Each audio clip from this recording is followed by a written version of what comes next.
StarCast returns to the Chicago area this Labor Day weekend. Tickets for StarCast 6 are now on sale at starcast.com. Join us at the Hyatt Regency Schaumburg starting Friday night, September 1st, for unique fan experiences with wrestling legends from yesterday and superstars from today. Follow StarCast events on Twitter for the latest updates about all things StarCast. Can't be in Chicago? Premiere Streaming Network has you covered. Visit StarCastOnPremiere.com and get daily access or save with the weekend bundle. Get all past StarCast, the upcoming Wrestling Showcase event, as well as thousands of hours of content from your favorite promotions and stars, and 2 months of Premiere Plus for free. Order now at StarCastOnPremiere.com. StarCast 6 is brought to you in part by ProWrestlingCrate.com. Monthly mystery crates for die-hard wrestling fans. Plans start at $9.95 and are the perfect gift for any wrestling fan. Visit ProWrestlingCrate.com today.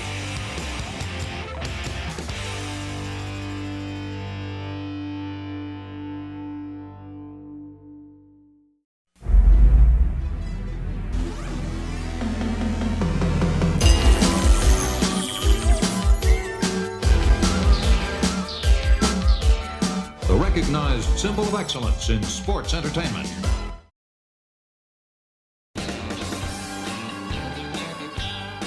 Hey, it's Conrad Thompson, and you're listening to My World with Double J, Jeff Jarrett, and today we're doing something a little different. It's all about the nature boy, Ric Flair. And man, have we had a lot of fun on this program with Rick over the years. We're going to be doing a combination of things here today.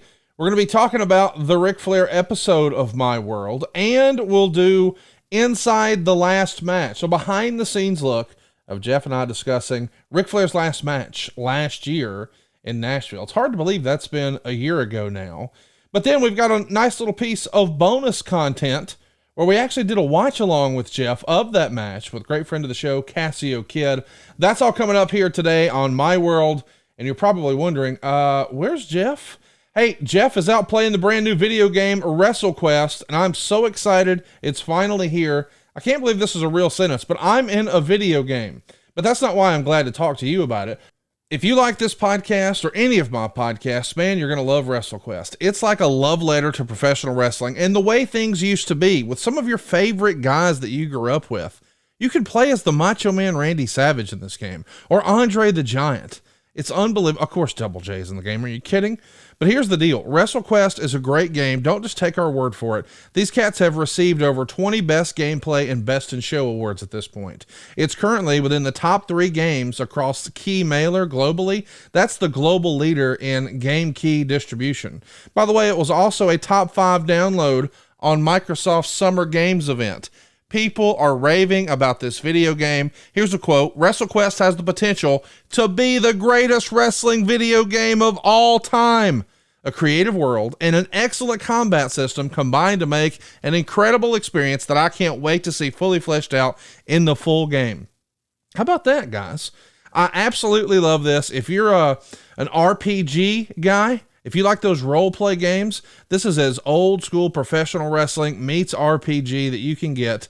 And you can actually tell these are not guys who are just great at video games. These are wrestling fans first, who also share a love of video games. Man, it just makes you feel like a kid again. I can't wait for you to check it out. I promise you're going to love it. WrestleQuest is the real deal. And you can play as Double J, Jeff Jarrett, and maybe, I don't know, go stomp out everybody who gets in your way. That's what he's doing. I'm sure you saw last Wednesday. He beat the Elite single-handedly, stacked them up on top of each other. Boom, boom, boom. Done. No guitars needed. Just pinned them all, clean in the middle, just like he does. And he's going to do more of that tomorrow night on Dynamite. Of course, be sure to check out AEW Friday on Rampage. This Saturday, it's going to be Collision time again. And oh yeah, The Last Outlaw, I'm excited to tell you, is going to be coming to StarCast. If you haven't already, make plans to join us in Chicago on Friday, September 1st, Saturday, September 2nd, and of course, Sunday, September 3rd. But just announced last week, Tony Khan is going to join us on the StarCast stage for the very first time, and it's happening Friday night, September 1st. All you got to do is go to STARRCAST.com, pick up a bracelet. You'll be glad you did. You're not just going to get the Tony Khan panel. You're going to get like almost 24 other panels. And if you can't make it there in person to meet some of your favorite wrestlers, get photos and autographs and hear stories you haven't heard anywhere else, you can join in on the action on Premiere. That's right. Normally we're on another streaming service, but this year, if you can't make it to Chicago, visit starcastonpremiere.com and order Starcast 6. You can order one day at a time or save some money and grab the full weekend bundle. And when you do, you'll get 2 months of Premiere Plus free. That also includes 5 past Starcasts. That's right. Starcast 1 through 5, all those panels, and the upcoming wrestling showcase event, as well as thousands of other hours of content from your favorite promotions and stars. Again, if you can't make it to Chicago, don't miss it on the Premiere streaming network. Order now at starcastonpremiere.com. But without further ado, let's jump into it, man. We're going to tell some stories about the Nature Boy with Jeff Jarrett, the build to the last match, and then lastly, something fun, something maybe you've never seen before, a watch along with Jeff Jarrett talking through Ric Flair's last match, this time last year in Nashville. We'll be back next week right here on My World. But in the meantime, order StarCast and go enjoy the brand new game that Double J is in. WrestleQuest, available now. I guess you're pretty proud of yourself, huh, Jeff?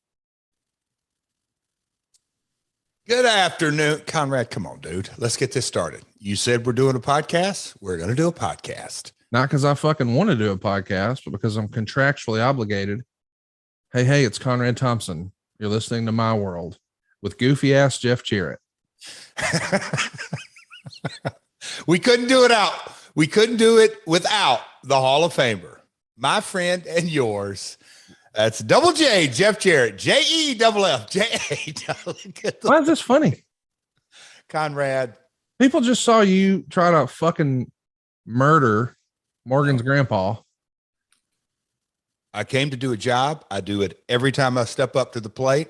It wasn't a lot of fun reading the research from Derek. He did a hell of a job on this.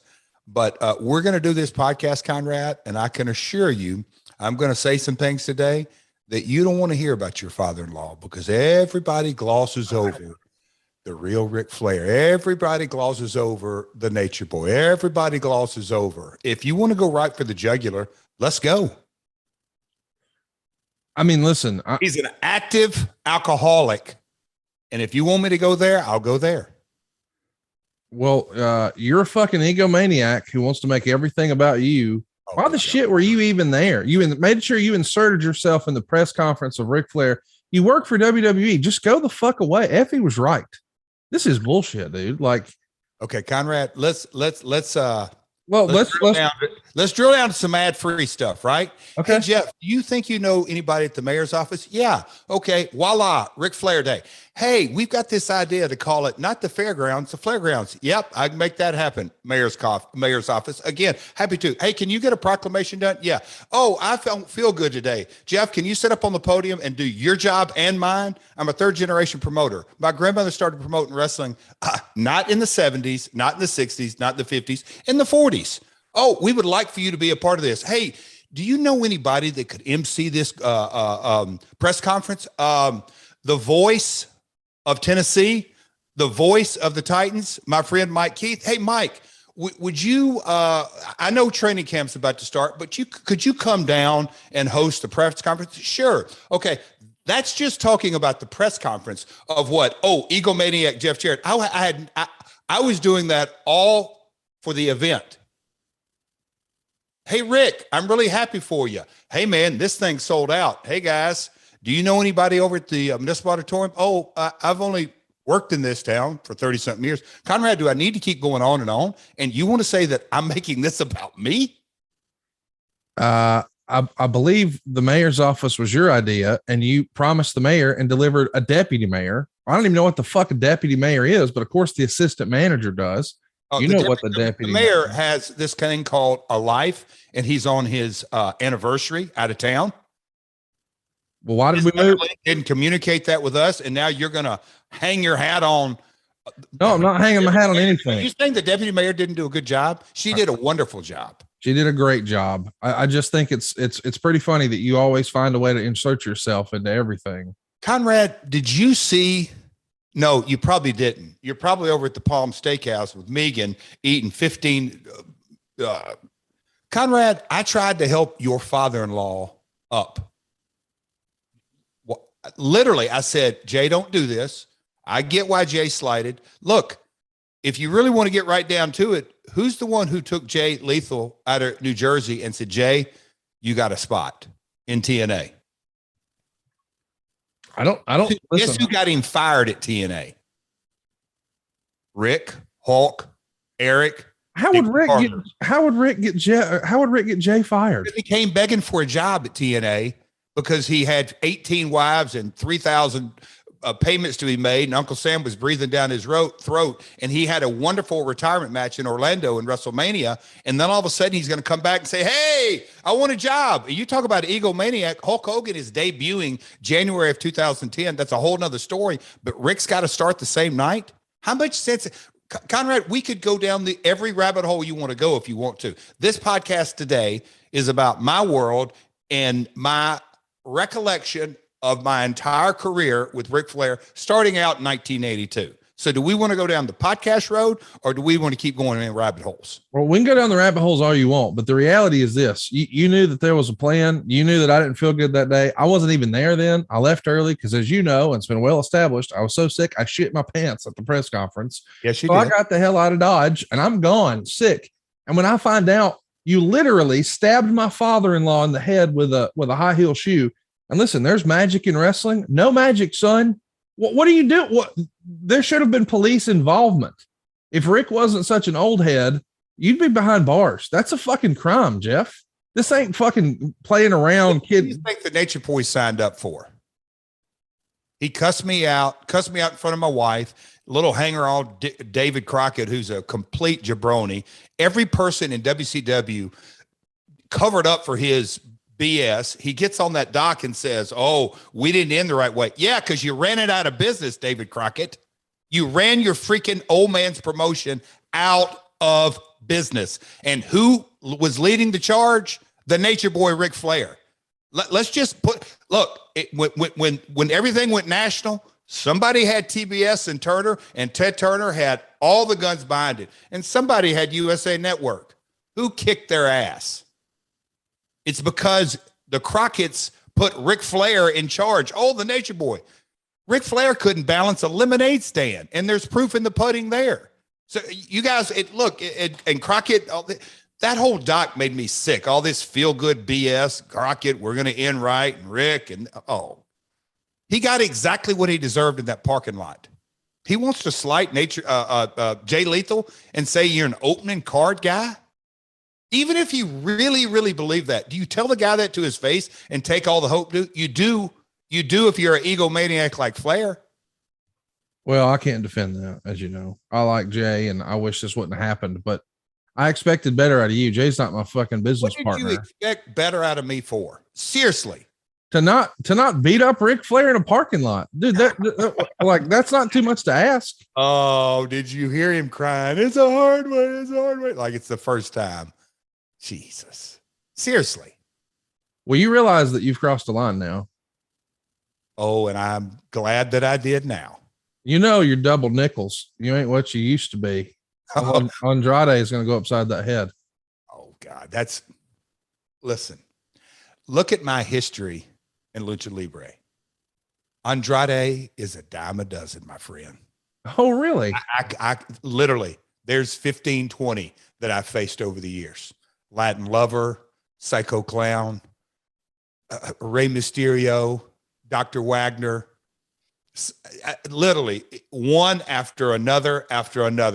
Go look up on YouTube my AAA success. Andrade, I mean, if he ain't a curtain jerker, I don't know who is. Yeah. Give me those big eyes. Okay. Literally. Okay. If he wasn't married to who he's married to. I don't even want to hear that. Oh, good. Are you serious? The son of a promoter? Let's run around and ask all those old Memphis guys. By the way, where's your daddy's promotion these days? Yeah. And weren't you the WCW champ when they went under? You were one of those top guys. No, the champion. No. Of course not, because they figured out that shit wasn't working. Okay. Yeah. We'll get into the last dying days of WCW. When Ric Flair walks to the ring in loafers and street clothes, you talk about backing up to the pay window and taking a check. The last pay-per-view, me and Flair against Dusty and Dustin. And Flair, his big ego completely out of control. He can't put on boots and tights. And now here we are 20-something years later, and he wants to go out. Yeah, he's going to go out all right. It's kind of cute that you're critical of him now after you've been on this podcast for a year and a half saying, oh, I was a horseman. Oh, that's BS. I played along with y'all's silliness. I mean, how much longer do we go on with Los Cuatros Caballeros and this and that, playing around with silly games? I guess the game's end so funny in that parking lot when Rick's screaming like on his back like a turtle. And then all of a sudden, Conrad, go back and watch. He slighted me at the press conference and backstage. You heard him. Oh, I got 2 tickets here. He couldn't wait to get on stage to do that. He couldn't wait to get out there with Mike Keith and, hey, yeah, drawing money in Nashville. Here's 2 tickets for you and your old man. I'll teach you guys how to draw money. Are you kidding me, Conrad? It's one thing to do it backstage and have fun with it. He goes and has Silva make up these 2 tickets. Come on, dude. Do you really think that was right? Seriously. Now, just answer that. Let's answer that. So you're saying if somebody slights you, it's okay to stab them in the head. I just want to make sure. It's one thing to piggyback his success, dream to wear his belt and be in his faction and steal his finishing move and his strut. And you just I forgot. He patented the strut, which he didn't, which is a joke how he shuffles. Jackie Fargo made your boy Buddy Rogers, or the original Strutters. And so Rick owns the figure 4. No, I'm just saying you're a great value Ric Flair with your blonde hair and your figure 4 and your struts. Conrad, you're digging, pal. Look behind you. 2 of the 3 of those belts are synonymous with Ric Flair. No, they're not synonymous. Yes, they are. What? Yeah, buddy. And okay, you're drinking the Kool-Aid, pal. You are absolutely drinking the Kool-Aid. You don't think that the domed globe and the big gold belt, those 2 belts behind you, are synonymous with Ric Flair? His name is attached to them. They're not synonymous. Dory Funk, Briscoe, Harley Race. JArrett, come on now. Which one of these is not like the other? No, hey, I'm talking about the NWA belt. Yeah. Rick was one of many good to great champions. And he managed to be one of those great champions without having to own the promotion in order to get the belt. Oh, here we go, Conrad. Yeah. What happened when you were doing the podcast and saying, hey, the only guy who I knew would show up because we weren't financially able to put guys to long-term deals? What happened to that statement? Well, no, that's factual. Yeah. Okay. That's what I thought. And then we want to talk about the big gold one. Yeah. The one that Rick took up to WWE? Yes. Oh, okay. Yeah. And Crockett sits on the back of the bus and saying, yeah, we didn't get to end the right way. Well, no kidding, you moron.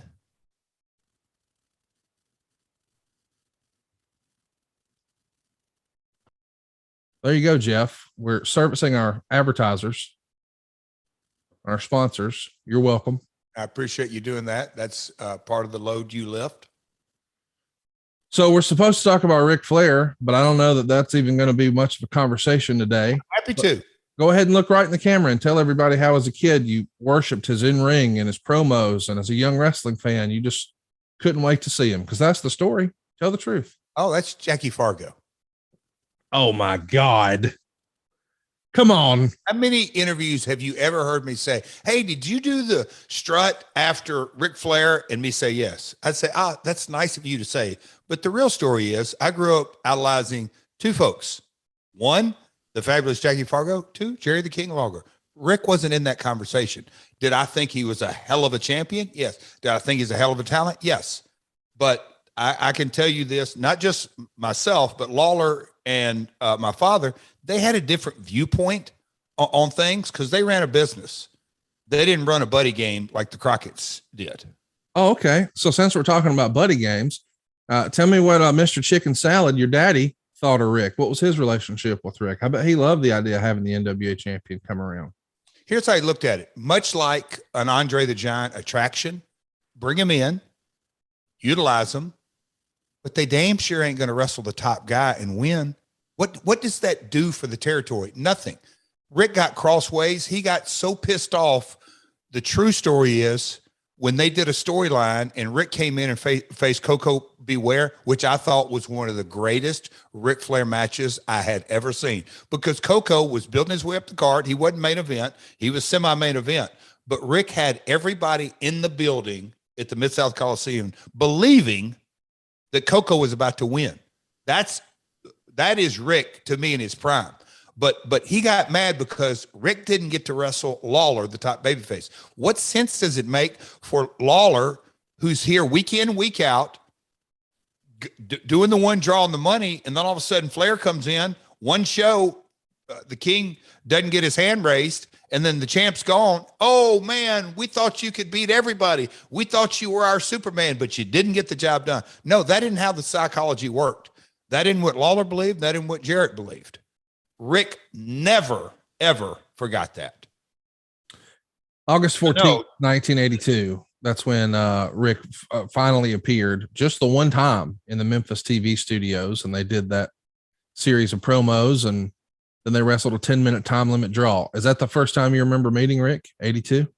I was not at that TV, but I remember the whole, you'll call it a story, the episode, if you will. The territory was red hot at the time, 82. Is that the biggest year in Memphis history? I think 83, technically. 81, 82, 83. 80 was big, but I'd say 82, 83, maybe 81. I don't know, right? They were all good years. Every territory in the country was pretty hot, including the Crockett's. There was rumors that they were going to try to do Flair Lawler in a Liberty Bowl stadium match. Did you ever hear of that story in hindsight? Well, I heard that, and that's kind of where the reality of the situation was. The Crockett's viewed it as, we're going big time and we'll come in and get a lot of money as in a gate, and then we'll move on. And my father and Lawler knew, okay, we've got 51 other weeks to promote. So if we're doing this, the deal terms got to be right. So there was lots of conversation, but it never came to fruition. And of course, I wasn't in the room, but that's what I've been told. 85, I think, is the match you were talking about, where Flair comes back a couple more times. He defends the world title against Lawler, and then Coco Beware. Great American Bash is there in Memphis in 86. They did a show the 4th of July at the Liberty Bowl. I guess originally this was supposed to be, you know, what they wanted to do with you guys, of course, maybe before, but it didn't happen. So JCP runs it on their own, and 1,900 people there. That's at the Liberty Bowl that seats how many? 60? A lot of folks. Yeah, they tanked. That was the mentality. Hey, we're going to come in.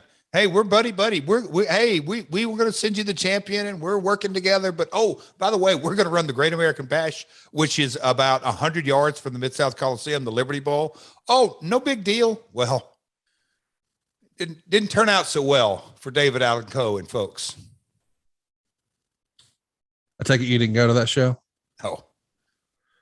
We kicked their ass, truth be known.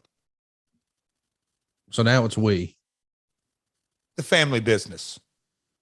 You're the one Rick's the one who sucked my father in and all this BS. Did you hear what he said in the doc? Lying on his back like a turtle. Did you hear what he said? I don't recall. Okay. What was it? Oh, I never liked you. I never liked your old man. Oh, really, Rick? Let's go back to 2010. That's the first time we need to go back to. I need a job. I need a job bad. Rick, you're kidding, right? Oh, no. I need a job real bad. Well, we got a Hulk coming in. Yeah. Hulk's the one who kind of connected the Conrad. We don't need to go down the rabbit holes. It is. Well, hang on now. Are you saying that somebody telling you they didn't like your dad was like news to you in wrestling? Come on. No. When okay. Point taken. It's not news at all. But when Jay Lethal punched him in his intestines where his surgeries have been. You would think that he could drop his ego for just a minute and let me help him up, which I tried for about 5 minutes. And they edited that down. Ridiculous. I mean, you talk about a botched edit. It's a joke. That went on for at least 5 minutes. Rick, come on, let me let you get up. And Lethal is ballistic, and he's walking away and coming back and walking away and coming back. And David Crockett is sitting there with his typical deer in the headlights look, because he knew things were way out of control. And I offered my hand to Rick, not once, not twice. Conrad, legit 3, 4, 5 minutes. And he would not take my help. I stood on the podium and called Rick, because I'm promoting the greatest wrestler of all time having his last match, and what an honor it is. Oh, wait. No, let me finish. Less than 20 minutes later, he won't let me help him up when he's lying on his back like a turtle. I mean, think about the ego that's involved there, and you're calling me an egomaniac? I have a boat to this day. I have a boatload of Rick. He doesn't realize how sick he is. He has zero clue how sick he is. Oh, and you, Dr. Ruth, you're here to fucking fix him? Buddy, I ain't trying to fix him, because I'm as sick son of a bitch as him. I've got a certificate that says I'm insane. Well, we just saw that. You straight up. But he wants insanity. He's going to get insanity. I can assure you that. Well, you know, Andrade, I know you just keep stepping over it. Oh, God almighty. That's comical. You don't think Jay Lethal can whip him? No. You really don't? No. I know Jay's the longest Ring of Honor champion in history and all that jazz. You see them side by side. Physically, there ain't no comparison. Oh, he's an eye for an eye motherfucker, and you and Jay are going to tote it that day. You know it's true.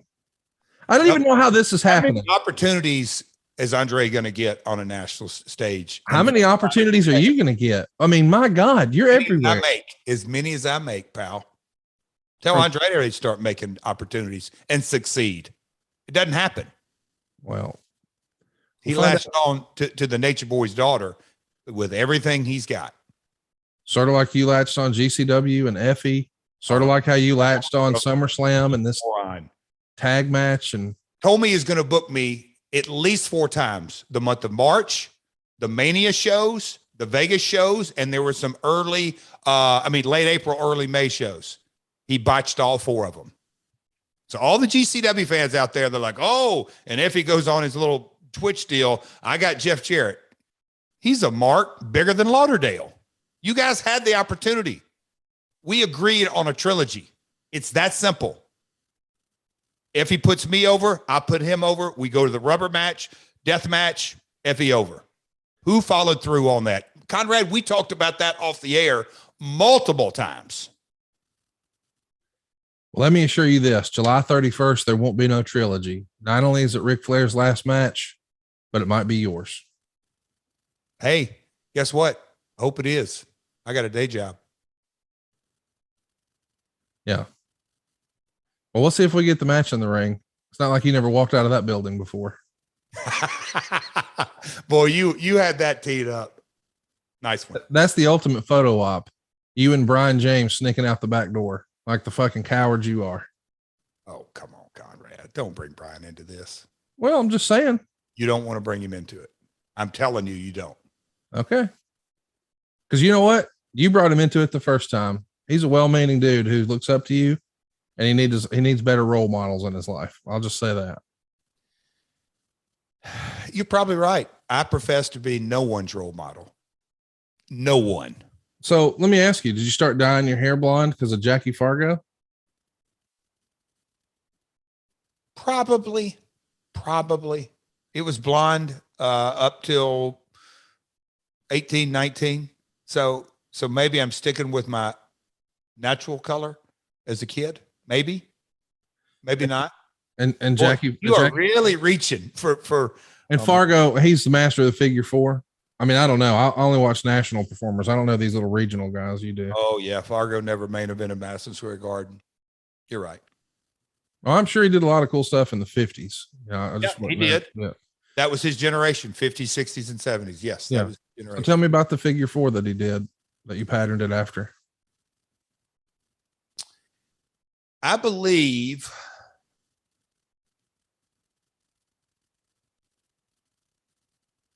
Tony Gurria. I'm trying to think how all that came about. I didn't use the figure 4 in Tennessee. I started using that as Double J. Is that the question? When did I start using the figure 4? I just wanted to see who you patterned it after, because we're doing a strut on national TV. We got blonde hair on national TV. We grew it very Flair-like. We started strutting and figure 4ing. You're reaching. You are so reaching. Let's roll with the podcast. It's been said in music, you got Elvis people, Beatles people, and wrestling. You were a Ric Flair guy or a Hulk Hogan guy. Tell the truth.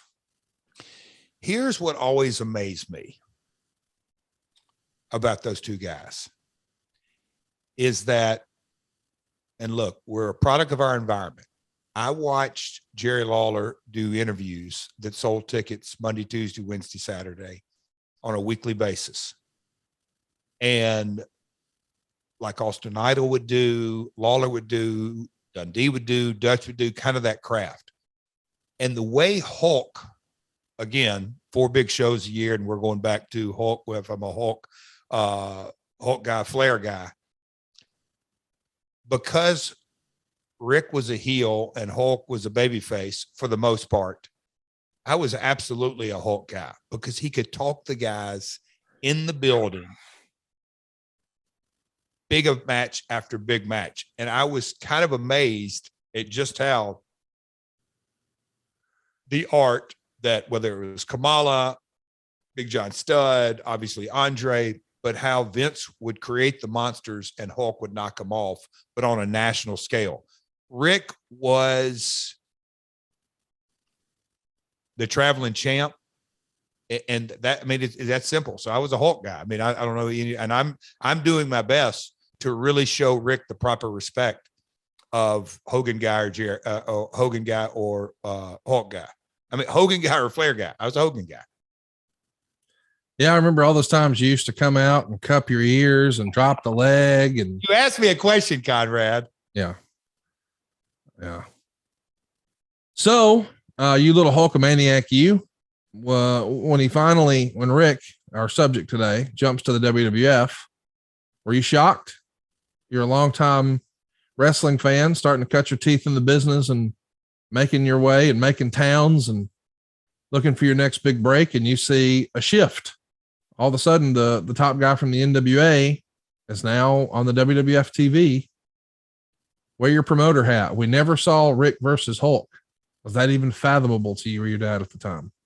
No, and I thought, look, what I'd been in the business 3, 4, 5 years. I mean, I really thought, well, that's it. Game, set, match. Rick's out of WCW. He was the cornerstone. Look, Sting, and there were several, obviously, other big talent there. But getting Rick under the fashion, I just went, wow, WWF is amazing. This is just because, I had heard story after story after story that, I mean, we've talked about Kerry Vine and Eric on here. Top stars from every territory across the country had ended up on the WWF roster. But I thought Rick was untouchable in so many ways. I mean, I really thought he was completely untouchable. And the vibe that I felt, and I'm sure it was from Lawler and others, was it's the WWF and others, at that point. It was shocking to me for sure. The leader of the Horsemen, the NWA World Champion, comes over. Of course, we know eventually he does win the world title. It happens at the Royal Rumble, 1992. Will that have been a show that a young Jeff Jarrett would have ordered on pay-per-view? Yep. Yes. And just the Savage. When was the Savage storyline? Right after that, yeah. I thought that was some of Rick's very best work. Savage was your guy, right? I love Randy, but also which I'm still to this day, a mark, because knowing Randy personally and having a few years under my belt, knowing Randy's personality in the ring, I knew that Rick wasn't always in complete control.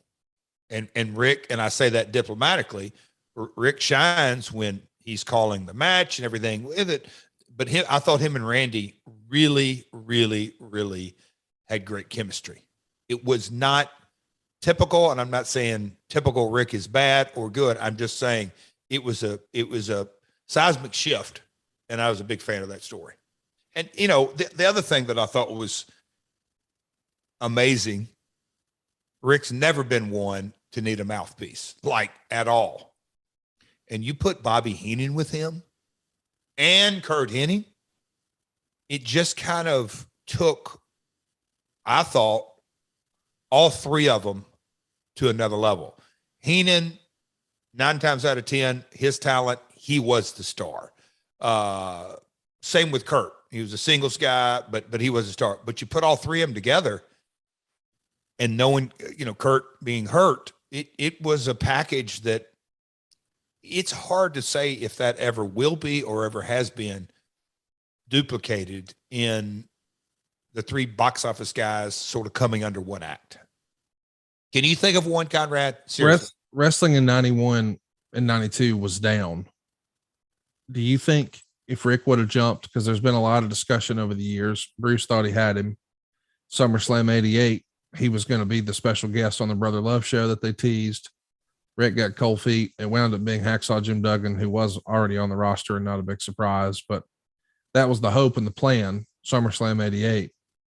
That obviously would have changed everything. The Mega Powers, who knows if that all works out the way it does, and the Warrior Experiment and all that stuff. But could that trio have worked in 88 when the WWF was really hot? Or was Rick not the right mold at the time, in your opinion? Because it was the Hulk Hogan show in 88. But look, in hindsight's 2020, and I've said it a gazillion times on here, so it's easy for me to sit here and say this and that. But the Hogan Flair, it drew, but can you imagine the box office it would have done in 88? And then layer up Kurt and layer up Bobby? I just kind of think we're talking a different time, but still 88, Hulk had opponent after opponent after opponent, but it's maybe fun to play armchair quarterback, but still it's, I still, business was down. That had nothing to do with their three talents. That was a cyclical thing that. No, I'm just saying, I don't think people talk about that group, that part of his career as big as they do the stuff he did with the Horsemen or the stuff from Nitro, because the audience was down. Yep. But would it have still worked a few years prior? You've done podcasts with Rick, you've been around it, but where does Rick put the Savage angle storyline on his career? Like top 5, top 3, top 10, or he doesn't, because it didn't have the big numbers and it wasn't in the time. I'm sure he thought a lot of Randy, but it's not top 5. Okay. It's interesting. And I think that, again, that's just because it wasn't the main event. Yeah. I mean, even the WrestleMania was middle of the card. Yep. Would you have done that? Would you, wearing your promoter hat, let's fast forward. Now, all of a sudden you're TNA, WrestleMania is with TNA, or you're making a call, you're Vince, you're in the Vince seat. Hulk Hogan versus Ric Flair in the main event? Or do you do what we did, which you liked, which was Flair and Savage, but in the middle? Who was Hulk's opponent? Gosh. Sid, Papa Shango run in, Return of the Warrior. Hogan Flair. Yeah. I think everybody thinks that but Vince and Bruce. Let's fast forward to the end of, by the way, Bruce wasn't even there. And he's like, it wasn't the right call. Didn't need to do that. Bruce wasn't there then? No, he was sent home. Oh, yeah. He came back after SummerSlam. So do you ever ride Bruce about being sent home like you ride me? Oh, yeah. Mm-hmm. Okay. But see, the difference is Bruce got fired. He didn't quit. Like you're gonna on the 31st to Figure 4. God, the silliness is Conrad. I'm not saying Rick can beat you 1-on-1, but in a tag match with Andrade, you boys better pack a lunch. That's silly talk. Okay. We'll see. It's a hard way. It's a hard way, guys. It's a hard way. Are you kidding me? The greatest performer of all time, and he's going to cry? I could not believe when I saw that back. I'm embarrassed for him that they kept that in the edit. It's a hard way. It's hard. What?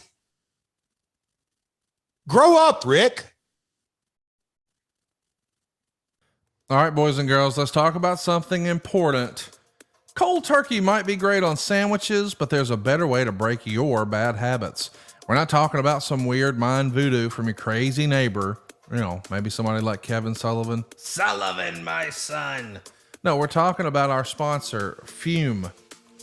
You see, Fume has a different approach. They look at the problem in a different way. You see, not everything in a bad habit is wrong. So instead of drastic, uncomfortable change, why not remove the bad from your habit? Fume is an innovative, award-nominated device that does just that. Instead of electronics, Fume is completely natural. Instead of vapor, Fume uses flavored air. And instead of harmful chemicals, Fume uses all natural, delicious flavors. You get it. Instead of bad, Fume is good. It's a habit you're free to enjoy, and it makes replacing your bad habit easy. Your Fume comes with an adjustable airflow dial, and it's designed with movable parts and magnets for your fidgeting, giving your fingers a lot to do, which is helpful for de-stressing and anxiety while breaking your habit. Now, this wasn't ever something that I had to worry about, but my wife did have some habits that she was looking to create new habits for. I let her check out Fume, and buddy, she loved it. The first time she tried it, she remarked how flavorful it was. It had a lot more flavor than she expected, and she would even say it still feels fresh. What I liked about it is the look, man. It's made out of beautiful real wood. I don't know, it just looks cool. But she tells me it also gives her something to do with her hands, like Ricky Bobby. It's like fun to fidget with. And here's the reality, guys. Stopping is something we all put off because it's hard. But man, switching to Fume is easy, enjoyable, and even fun. Fume has served over 100,000 customers and has thousands of success stories, and there's no reason that can't be you. Join Fume in accelerating humanity's breakup from destructive habits by picking up the Journey Pack today. Head to tryfume.com and use the code MyWorld to save 10% off when you get the Journey Pack today. That's tryfum.com and use the code MyWorld to save an additional 10% off your order today.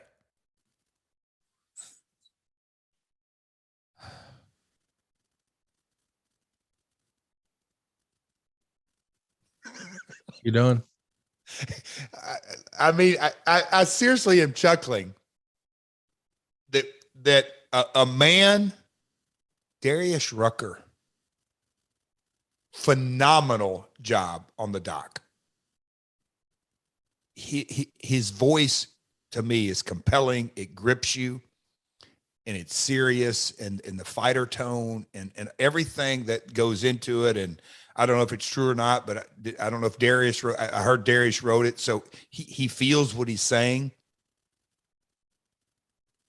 And you juxtapose it with, it's a hard way. It's a hard way.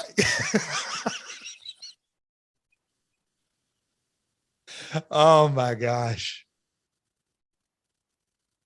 Oh my gosh.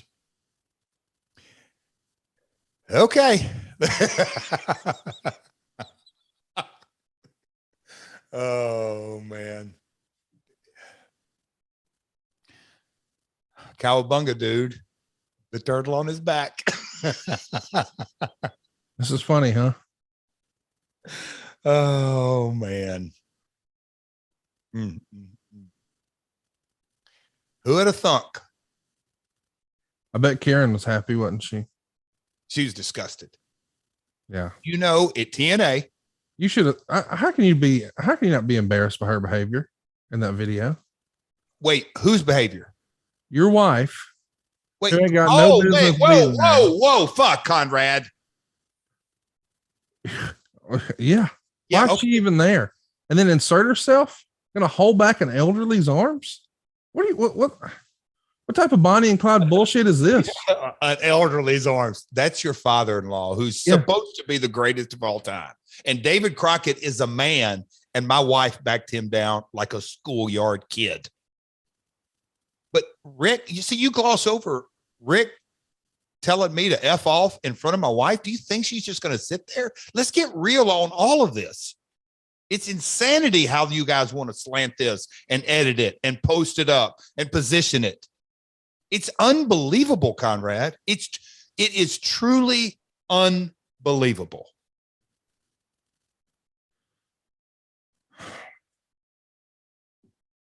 Let me ask you something. Let's go back to literally square one.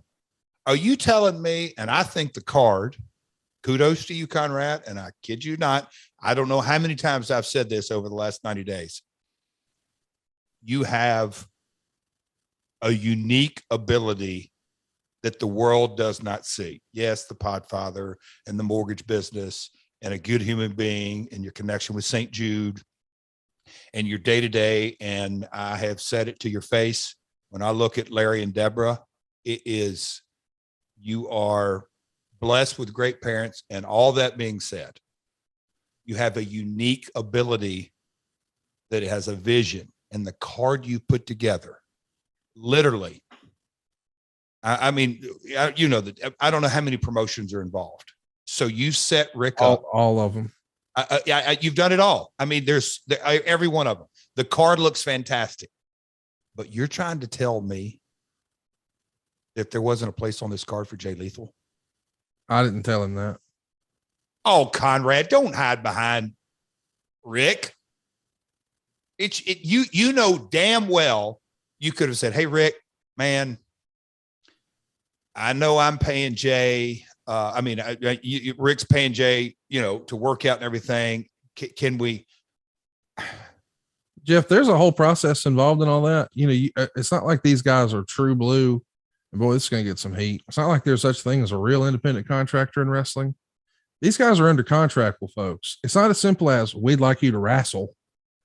That ain't what this is. There's a whole process involved. That is so weak. And when the office says no, that's his boss, not mine. What am I supposed to say?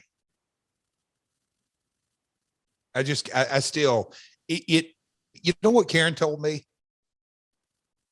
She watched the doc. I said, well, and I'm thinking for sure she's going to say anything but this. And she said, Rick, looking Jay, and I know Rick and I know Jay, and he had no trouble at all telling Jay.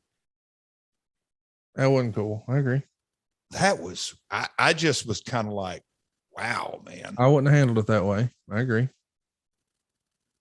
You know me, I don't want to handle it that way. I know. And right. So if you really want to get down to it, Rick kind of threw the first punch in all of this.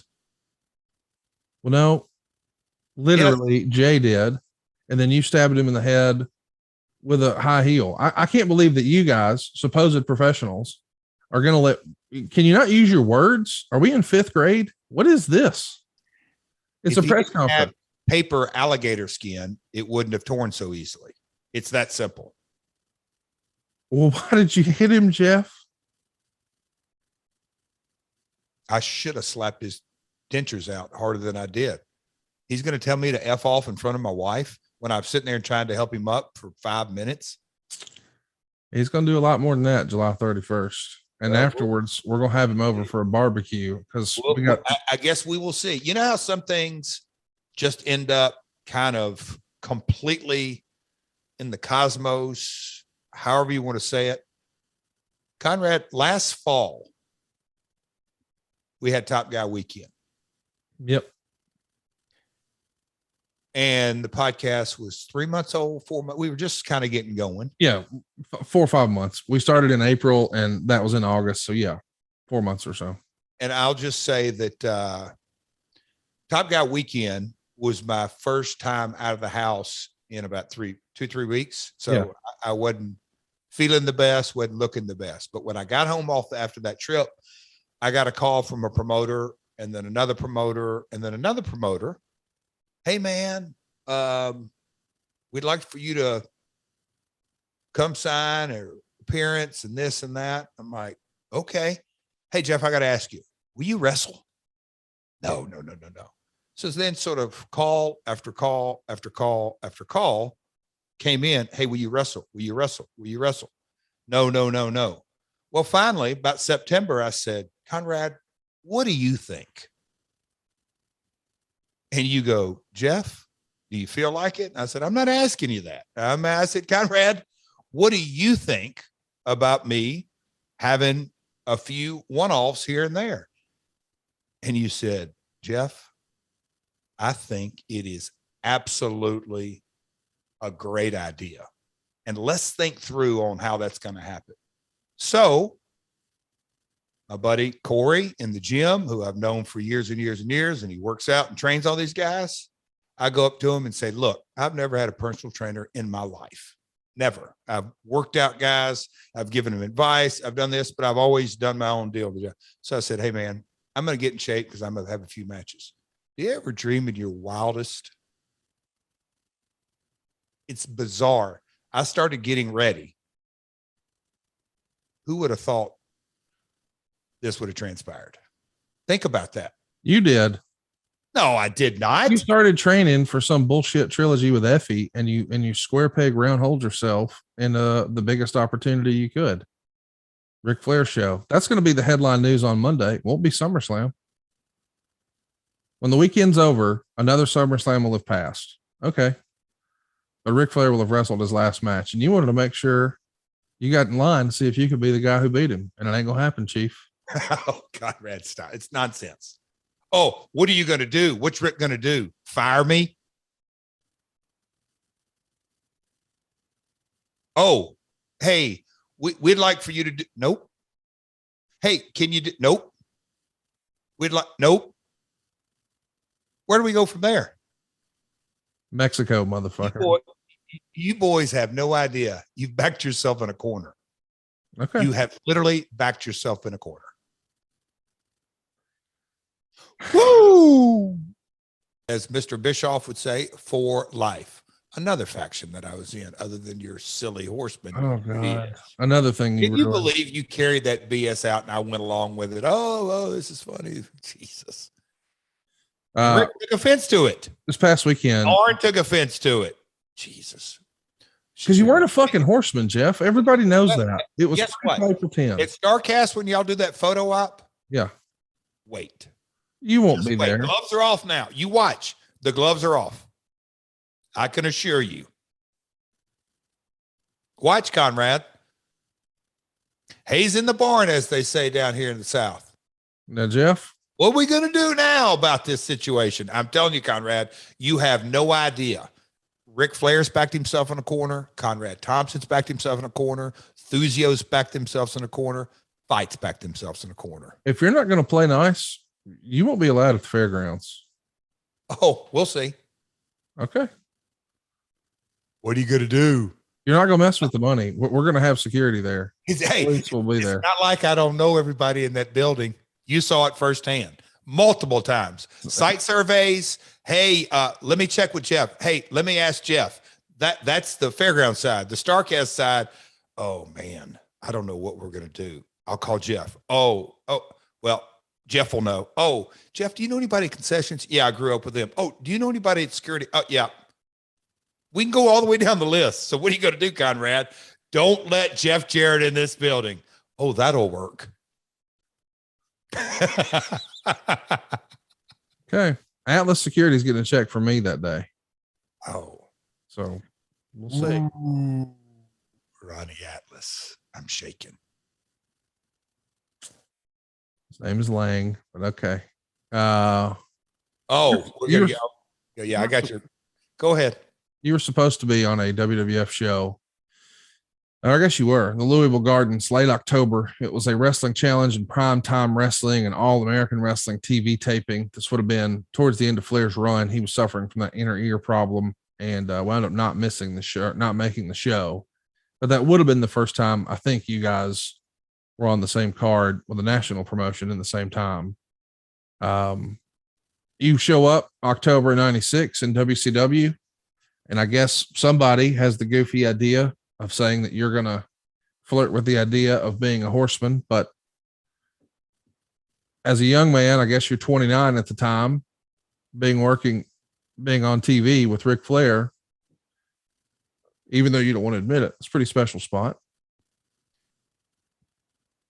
What do you mean I don't want to admit it? We've gone kind of in detail here. Kevin Sullivan's concept, his idea, he knew look, Kevin had been a booker. He knew Rick was getting long in the tooth.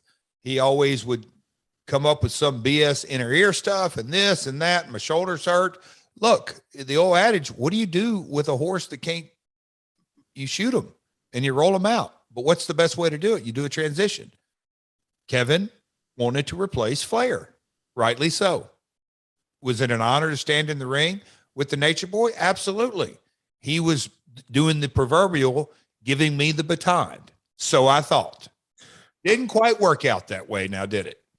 Your first in-ring interaction with Flair wasn't until 97. Of course, he's on the shelf with rotator cuff surgery, which is why there's even an interest in you. Dollar General Flair. So we briefly touched on it last week, but being in the ring with Rick, I think you guys wrestled even on your 30th birthday. Eric Bischoff and I actually covered that Nitro just yesterday on 83 Weeks. Big deal to you at the time? It was huge. Now, and reading through the notes and trying to wrap my head around, we're coming to do business today, and conjuring up those feelings and thoughts, knowing, for better or worse, Conrad, this was a TV match and everything that went with it. So that's great, but we're not going to have time to tell a story. We're going to have, in a great Nitro match, 5, 6, 7 minutes, whatever it may be. But I remember sort of pitching Rick, like, hey man, just a couple of things. And I said, I want to pull the straps down and then you light my ass up. He liked that. But I always thought, me and Rick, and we got to do it, this summer we're talking about, I thought we had really, really good chemistry in the ring together. I thought we had good chemistry. But look, spend your 30th birthday in Orlando, Florida on Nitro against the Nature Boy. Come on. Yeah. I enjoyed the hell out of it. You win by DQ when two real horsemen, Benoit and Mongo, interfere.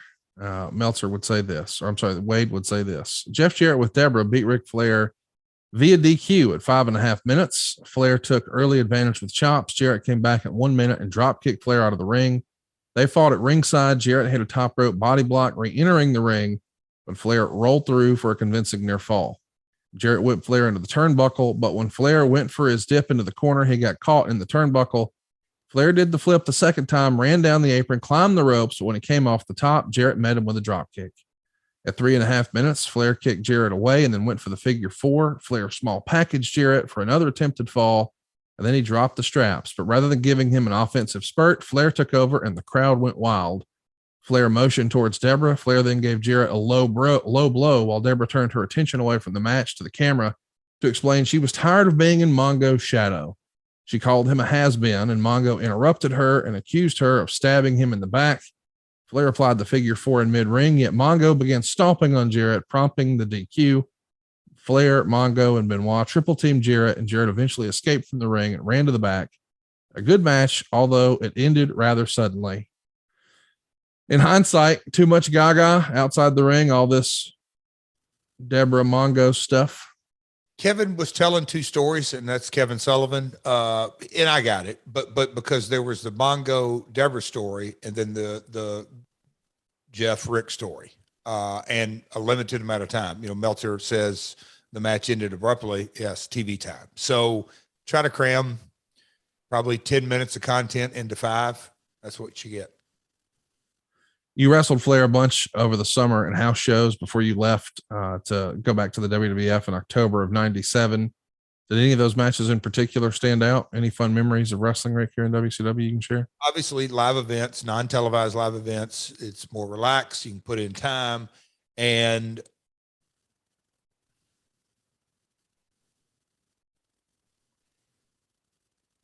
the word that just keeps popping up, fun.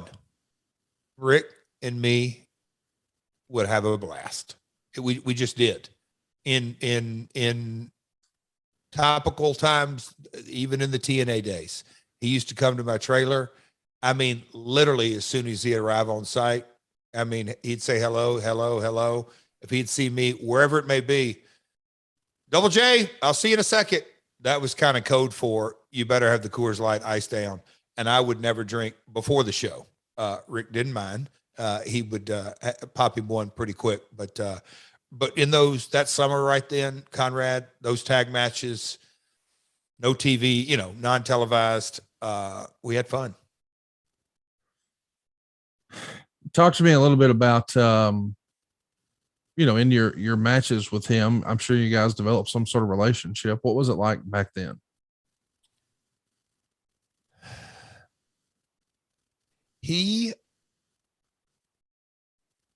Rick's in his, I'll say, demeanor, he's super complimentary of, I don't say everybody, he wasn't complimentary to Jay, but you know what I mean? He's very forthcoming with compliments. And he was very complimentary. I mean, we had a good relationship. And again, even as tag partners, the chemistry we had, I knew my role. He was the lead dog and everything went with it. And so when the hot tag came, I'm the one taking all the bumps or the majority of them, or whatever it may be, but save the big heel bump for him. And he'd fall flat of his face. Just kind of the give and take of a veteran and a younger guy. That story, it wasn't no Bruno Zabisco kind of story, but it was he's the lead horse. I knew my role. I knew the chemistry that we both had landed on the chemistry to make this work was just what it was, that he would be cocky Ric Flair and I'd be cocky Double J.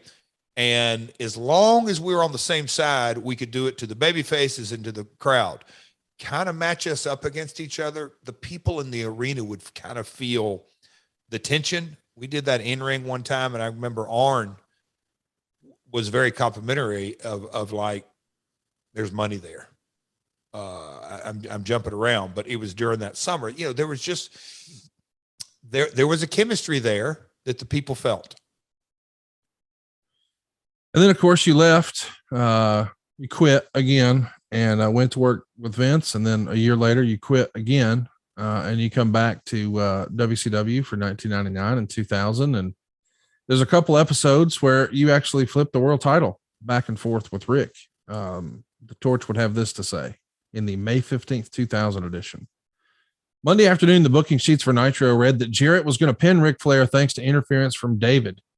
Then Kevin Nash would come in, jackknife Jarrett, and leave with the WCW title belt. As often happens, the day of TV events, plans were changed. Somebody suggested that Flair win the title because it would be shocking. Russo thought about it, liked the idea, and changed the finish. Jeff Jarrett, like Dallas Page a few weeks earlier, came out against the idea. Surprise. He didn't mind jobbing per se, but felt it was wrong for Russo to change the title yet again, just for shock value purposes. He also wanted to answer his critics who said he didn't respect the title by giving it to David Arquette. No doubt, he thought he could regain some lost respect from some fans by giving Flair one last reign. So, tell us about the time you refused to drop the belt to Rick.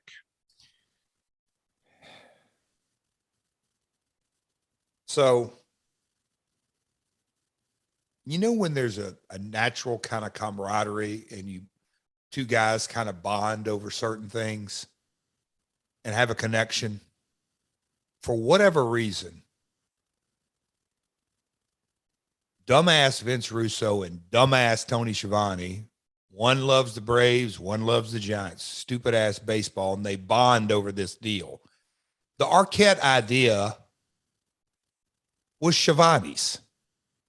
And Russo's been saddled with it for years. Hey, why don't we put it on David Arquette? And then this stupid idea in the production meeting, Schiavone sitting on the sidelines. Oh, hey, no, let's flip-flop this thing. Schiavone again, his cup of coffee, that he's sitting there during production meeting, who's not in creative rooms. He's going to chime in. Hey, why don't, the guy who kind of put the Crockett's out of business, the guy that I grew up on in the Carolinas, and Shivani, why don't we flip-flop it again to Rick? Because that's what this title needs, more flip-flopping. I just thought it was wrong, guys. Hey, let's kind of stay the course. Flip-flopping doesn't work. Never has. In the end, Rick rolled JArrett up and pinned him out of nowhere. After the match, Russo took the belt and walked to the back while JArrett and David beat up Rick. Nash walked out, beat up Russo, and took the belt from him. Nash walked to the ring and hit JArrett with the belt. Nash powerbombed JArrett so hard the ring broke, and then Nash presented Rick with the belt and raised his hand. Still, to be in a title match with Ric Flair for the big gold belt, a little kid in you had to think, this is pretty cool. And by this stage of the game, what am I, early 30s? I'll say, I maybe, and I still to this day have a kid mind at times, but I was hopeful that the minute by minutes and the numbers, because again, when you're in the ring, you either know something's getting over or not. And when me and Rick got in the ring, whether it's 96, 97 or 2001, 2001, there's a chemistry. People want to see it. They know the natural storyline without having to spell it out. I was hoping that, man, maybe we can do a actual storyline here. Not a flip-flop, not a TV storyline, like an episodic pay-per-view to pay-per-view. That was my hope. Never happened, but that was definitely my hope. So, it's not like this wasn't without some criticism, and there's a whole bunch of a boatload. Quote, the Ric Flair Jeff Jarrett match did a strong rating despite being poorly hyped. Neither Flair nor Jarrett did a promo to hype the match. Instead, Flair mentioned the match almost in passing during his angle with David, and Jarrett was never even given a chance to talk about it. The rating shows Flair challenging for the WCW title is still a big draw. WCW should be kicking themselves for not building up the match over the course of several weeks. Had Russo not gone for shock value, but instead booked an angle between Jarrett and Rick that spanned a few weeks before Flair won the title, the rating may have been much higher. Russo has also been second guessing himself on his decision to pull the Jarrett Rick match from the pay-per-view. So kind of hard to disagree with that. If y'all were going to wrestle, maybe it makes sense to tell a story for a couple of weeks and then put it on pay-per-view. I mean, Rick was as frustrated as anybody, probably more so, but look, that's why the kind of the compassionate part of me, David was a part of the storyline, and Rick wanting to do everything he could to help his son, but it just was a convoluted, Nash coming down and giving the belt, and Nash is an active wrestler, but yet he's the authority figure. And Vince is a guy who had been a writer, but nobody knew that in the Attitude Era. The masses didn't know it. He comes to WCW and appears, and this is before Twitter, Instagram, and Facebook and all this. This is just prior to social media, where yes, it was beginning to bleed in the internet, but not completely. It was mixed messaging. So add in Russo, who is a hell of a talker, a brash New Yorker, but inside baseball over and over and over. And this Nature Boy, this legendary figure, but then his son, it just was, it was a freaking mess and been well documented and talked to death. Rick has often talked about sort of losing confidence in himself at this point in his career. Was it easy to sort of get down? Was it easy to get down on yourself or the business? Or, WCW at the time, by all accounts, was just not a great place to be. I saw it with my own eyes, Rick, in his, this particular match, and Rick wrestling in street clothes. When I tell you it let the air out of my perception of Rick, I heard it, I saw it, I felt it. I'm like, this ain't the Nature Boy. Yeah. Inner ear, shoulder, take all that together, however you want to do it. Rick has wrestled hurt a million times, but with confidence, he worked around it. And I know the inner ear is a completely different ball of wax, and I used to hear that Rick had lost his confidence in the 2002, 2003. You know, I wasn't around. He went up when he went to WWF, whatever those years were, that he'd kind of, I've seen this on docs, that he'd lost his confidence. And I'm thinking, of all things, Rick has had confidence. Yeah. So I witnessed it, and it's accurate, and it was disappointing. So the biggest feather in your cap, here it is from the May 29th, 2000 Nitro. Flair lost his 16th world title to you when, quote, Jeff Jarrett beat Ric Flair in 7 minutes and 51 seconds to win the WCW title. Early in the match, Russo walked to ringside with R&B security, who dragged Beth and Reed with them. Later, David ran in wearing a referee shirt, but Rick beat him up. Later, Charles Robinson ran in to ref the match, but was beaten up by Russo. Russo took Robinson's shirt and put it on himself. Russo ran in, but Rick attacked him. Meanwhile, Jarrett grabbed his guitar from ringside and hit Rick with it, and Jarrett pinned Rick as Russo made the count. Classic Russo here, Jeff. Flair, of course, signs autographs to this day, 16-time world heavyweight champion. And unfortunately, with a little help from Vince Russo, you're the guy who helped take that last title off of him. So you destroyed WCW, the Horsemen, the NWO, the Bullet Club, the Click, and Flair's title reigns, and now trying to destroy his last match as well.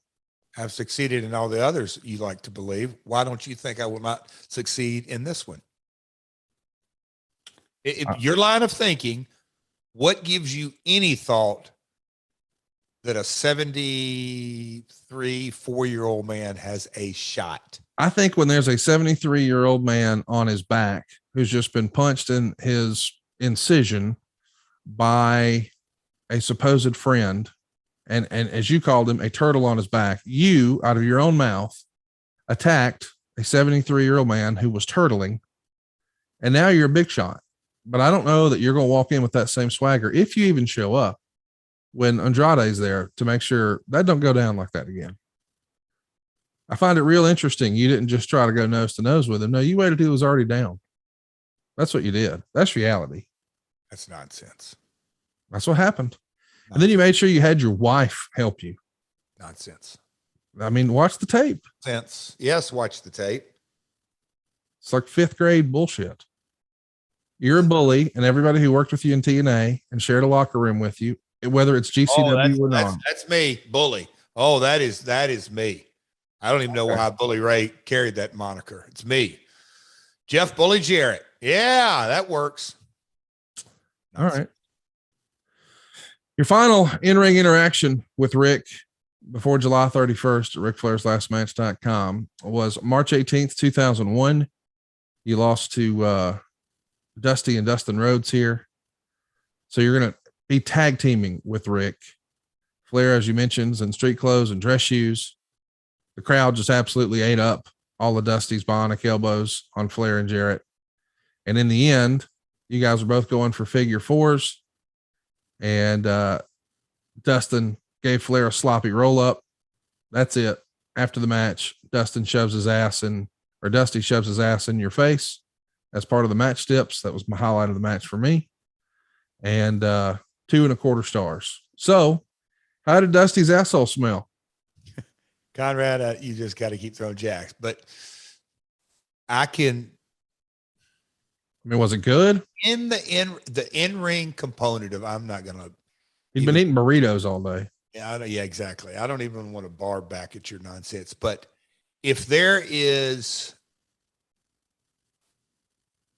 a moment of in-ring content, and look, me and Rick have had singles, we've had tags, we've had angles, we've had all kinds of stuff. TNA wasn't much interaction on screen, a lot off screen. But Dustin worked for my family's promotion in Texas right when he got first started. So for me and Dustin to be in the ring with Flair and Rhodes on the last pay-per-view, on the last WCW, shebang, so to speak, it was that, you talk about the little kid and Jeff coming out. It was a blast. I can remember going over it. Dusty grinning from ear to ear and laughing and cutting up, and Rick grinning ear to ear and laughing and cutting up. That is a fond memory that I'll never, ever forget. I mean, it means more today than it did then, but even then I knew that, okay, Flair Rhodes, pretty cool. January 2010, Flair appears on TNA for the first time. You talked about that probably enough. But just to give it context, Hulk started January 2010. Yeah. How stupid for Hulk and Rick to make this. I mean, just. Well, why'd you do it?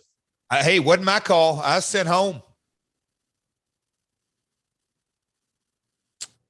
You had like a dozen matches or so, I think, with Rick in his 2010, 2011, or Rick only had like a dozen matches in 2010, 2011. None were with you. I think we were in a tag anyway, go ahead. Do you wish you guys could have had a chance to do something in TNA? There are so many armchair quarterbacks from 2010 to 2012 because the list of talent that came through is staggering. Hulk and Rick at the very top. Hardy, both Hardys, RVD, Ken Anderson. I mean, we could go all the way down the list. So the miscues that I think it would have been, I think we could have done a unique storyline there and let it breathe because of, at that time, I think Rick was just coming off 2-time Hall of Famer. I may be wrong. 1-time, 2-time, whatever it is. He was the second time in 12. That's what there was a time in there that from my king, I'll call it the king of the mountain, Jeff Jarrett, that ebbed into the founder. So the founder and Rick's stature in the business and coming off that glorious retirement match in Orlando and Shawn and all that, I think we could have done a unique storyline that, given the like Aces and Eights had a year, they really let that breathe. If they would have done that with a few other storylines, but they jumped around, and AJ was Flair for a month and Jay was doing the in-ring, and they kept changing courses over and over and over. But yeah, I would have liked to have done a story with Rick where we were aligned, and then I think would have worked best. I turn on him, and Rick pick, whether it's an agent, pick someone as a baby face to give the rub of Flair, but didn't happen. As best I can tell, it looks like you guys have been in the ring together 19 times. One of those was a battle royal. Strip that away, that's 18. 4 were tag matches. Strip that away, that leaves 14. If you had it to do over again, would you have booked you guys together more in WCW, TNA? Is there one type of match or one thing in particular you wish you could have did? It goes without saying that, look, and I read a little fact not long ago. The Landell Flair match in Raleigh turned folks away for Jim Crockett Promotions. Help me, Conrad, do you have any other data you want to share with that? Because that was kind of a Nature Boy versus Nature Boy, you felt like was a bad thing? No. That was box office. What I'm saying is, yes. So Nature Boy versus Nature Boy. I'm almost saying that. I'll say this. Here's the simple. If Kevin Sullivan would have had his way, we would have come to a head with me and Rick, and basically the stakes would have been the leader of the Four Horsemen. And of course, Rick goes over. but really let that storyline breathe and have ins and outs. And for the lack of a better word, get rid of the Deborah storyline or let it run its course. And, maybe Mongo and Deborah are back together in the Four Horsemen. Obviously Arn's there, and maybe find a young, Benoit, if that's whoever it may be, but kind of make the Four Horsemen a real good unit. And I'm the heel, and the Horsemen are the heel, and Rick's kind of on the sidelines, but he's kind of taken the role of J.J. Dillon. But I just pushed my luck too far as a heel and push it. Finally, the people want to say, now, wait a minute. We want our real leader back, and flip it. And me and Rick have a big blow off. Loser leaves, winner becomes the rightful lead horse. I think that story, had it been able to play out with patience, I think it'd have been big box office. What was your, do you have anything positive or nice or memorable to share about your time with him and TNA at all?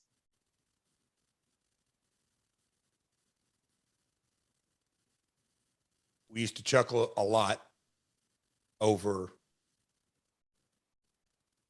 Coors Light, and then he'd go chime in and drink Dixie's $400 bottle of wine, and I'd tell him, don't mix it. Beer and wine don't mix. The fact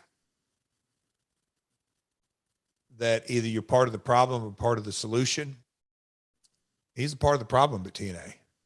And he drained that sucker as much as he possibly could. Now, it ain't on him. That's on Dixie. But the proof's in the pudding. I said it last week on the podcast, and Paul looked at me with big eyes and jaw drop, and he goes, what? I said, yes. Scott Steiner said it diplomatically, not ranting, not raving, not doing anything like this, just saying, Dixie, Hulk and his mentality are going to run you out of business. And Rick was a part of that. And he knew it and didn't care. So just like Jim Crockett, take. David Crockett's sitting here to this day still stupid enough to not even see that. What in the hell do you really think July 31st is about? Rick's milking Jim Crockett Promotions for all it's got again. And David signed up. Oh, yeah, I'm going to grin. Yeah, Rick. You think it's about Jim Crockett Promotions and the prestige that had at one time when the old man ran it? No, it's about Rick milking it again. And you couldn't wait to insert yourself, like always.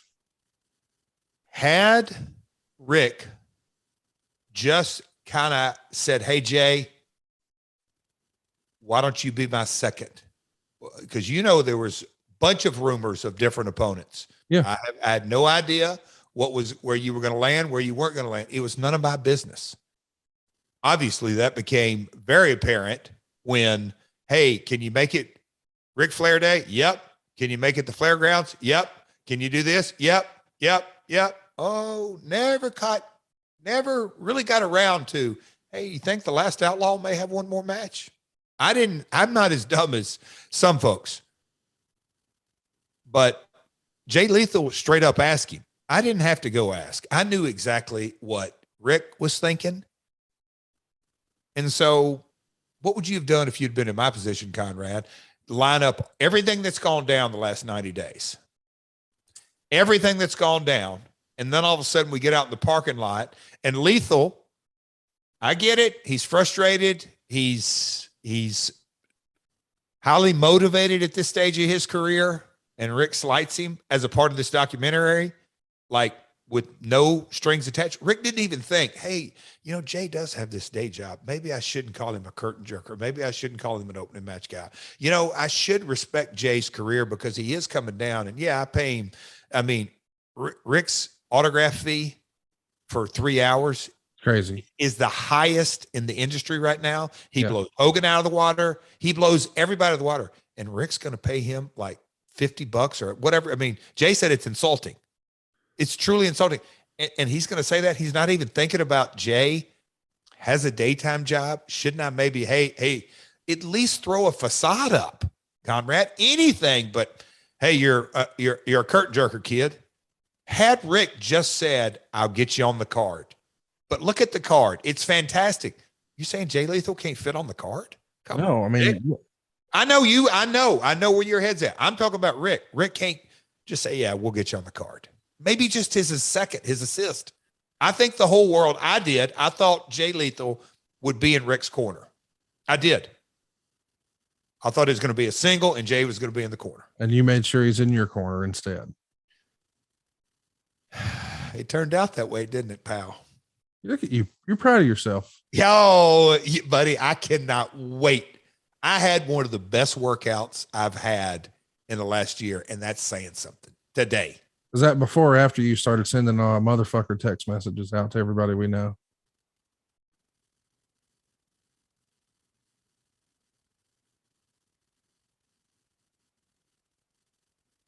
We don't want to go down that rabbit hole because they're your partners.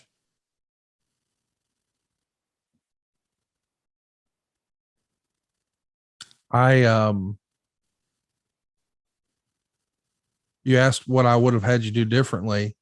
I thought you did the right thing trying to separate him and Jay. And I thought you handled everything with a lot of class.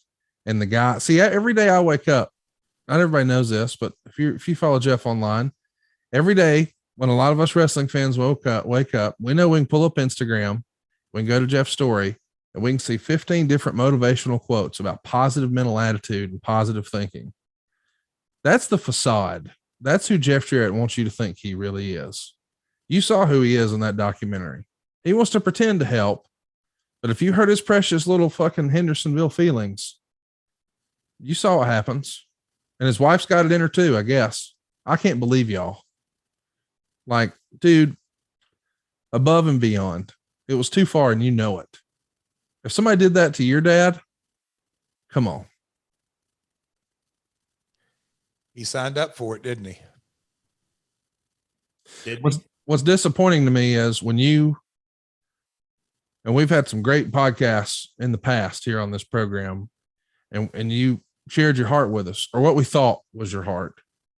And you talked about your road to recovery and how you went in the Hall of Fame, like seemingly out of nowhere right after. And you said on the show then, and you've told me privately, the first person who called to congratulate you is Ric Flair.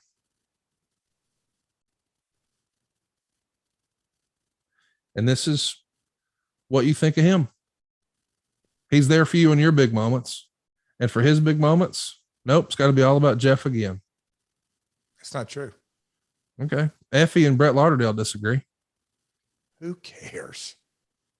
Where did all the heat come from? Is it this silly horseman stuff that him and Arn don't really consider you a horseman?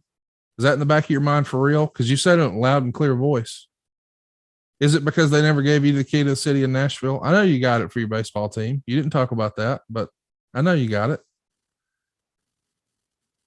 Rick having a big day doesn't take away from your achievements, Jeff, but not everything has to be about you. It's about something much bigger than me. Which is? The disease of addiction will kill you.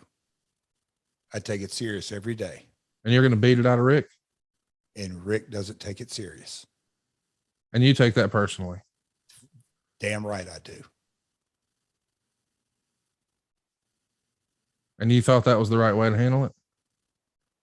We all make mistakes. But guess what?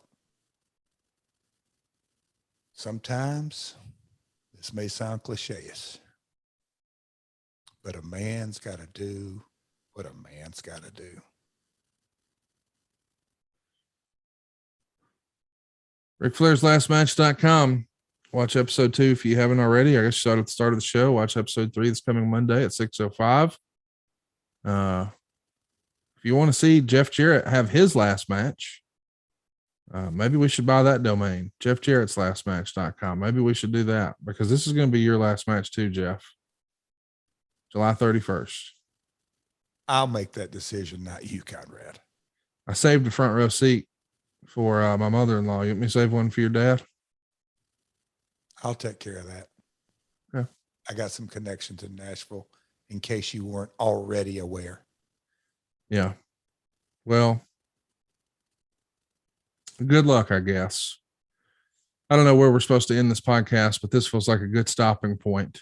We're scheduled to have another show next week because we got some ads sold. So it'll be me or it'll be Polly Bromwell, but those advertisers will be serviced. And I greatly appreciate you guys supporting these advertisers, not the My World listeners. That's what's important to me. Buddy, are you kidding? I crank out more podcasts than anybody on this planet. It's all about them. I'm just saying, at the end of the day, who wants to hear from you again right now? I don't. And I know you think you're right. And I think that's what you think is cool about this is you're doing what you think's right. And you're standing what you believe in, but dude, you took it too far. And you know, you did. And you're going to get your comeuppance July 31st. So how do you feel that way, bro? Let's wrap it. RicFlairsLastMatch.com. My World will be back next week. I don't know what we're talking about. Probably more nonsense from Jeff. But if you want to see something you won't ever see again, RicFlairsLastMatch.com, July 31st. See y'all in Nashville. Boys and girls, I can't wait to talk about Jeff Jarrett's penis with you. You already know about Stroke. It's a patented move from Jeff Jarrett. You already know about With My Baby Tonight.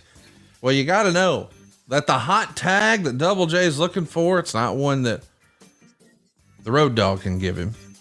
It's only one that Blue Chew can give him. Blue Chew is a unique online service that delivers the same active ingredients as Viagra, Cialis, and Levitra, but in chewable form and at a fraction of the cost. Because you know, Double J's a thrifty son of a gun. Take them anytime, day or night. You can plan ahead or be ready whenever an opportunity arises. Now, the process is simple. Sign up at BlueChew.com, consult with one of their licensed medical providers, and once you're approved, you'll receive your prescription within days. And the best part, it's all done online. No visits to the doctor's office, no awkward conversation, no waiting in line at the pharmacy. Blue Chew's tablets are made in the USA, prepared and shipped directly to your door, all in a discreet package. But there won't be anything discreet about your package. Boing. Blue Chew wants to help you have better sex. Discover your options at BlueChew.com. Chew it and do it. We got a special deal for our listeners. Try Blue Chew free when you use our promo code MyWorld at checkout. Just pay $5 shipping. That's BlueChew.com. The promo code is MyWorld, and you'll receive your first month free. Visit BlueChew.com for more details and important safety information. And we want to thank Blue Chew for sponsoring today's podcast and Jeff's wiener. Coincidentally, if you take a Blue Chew, man, you can swing that rascal like a guitar. Start hitting ladies in the head with it. Well, maybe don't do that. Just because Jeff did doesn't mean you should. Hey, it's Conrad Thompson, and you're listening to My World. And of course, we couldn't do it without the Hall of Famer, the man who looked at the lights last Sunday night. Maybe my friend, certainly yours, Double J, Jeff Jarrett. Jeff, how are you, man? Oh, you just love saying those words. Couldn't do it without the Hall of Famer. Conrad, can we fill in the blank on a few damn things? You couldn't do this podcast. You couldn't have the show. You couldn't sit there and watch your wife's ass get beat by my wife. We could just go on and don't give me that. I heard from so many people who were legitimately worried about Karen because Megan, Megan worried about Karen. Wait, buddy, Megan would destroy Karen in real life, and you know that. Oh, good. Are you kidding me? Come on. She beat Megan up. She was working and beat Megan up. First of all, let me just say this. I guess I turned heel. Sorry about your brass knuckles upside your head. You didn't turn heel. But you deserved it. Coming out there. It's what I do, Conrad. You're finally going to smarten up after all these years. You finally got smart to the business last Sunday. Oh, that's why we hated you. You know what? I sincerely listen. We're having a lot of fun, tongue in cheek. And I know that I'd say 99% of everybody who listens to My World really enjoyed what we did and the build and storytelling to build up Ric Flair's last match. But today we're here to do something that I don't think has ever really been done before. And that's pull the curtain all the way back on how you build a show, because Lord knows I did not know. And I got a crash course. And now with our very first ever wrestling show in the rearview mirror, we're going to sort of talk about it a little bit today. And before we clicked record, you said, man, I just don't know what to expect today. I don't know. This is episode 6. Sorry to cut you off. 60, whatever it is. I've never done a podcast without notes. Yeah. But in my head, like plenty, but I haven't. We don't need to research what we did. We were there and it was a week ago. So we're just going to talk about it. And it is unusual for you and I to click record and not have a guide of here's the story we're trying to tell. So Conrad, you just said, I think you used the words 99%. Yeah. Re-say what you just said. Cause well, I mean, listen, I got a little bit of pushback, and I mean a teensy amount from folks who said, hey guys, I just wanted my world. I don't want this kayfabe stuff. And before we recorded those episodes, you were like, Conrad, our podcast is a shoot. And that made me laugh. And then I said, buddy, they want to go on a ride. And your question to me was, what are they looking for? They being the listeners. And I'm like, we want to believe. I'm a wrestling fan. I know I'm fortunate enough to get to do this podcast with you, but I'm a wrestling fan. And what we wrestling fans gravitate to is, okay, I know what that is. And I know what that is, but now this is real. And if we can make people suspend their disbelief, even though they know what wrestling is, if we can make them believe just a little bit more than normal and sort of tilt their head and question it, I think it works.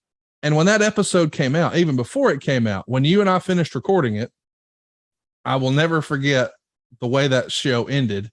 We record our shows by Zoom here for the video. I'm running the audio through Adobe Audition, since we're just telling you how we do everything. Boy, you are really giving the sauce here. You're going to tell this story, aren't you? I loved it because we're going back and forth and all over each other. And you had that chair sideways and you're like, let's just end it, Conrad. Let's just end the podcast right there. And then when I click the button on Zoom, it goes recording stopped. And as soon as that happened, JArrett was Pavlovian. How was it? What do you think? Did it work? And for you to go from pissed off to that guy, it was like, they're going to love it. And everybody on our team before it ever aired was like, dude, this was amazing. And I know you were fortunate enough to have an opportunity to be on SmackDown and Raw on the way to build a SummerSlam. And you got to see a lot of folks who do this for a living, and they liked it too, right? They did. And here's something that I hadn't even shared with you. The last of my, how would you say it? Third party conventions. And I'm not going to say last ever, but everything that's on my books when I took my day job, I finished this weekend. Right. Went over to Charlotte, the Gathering. And for those who don't know what the Gathering is, I'm going to let my partner. It's a 15-year convention based in Charlotte. Describe what that is, because that'll give further context. For a long time, Greg Price ran the NWA Legends Fan Fest at the University. Where you met Megan, but go ahead. Yeah, at the University Hilton in Charlotte, and it was fantastic. I had my first visit there in 2013. Loved it. I found a lifelong group of friends there, established those relationships, created a group chat that has now helped create a lot of these podcasts, and certainly StarCast. Even StarCast was named at that convention, or from one of the fellows I met at that convention. And 6 years ago, this past Friday was the very anniversary of my first date with Megan. I happened to be at that convention and took her to an Italian restaurant off-site and said, hey, I'm in Charlotte. She's in Charlotte. Let's see how this goes. Well, now she's running around here with my last name. That's also the 6-year anniversary of the very first episode of Something to Wrestle with Bruce Pritchard, which without that podcast, I don't know that you and I would be talking. So I've always had a soft spot for that weekend. Greg Price, unfortunately, quit running the convention. And now a really nice guy named Marty has started a company called T-Mart Promotions. And they do a whole bunch of stuff throughout the year, signings and whatever. But he picked up where Greg left off that same weekend, that same hotel. And you were fortunate enough to be there this past weekend. Well run, well organized, packed. Obviously, the COVID situation through the last couple of years, everything opening back up. But Conrad, I walked in Friday and left Saturday at, I don't know, 6:00. What a lightning rod. You have I knew there were people on both sides of the fence, and, just a lot of mixed emotions about even having the event and what are you guys doing and why is this happening and why is that happening? And, oh, wait a minute, your podcast is this, just you name it, question mark after question mark after question mark going into it. Now coming out of it, and look, it goes back to the fundamentals that I got to learn at 12, 13, 14, 15 years of age. People are going to believe what they already make up their mind to believe. Yes. I heard the words, Ric Flair ruined his image. Ric Flair has destroyed his own legacy.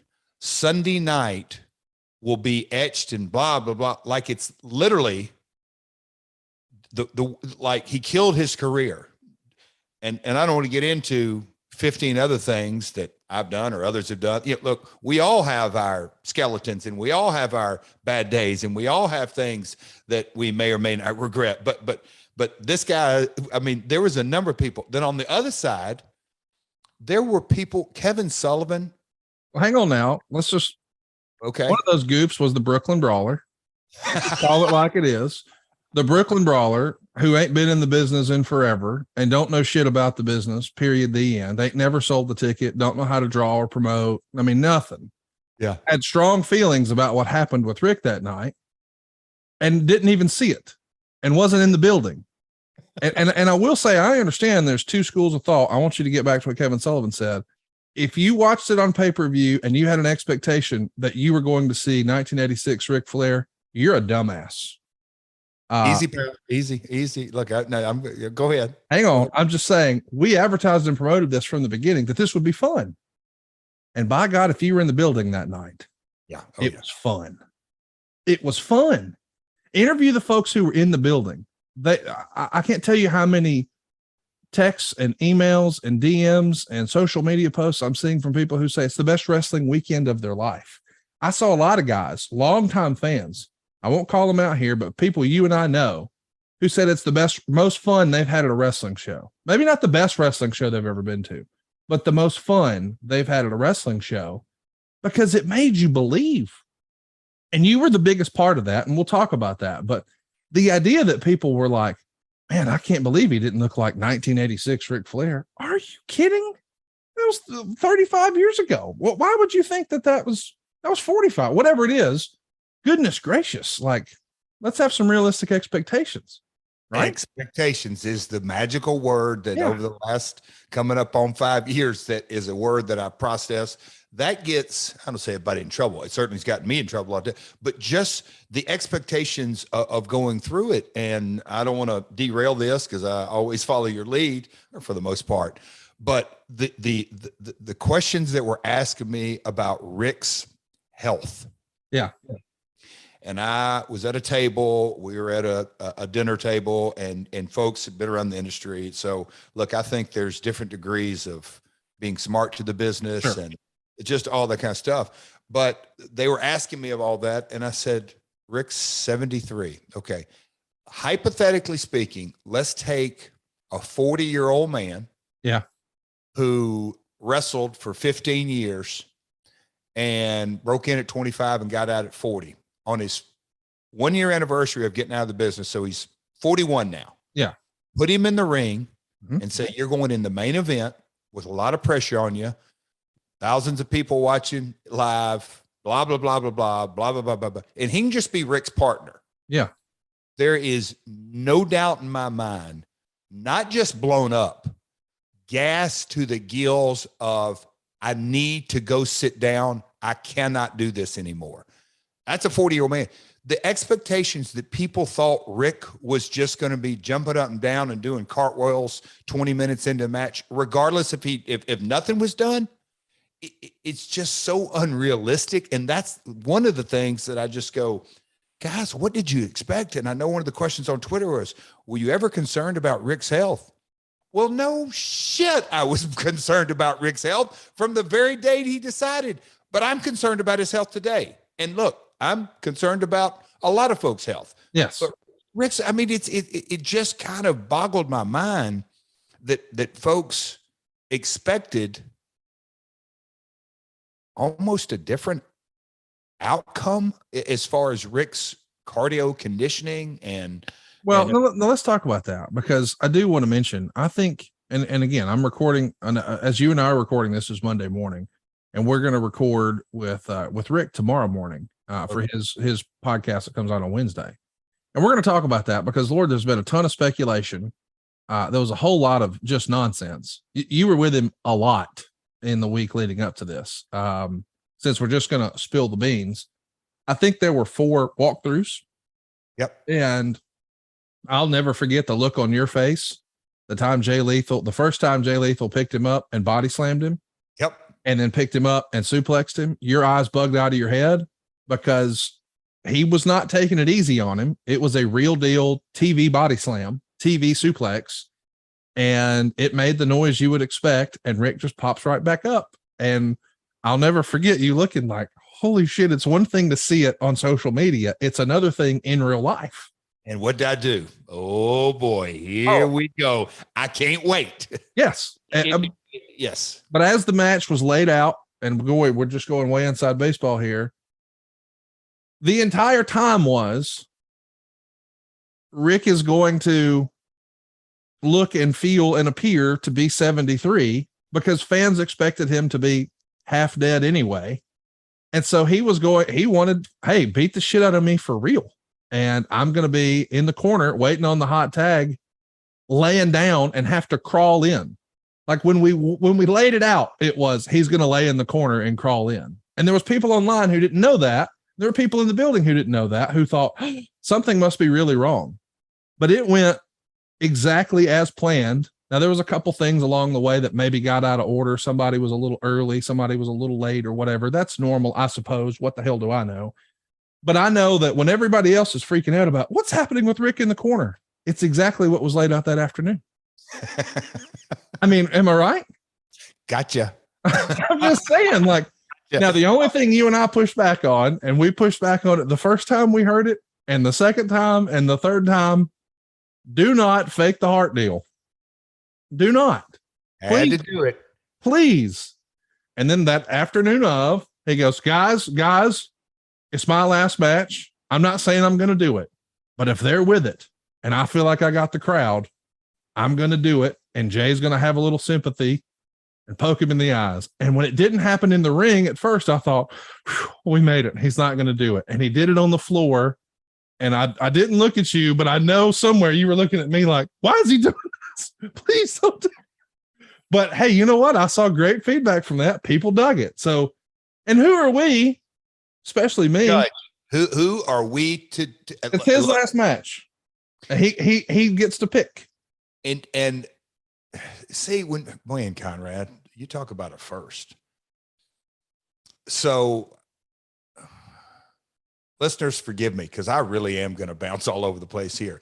But the art of working, yes, we had a lot of guideposts, a lot of navigation through there, but the art of spontaneous give and take that went on in the 27 minutes. Rick may not be as fast and as physical and blah blah blah blah, but his sense of feeling emotion in the crowd is spot on.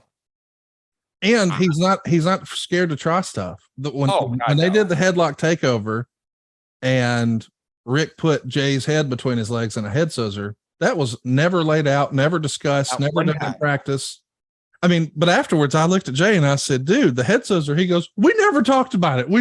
He was just feeling it and did it. And that made me feel good for him. Like, there were little things like that. The chop, the smack in the face, I mean, we could go down that. That's why I want to make sure that we give the industry, not me and Rick, but the industry and the art and the vibe that the guideposts were there. but the real raw emotion and the give and take and the feedback and listening to the people. And that's a couple of things that I told over in Charlotte this weekend. I said, if there's a lesson, man, listen. Yeah. Listen to the people. They will tell you. But look, if you're a musician, you can hear when literally one note out of a 3.5-minute song, a real fine-tuned musician could say, hey, it's a little flat there, a little sharp there. That was a little off backbeat, blah, blah. We're going, that was a great performance. No. Yeah, so the mindset and listening to the people, man, a lot of times it's lost. Yeah. It's lost on folks. So I did want to talk a little bit about the adrenaline dump, Jeff, because as you know, as we got closer to the event, boy, Rick put a ton of pressure on himself. And he started to get a little more nervous and a little more anxious and a little more excited. He wasn't nervous about his health. He wasn't nervous about anything other than, I don't want to let people down. I want to put on a good show. And I knew with the cast of characters we had in the match, man, we were going to have a great show no matter what. I didn't know how good of a show because I was in the building and it felt special. And I understand some of that didn't translate to TV, and maybe you came in with a different approach or a different attitude, or you were seeing it from a different perspective. But if you were there, boy, it felt big, it felt special. And I know it was really big and really special to Rick, to the point where, you know, we had planned to do the old school ring introductions, unbutton the robe, show the big gold belt, make it be a surprise. But he was so nervous, he didn't make sure it was all the way snapped before he went out. Only one of the two snaps. So at the top of the ramp, it starts to scoot down. That's the reason he does the adjustment and the big reveal. But it just felt like when that didn't go exactly as Rick hoped, he got even more in his head, like, oh, and I haven't talked to him about it. We're going to talk about it tomorrow, but I know there had to be some sort of adrenaline dump of I'm finally here. And that, to your point of, hey, let's take a guy who's been out of the ring for just a year, who's maybe half his age, and all of that nervous energy and excitement and all that, you can't help but go, right? Big time. And I was in the ring the night before, but that kind of mindset, I was January, but it was a different kind of vibe, a different kind of pressure for all of us, because there isn't next Monday night. There isn't next Friday night. There isn't next week. There isn't the next pay-per-view. It's here we go, boys. Oh, and by the way, it's the Nate. It's just a kind of different on so many levels, and knowing that, look, I had my mindset that got to bring the energy, got to bring the showbiz, got to bring, as me and Road Dogg, got to bring as much gaga as possible, because Rick was in his head, for the lack of a better word. He was, and he put way too, but look, that's him. That's what's made him tick, I'm sure, all through the years. Who's his toughest battle? Himself. His biggest critic is himself. Yeah. He's hardest on himself. Yeah. And so with that being said, that runs in the family, by the way, too. Okay. everybody puts that same amount of pressure to perform and over deliver and exceed expectations. And, listen, he told me candidly, he goes, Conrad, the issue is you guys have done such a great job promoting this. I got to hold up my end of the bargain. What if I don't? What if I can't? This has been built and promoted and hyped, and you're doing a great job, but maybe too good, because I'm nervous about it now. But in reality, it goes back to, and a lot of things could have, who knows, could have gone better, could have gone worse. I don't know. I think how it happened was exactly the way it was supposed to happen, with the exact timing and everything that went down with it. And look, and I'll get emotional thinking about, my dad's old quote, the critic. Yeah. It's not the critic that counts. It's the man who's in the arena. Rick stepped into that arena with big Brahma bull balls. Yeah. He just did. You can say anything you want, ego. We could just go down the whole list of the line, and I can say, yep. But at the end of the day,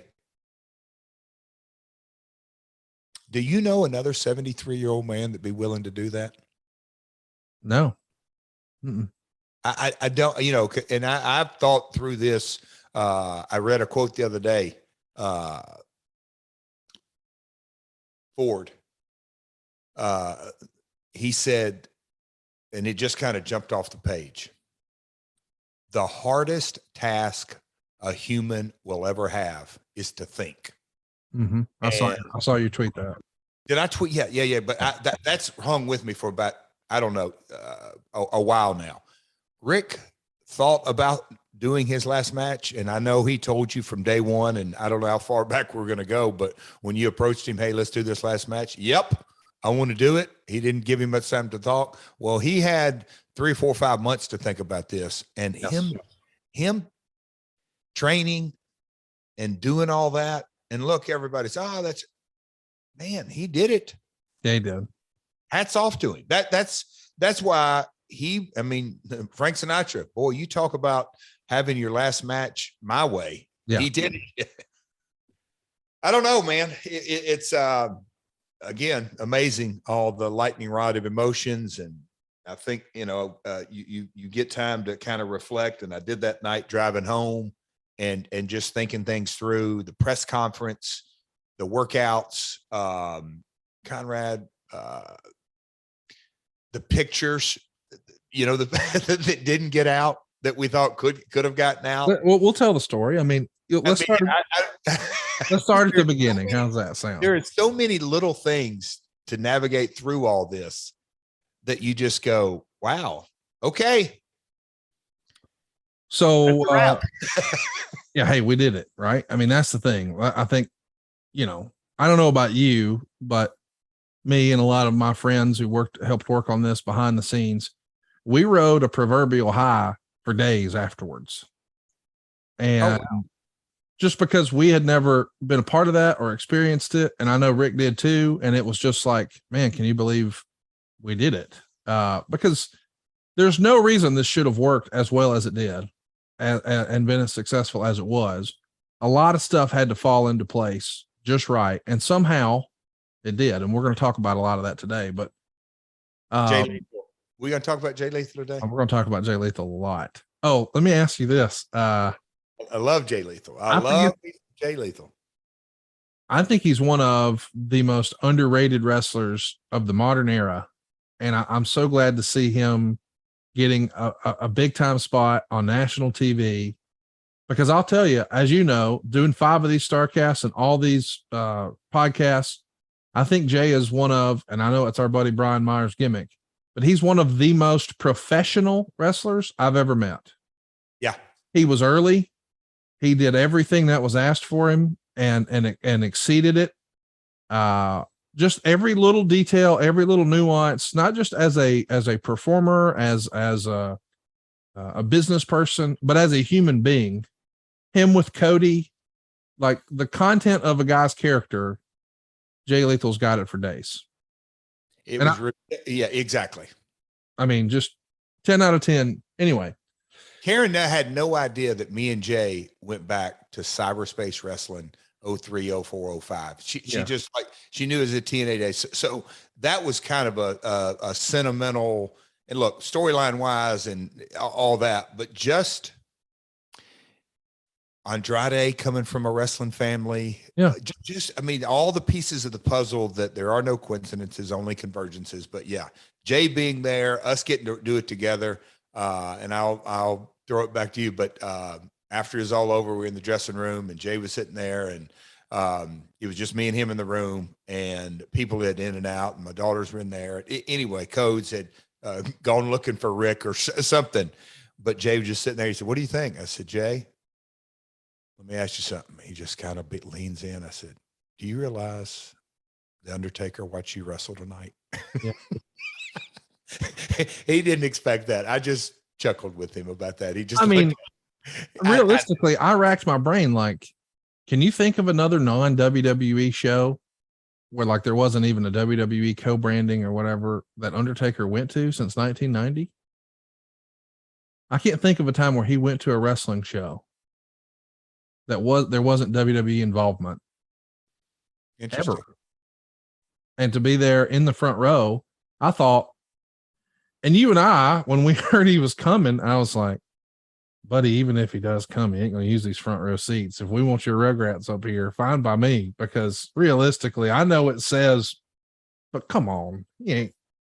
And then when I see him in the backstage, I'm like, wow, okay, cool, man. That's all. And by the way, when he showed up, my phone blew up. It was like, I thought something happened to my kid because everybody was texting me, Undertaker's here. And I'm like, okay, but hats off to my man, Mark. He ain't going to sit in them seats, but he did. And man, you want to talk about respect when the real deal godfather of wrestling comes out and sits shoulder to shoulder with Bret Hart and Mick Foley. And Bret have had their ups and downs. Yeah. Yeah. And Bret, I a lot of respect for those gentlemen. Lots of respect. Unbelievable. Kid Rock. We had a couple of words backstage. Joe C was a buddy of mine, and obviously Joe C was on stage with him years ago. And Joe C's favorite wrestlers were me and Taker. And so Bobby was just talking about, wow, Taker was there. You were there. My man, Rick. It was just, there were a lot of surreal moments going in and coming out of it. So Tony Schiavone said afterwards, because, you know, Tony is a man. Tony doesn't like me. Tony don't like anybody. No, I'm kidding. He's like, you're a heel. I'm like, hey man, I didn't throw your phone. I threw your notes, and it was the last match. So what notes did you? You didn't need them. He did get tickled at the idea of me running another show.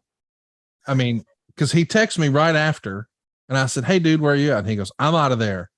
If you next time you do this," and I'm thinking, next time, what is that? But he goes, "Next time you do this, you got to get better control of the backstage." And I was like, "What's wrong?" And he goes, "It's not a backstage; it's a damn Hollywood premiere." And I'm like, "Well, do you want me to tell Rey Mysterio, sir, the inn is full. You and Dominic have to leave. Mr. Hayes, Hurricane, Sanjay, hit the bricks, pal. Will calls around the corner." I mean, what am I going to do? I'm not going to kick those guys. Are you kidding? And he's like, "Well, you got to have better control." Of what? Am I supposed to tell Mickey James you can't be back here? No, come on in. Like, what am I supposed to do? Anyway, Will calls around the corner. I did want to Will call. I didn't like that. I did want to tell you, there was a segment, you know, I was present for a couple of these, and there was some sort of interchange that was planned, and I forget exactly what it was.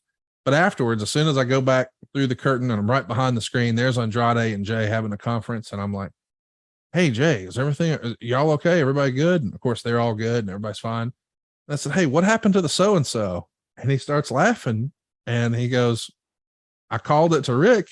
And Rick said, "Shut up. Listen to me." And I was just like, "Okay." And he goes, "That's what I said." Okay.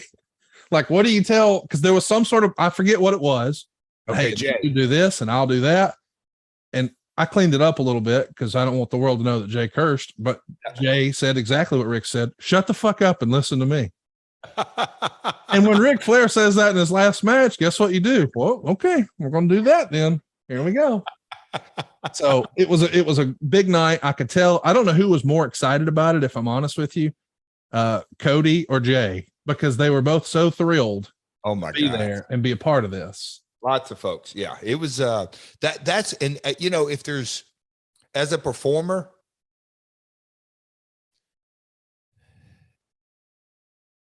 that's what is hard to describe, but it's maybe impossible to replicate outside of our industry, is the big show feel the day of.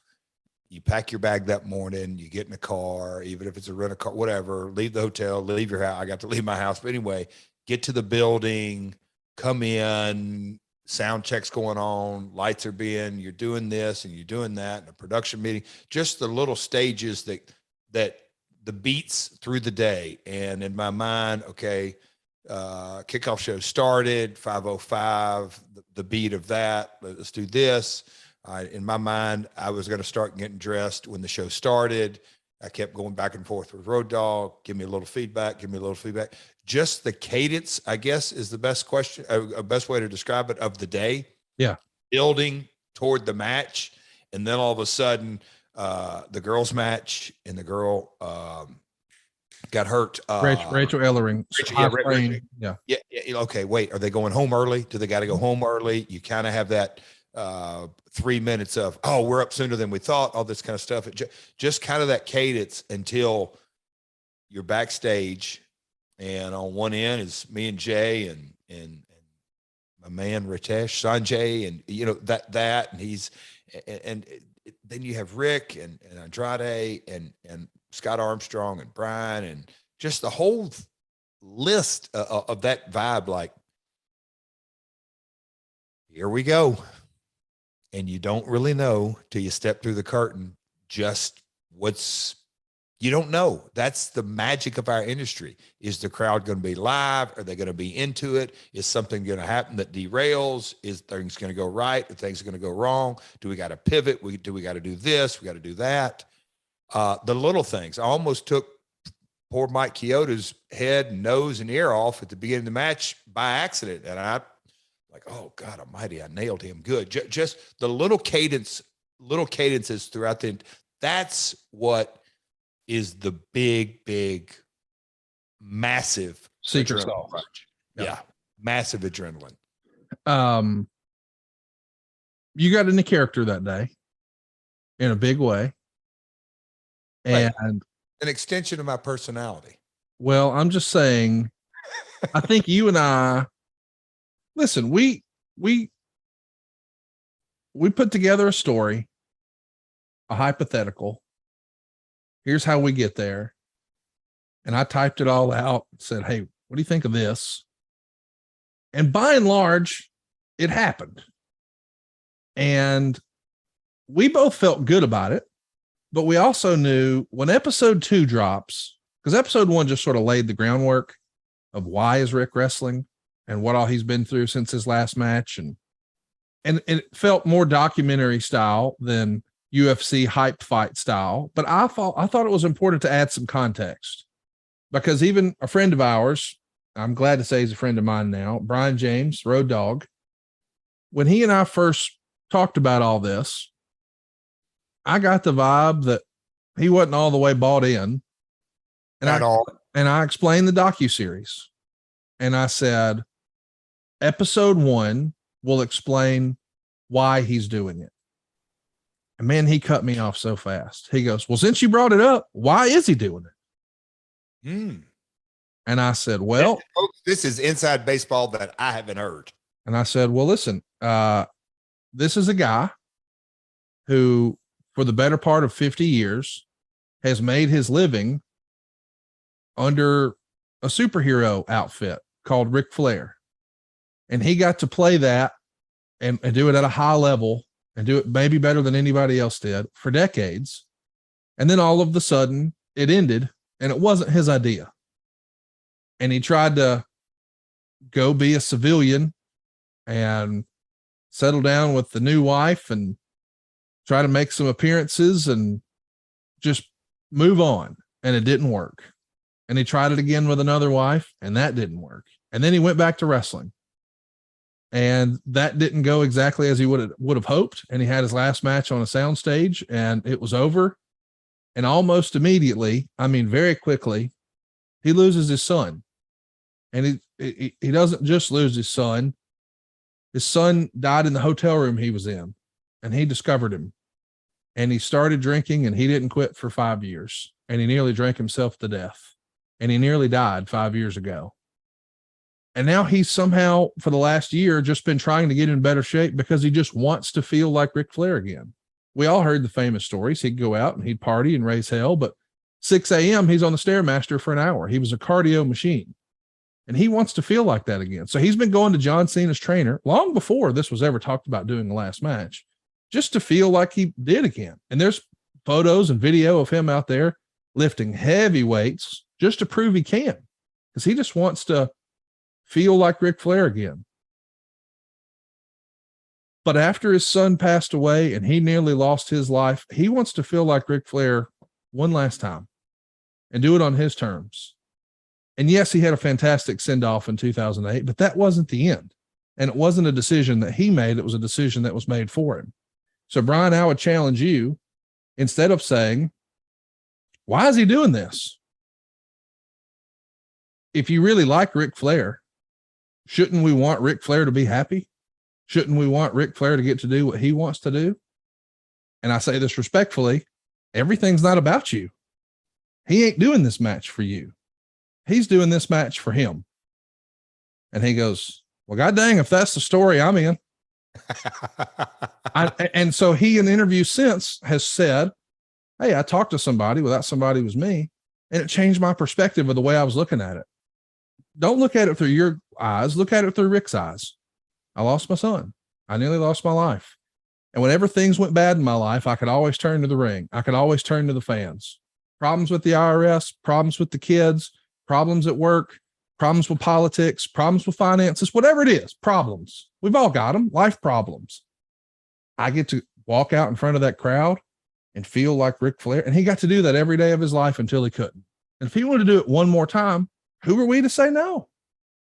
And Brian went from, oh man, why is he doing this, to shit, yeah, when is this happening? And what, can I be there? So he was in. And that's what episode 1 did for us. I feel like it just sort of set the table and explained, why is Rick doing this?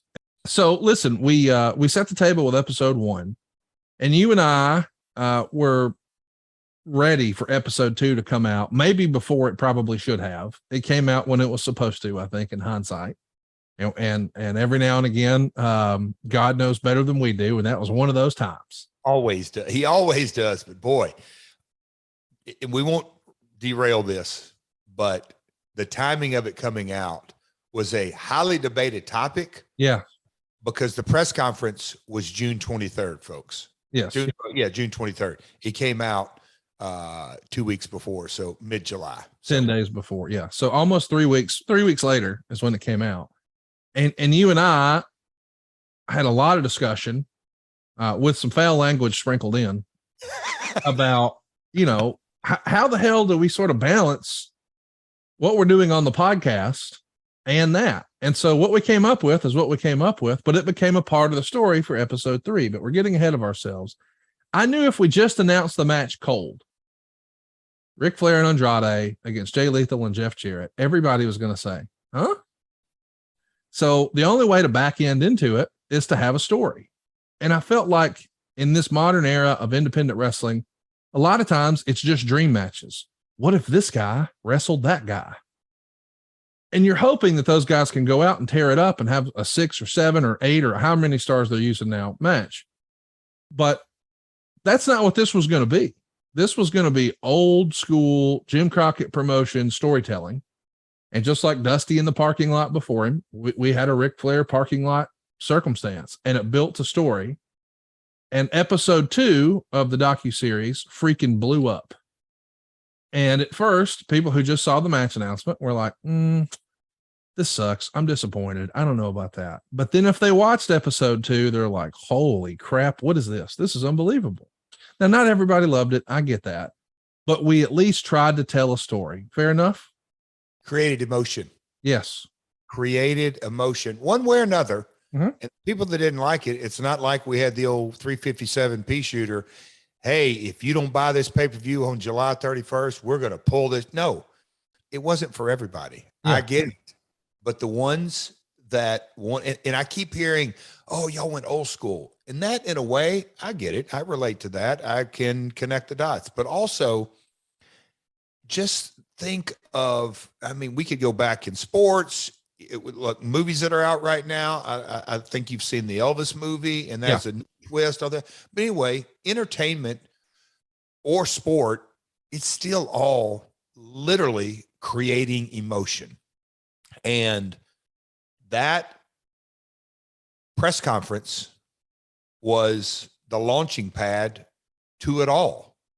Mike Keith, the voice of the Titans, just how, you legitimately got food poisoning. Yeah. You weren't there. Just all the things that went into that press conference. And look, a photo shoot, a film shoot, press conference, the sponsors that we had to kick off, fight was there. That Thursday, and all the elements that went in from sun up till way past sundown that we had to get in one day. Yeah. That's hats off to all involved. We got a lot done, and that in a single day. That parking lot scene diplomatically didn't go as planned at all. Listen to you. It didn't go as planned because you stabbed my freaking father-in-law in the head for real. I just said it didn't go as planned. There was some magic planned. It wasn't necessary. Just add Double J. When he's feeling it, look out. That was I should have known what to expect Sunday just based on that. But I was inside, literally on a toilet. Yep. And I want to poke my head outside and see what's going down because we had talked about it and I knew what was coming and all that jazz. But I also didn't want to be on camera. And so I had a circumstance and a situation that was very real life. And when I come out there and I see, hold on, time out. We got a t-shirt design. Conrad in a bathroom stall with the door open, trying to look out. So I come around the corner and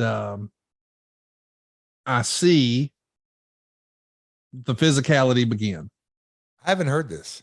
And I don't know because I'm far away. It feels like it's dragging on. Like I'm like, well, this is taking way too long. This is not exactly what but maybe it'll edit out. I don't know. And then when the physicality starts, give me your shoe, give me your shoe. Okay. That's all exactly as we discussed. Here we go. And then when he yells, it's a hard way, guys. I'm thinking, huh? I just saw him prepare. What happened? And Lord, this is not PC, but that's the first time I ever saw a black dude turn white. Jay Lethal was fucking shook, son. Because Jay Lethal backs up, raises his hands, and goes, I think we should stop, guys. And I'm thinking, oh, fuck, something really bad happened. And you don't give a damn. Keep going. Karen don't give a damn, holds him back. Jay's nowhere around. And if you go back and you watch the tape, and we'll probably release the unedited one day, when Jay comes back around and realizes you haven't slowed down, he knows he's supposed to be beating him up. But it's one of his real life best friends who has yelled, it's a hard way, guys. And so he sees the blood coming out, and Jay is now, so he comes back and realizes, all right, well, I guess we're still going, and doesn't kick him in the head, doesn't kick him in anywhere in the upper body, just like kick him in the shin. Like, just stay. I'm not adding to this. The guys, and afterwards, Jay was like, I've never seen or been a part of anything like this. But in between time, once it's done, and I feel like, okay, cameras are down, everything's fine, I jump down and I'm like, Rick, are you okay? Because you saw the scene. He was bleeding way more than we imagined, way more than any of us could have expected. And I go, he could see the look in my face. Are you okay? And as I'm approaching him, he's walking and he goes, I'm fine. And pretended to faint, and I pretended to catch him, and he's just howling with laughter. And I'm like, okay, this motherfucker, he's in his element. He loved it. But the visual of your father-in-law, after he yelled, it's a hard way, and Jay goes, I think we should stop. And Rick has got it covered, coming down his teeth and all that, but he looks at me just fine. He goes, I'm fine. And Jack took one more step and then pretended to faint. And I'm like, and he just starts howling with laughter. Like, he got me. He got me. So Conrad, maybe you don't know this. So again, we're trying to set it up. The agenda of that day, yes, was ridiculous. It was way too overambitious, but we only had Andrade for the day, and me for the day, and Jay for the day, and the photo shoot, and the still shots, and the images, all that were used in the promotion, the press conference. And somebody was 2 hours late, and that threw us off. I'm not getting into that. Yeah. Going to my attorney's office, which was, anyway, so it was super ambitious. So the parking lot scene, we'll call it, not a lot of thought went into it. It was, hey, we'll do this and do that. But I think you are aware, Conrad, that Jay, as it aired, and then he hits him in the gut, goes down, and then third generation promoter, Hall of Famer himself, Jeff Jarrett, Rick, let me get you to your feet. Yes. Let me help you up. Yes. And then once I was accosted. No. Storyline. I'm trying to create a little motion here. But just once I got Rick to his feet and he got back comfortable, then the emotion was going to come out. And hey, I didn't need his help, and back and forth. But if you will, the heel turn was, we have a few words, but not too much. We were both kind of, and then I was going to walk off and then turn around and sucker punch him. Down he goes, not off the punch, but he's going to get run into that beautiful white Bentley. And I was supposed to smash his head into the white Bentley. And then a little magic was about to happen. And there was going to be some crimson, not just on his face, but on the car as well. Yes, because it was white. Then he was going to be laying down. And then my beautiful, voluptuous bride was going to offer her small little footwear. That was what that was kind of the next step. When the emotion that was as real as can be that Rick felt, he didn't want to get up. Now, I haven't asked him. I don't know. But when he didn't want to get up and we had that face to face, and buddy, this is where the lines get blurred. It just is. I'm in the role. I'm supporting actor. Rick is lead actor. When we're in that moment and he didn't want to get up, and we both know that, A, B, C, D, and E's coming next and F's coming next. We got to get there. And we joked I joked, he's a turtle and blah, blah, blah, but he wasn't getting up. You talk about improv. Yeah. And he had the words with me, and I smacked the living taste out of his mouth. Yeah. I came with it. And well, let me give me a pass there, because he said beforehand, he told me to tell you guys. And then he said it right before y'all went out as we're sort of talking through it. And that's where you said, hey, we'll use the heel. You can't really work a bumper or blah, blah, blah. We'll use a heel. Well, apparently you can't work a heel either when Jeff has it. But anyway, he goes, well, that's an impact point. And I'm like, okay. This episode is brought to you in part by ProWrestlingCrate.com, monthly mystery crates for diehard wrestling fans. If you're looking for exclusive wrestling collectibles every month, sign up for ProWrestlingCrate.com. Boxes ship worldwide and include brand new merchandise from AEW wrestlers and WWE legends. Every premium box includes 2 t-shirts, 1 micro brawler figure, and 1 autographed 8x10, 1 lapel pin, and more. The plans start at just $9.95 and are the perfect gift for any wrestling fan. Visit ProWrestlingCrate.com today. Either way. Yeah, I didn't know you had that. Okay. He says, hey guys, y'all are going to have to take me down for real. And I said, well, come on, Rick, we're not doing that. And he goes, oh yeah, we are. It's going to look real. They got to take me down. And I said, Rick, the only thing that can derail this promotion of this match is if you get hurt beforehand. And I've told Jay, and I never told Rick this, but I told Jay after they did the superplex, and he was adamant. I'll come back to that. But I'm like, no, they're not going to take you down for real. He goes, oh yeah, you are. And so when we did that little huddle before you went out there, he looked at you and Jay and he goes, hey, and y'all better not hit me with any of that pussy shit. Hit me for real. And I'm like, that's not necessary. He goes, no, you're going to have to fight to keep me down. We're going to fight. It'll be fine. I'm fine. And I'm thinking, I literally have forgotten that. You're right. That's not necessary. And then when you were out there, I'm sure you were thinking, well, shit, he said we don't get a second chance at this. Make it look good. Oh, yeah. But damnation. I vividly remember 3-2, and that's when Rick left the building to walk up. Mm-hmm. And Jay, I told Karen, this is maybe not being a little dramatic here, honey, but this is candidly his last angle. Yeah. Get ready. Yeah. And she is I know she's unbelievable. She's unbelievable. buddy, when she flips the switch and gets into Karen mode, She becomes a movie character. whew, what a villain. Unbelievable. Yeah, the old heel. Whoops. So here's, we'll come back to the story with Jay, but at that point, Rick's like, hey, I want to get cleaned up. And I knew, afterwards he was it's been a long day. So I said, hey, he's going to have to get cleaned up. Let's go see if the building will let us buy a 6-pack of Michelob Ultra so he can because they're going to have to work on him after this.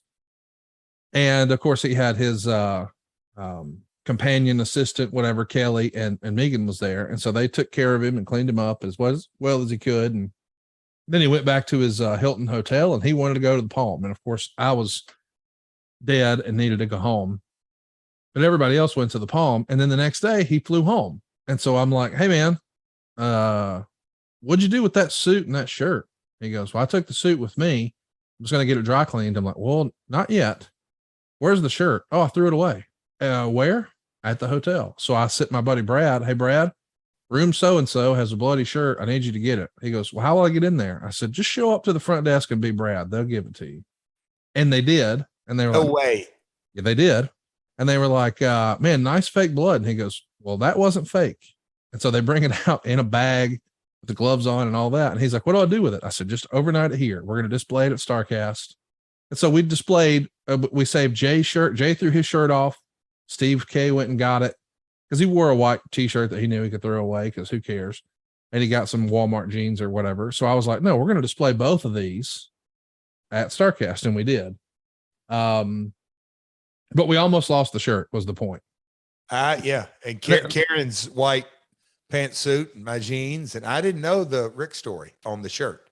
But Brad. I thought we needed to save that. We needed to display it. I'm not doing anything with it, but we might cut it up and put it in the action figure cards or something. I don't know, something.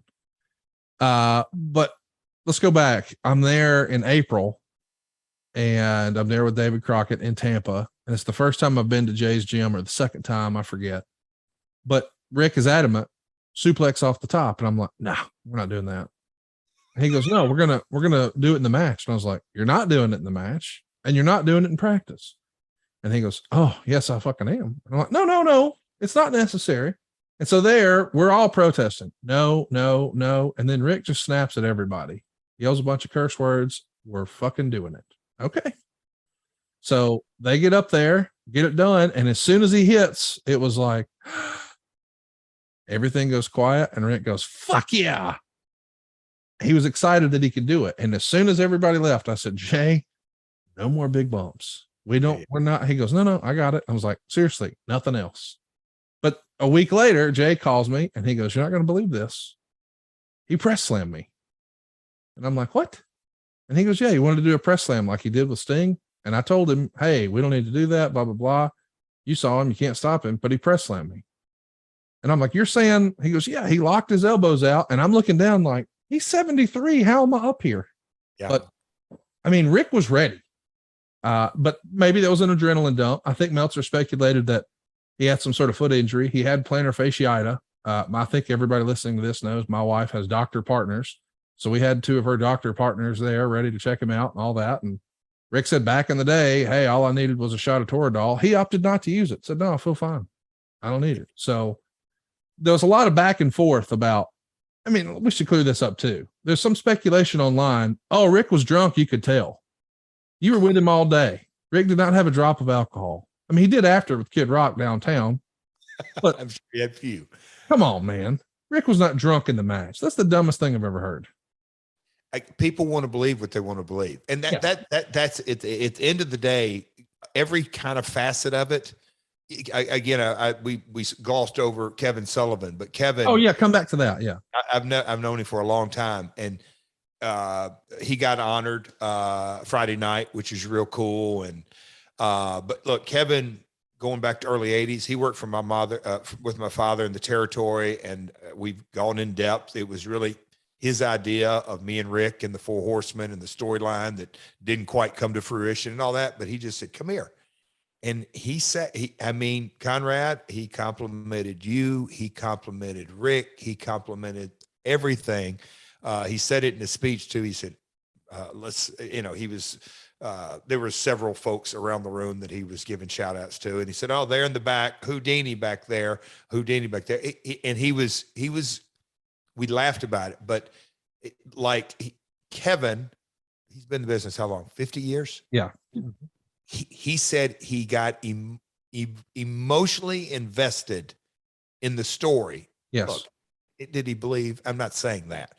I'm just saying the story was there. Yes. Everything that wrapped around it. He was highly complimentary of several things, of me in the match, of the give and take and the ebb and flow. But Kevin's a thinker's thinker and all that. But it was cool to hear his perspective on it, because look, there's several folks that didn't like it. Right. That just was like this, and this. And I'm going a long way around to say the art of our industry was, to me, look, art is subjective, but if you like that kind of painting, the picture that was painted on Saturday night was, for me, certainly a once in a lifetime. It was fantastic. And we got great reviews from episode 1, except from one entity who didn't like it. Episode doc series episode 1. Okay, yeah. We'll move on to episode 2.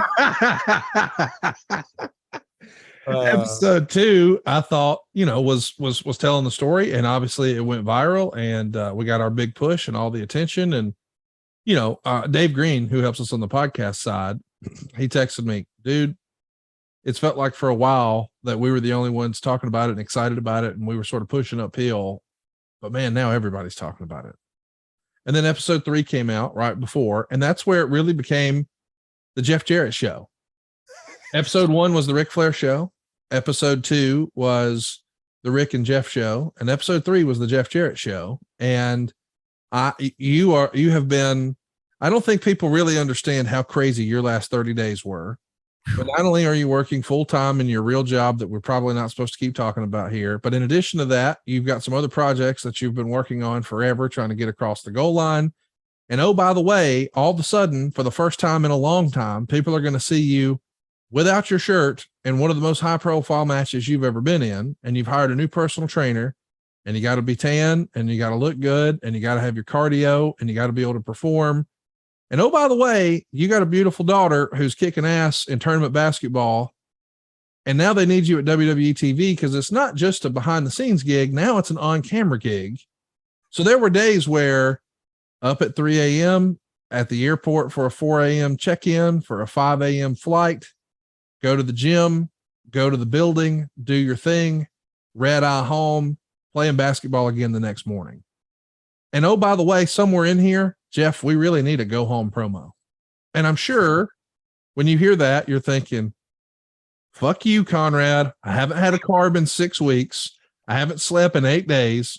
My daughter's team lost by a point, blah, blah, blah, blah, blah.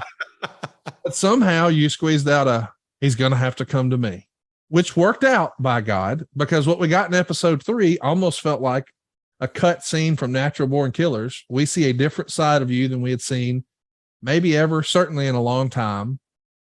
And what was great about your role in this is, I mean, I got a really high profile person in the business who didn't necessarily love this idea. And they texted me and they said, well, who's the heel in this? Because Ric Flair fans want to pull for Ric Flair no matter what. But through our storytelling, Rick did not want to be the babyface. Rick wanted to have his last match as a heel. He wanted to be a shitty, cocky, arrogant heel. He wanted to be Ric Flair. But I knew folks were going to want to boo you in that building, no matter what you did. But I thought you, like, the best villains to me are the ones who feel justified. The ones who don't wake up and look in the mirror and say, I'm going to do bad stuff to people today. No, hey, you know what? I'm just minding my own business. And then somebody did this to me and that can't go unchecked. And so they feel justified. And the way you approach the whole story with logic, you could boo Jeff Jarrett or you could be on team Jeff Jarrett. But that's what made it really cool to me, is it wasn't as simple as old school Hulk Hogan. Here's your baby face. Here's your heel. Pick your favorite. And I loved the story, but I think I wasn't sure. I had an idea, but I don't even think you were necessarily sure. When they played your music before you came to the ring, what's the reaction going to be? It is your hometown. You have been this, I mean, not to just totally blow smoke, but you do all this charitable stuff in the area with every possible charity, whether it's, Salvation Army, literally everything. You're that guy, and you're out here grinning for the Predators and grinning for the Titans. And now we've tried to make you a bad guy where it's probably hardest to make you a bad guy. What's going to happen here, especially with the story we told where you were slighted? You were the one who was wronged. And I guess to make sure that we were ready for that, I feel like that day got yourself worked up in a frenzy to be a heel. I know for sure you made a grown man cry that day. I did not. Yes, you did. Your wife helped too. And that was a clue for who we're talking about. But it happened. And I was like, I'm not going to take any of this personally. He's getting in character. We'll talk tomorrow. Everything will be fine. But then when you come down and where I was seated, because it's chaos backstage, I've never done this and everybody's asking me questions, but I know I got to be in the front row. We'll talk about that in a minute. And so I make sure that I'm out there and we got everybody taken care of like they needed to be for the shots we wanted and stuff in the front row. But as you come down from where I'm seated, I hear from the bell guy next to me, Kurt, somebody threw a beer at JArrett. And I'm thinking, yeah, that's what we wanted. I heard the booze, but if they're throwing shit at him, like in Mexico, because you're a monster heel down there, this is perfect. And then I go watch the video. Nobody threw a beer at you. You took a dude's beer and threw it at him before you even got down the ramp. Wonderful. Fantastic. And as you wake your way around, I see you push a guy down and I'm thinking, oh no. And then I watch the tape and I realize, oh, it's an ad-free show top guy. Totally fine to push that guy down. And then I don't know you're coming over to me. That's all improv. And you're going to try to goozle me. And I'm like, what? Okay, I guess he's doing his thing. That is the magic and the art of improv, because I don't think you were totally sure what the reaction was going to be. You wanted to make damn sure they know ain't nothing likable about this guy. And you put on, and Road Dogg and I talked about this last week, the day after the show, a master class in being a heel. Old school, old fashioned, let's boo the shit out of this guy. And I went from 3 years ago joking with Bruce that JArrett was the human fast forward button to sitting in the crowd and feeling it and being like, fucking A, this guy is a next level performer. Seriously. I'm not even kidding. I'm not even shilling. It's over. I don't have to sell it anymore. But I was in awe of, holy shit, man, look how much they hate him. And all the little stuff that you did, dude, just bravo.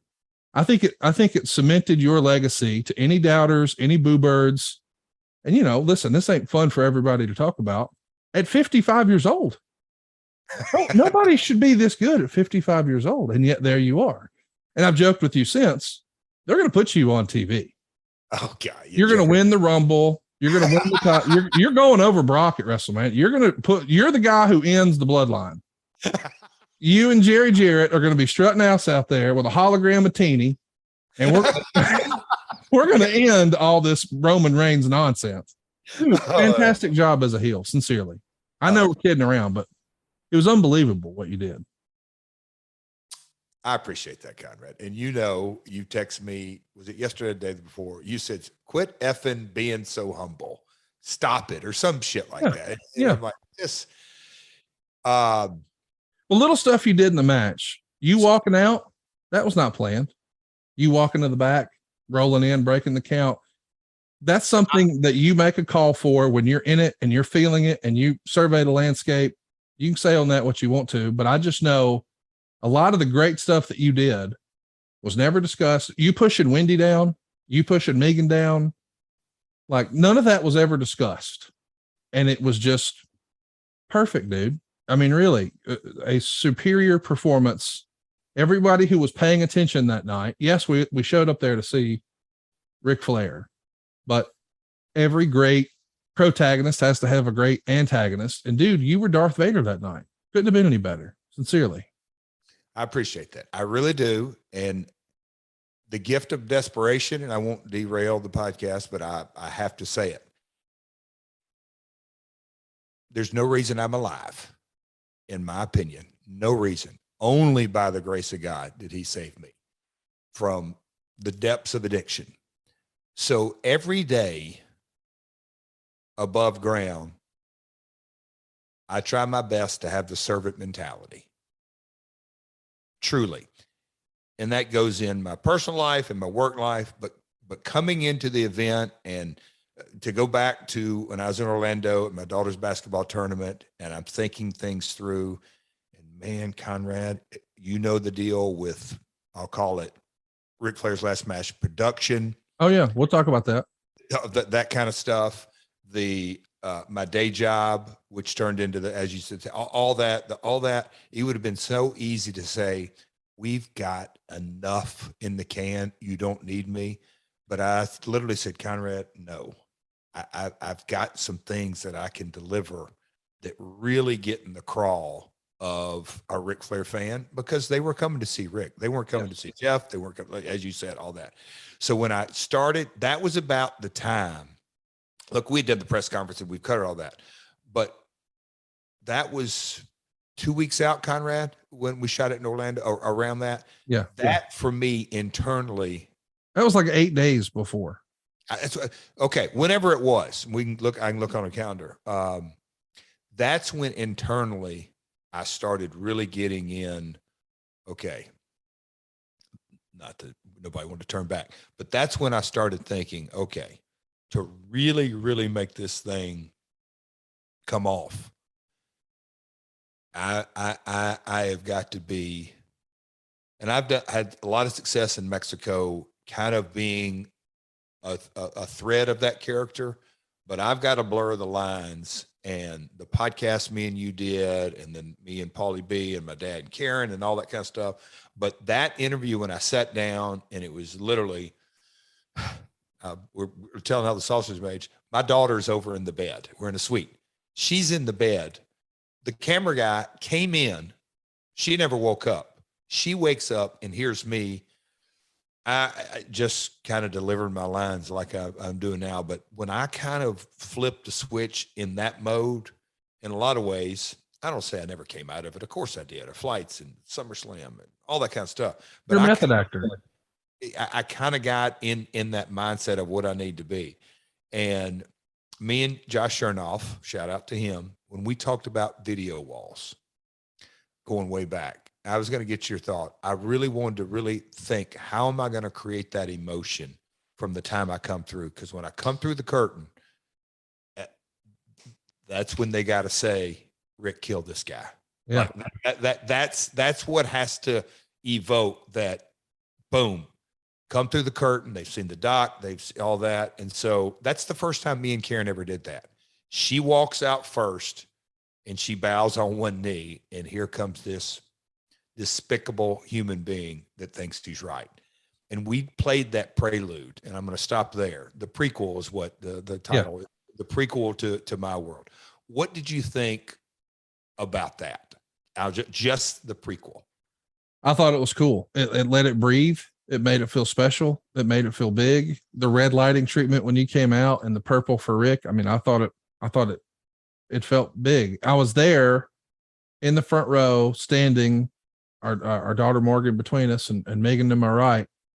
And we just sort of looked at each other because, listen, this ain't her bag, like she ain't her deal, but she knows that I've had to live, eat, and breathe this. And there were the week leading up to this, we never went to bed at the same time. I would come in 3-4 hours after her, then have to be back up the next day. And she knows, hey, we're kind of off sync now. And just as a couple in a marriage and a relationship, you get in a rhythm, and we were just off.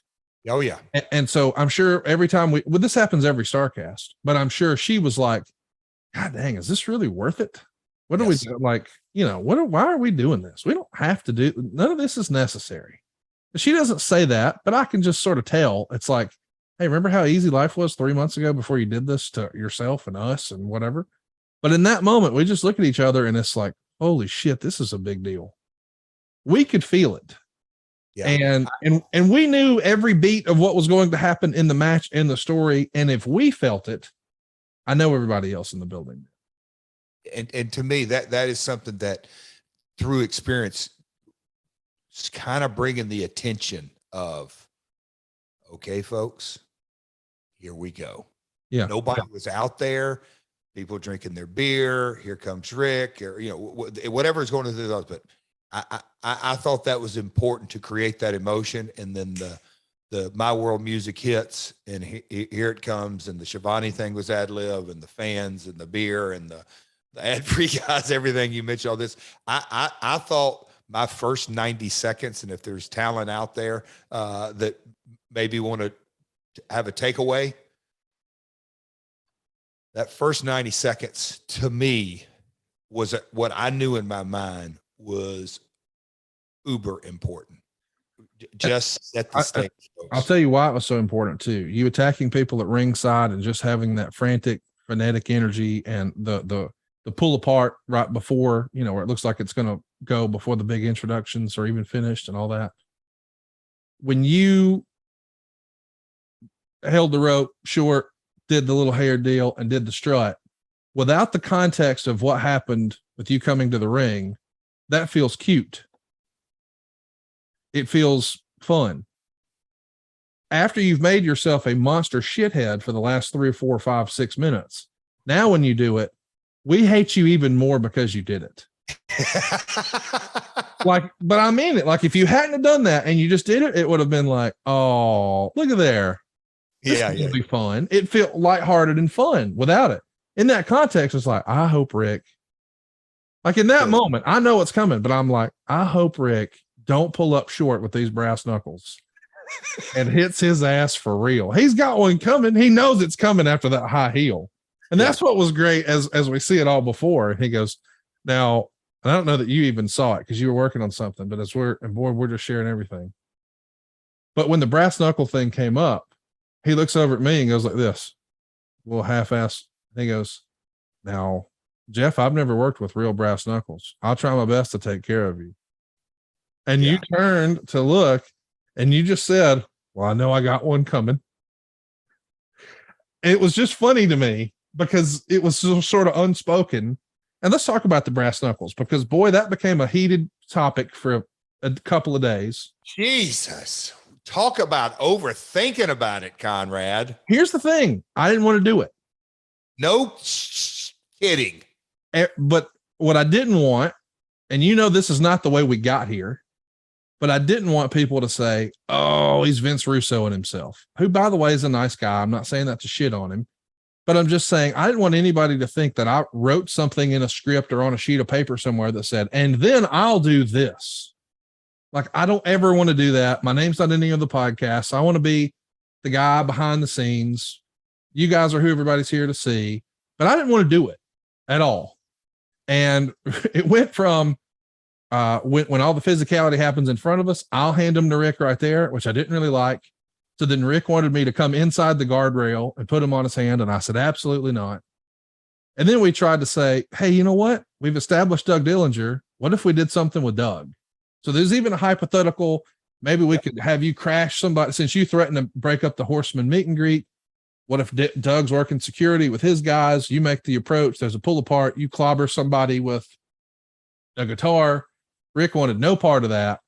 Conrad's a part of the story now. He was on my podcast. He's on your podcast. He's got to do it. And so then there's okay, well, we'll just have him toss it in.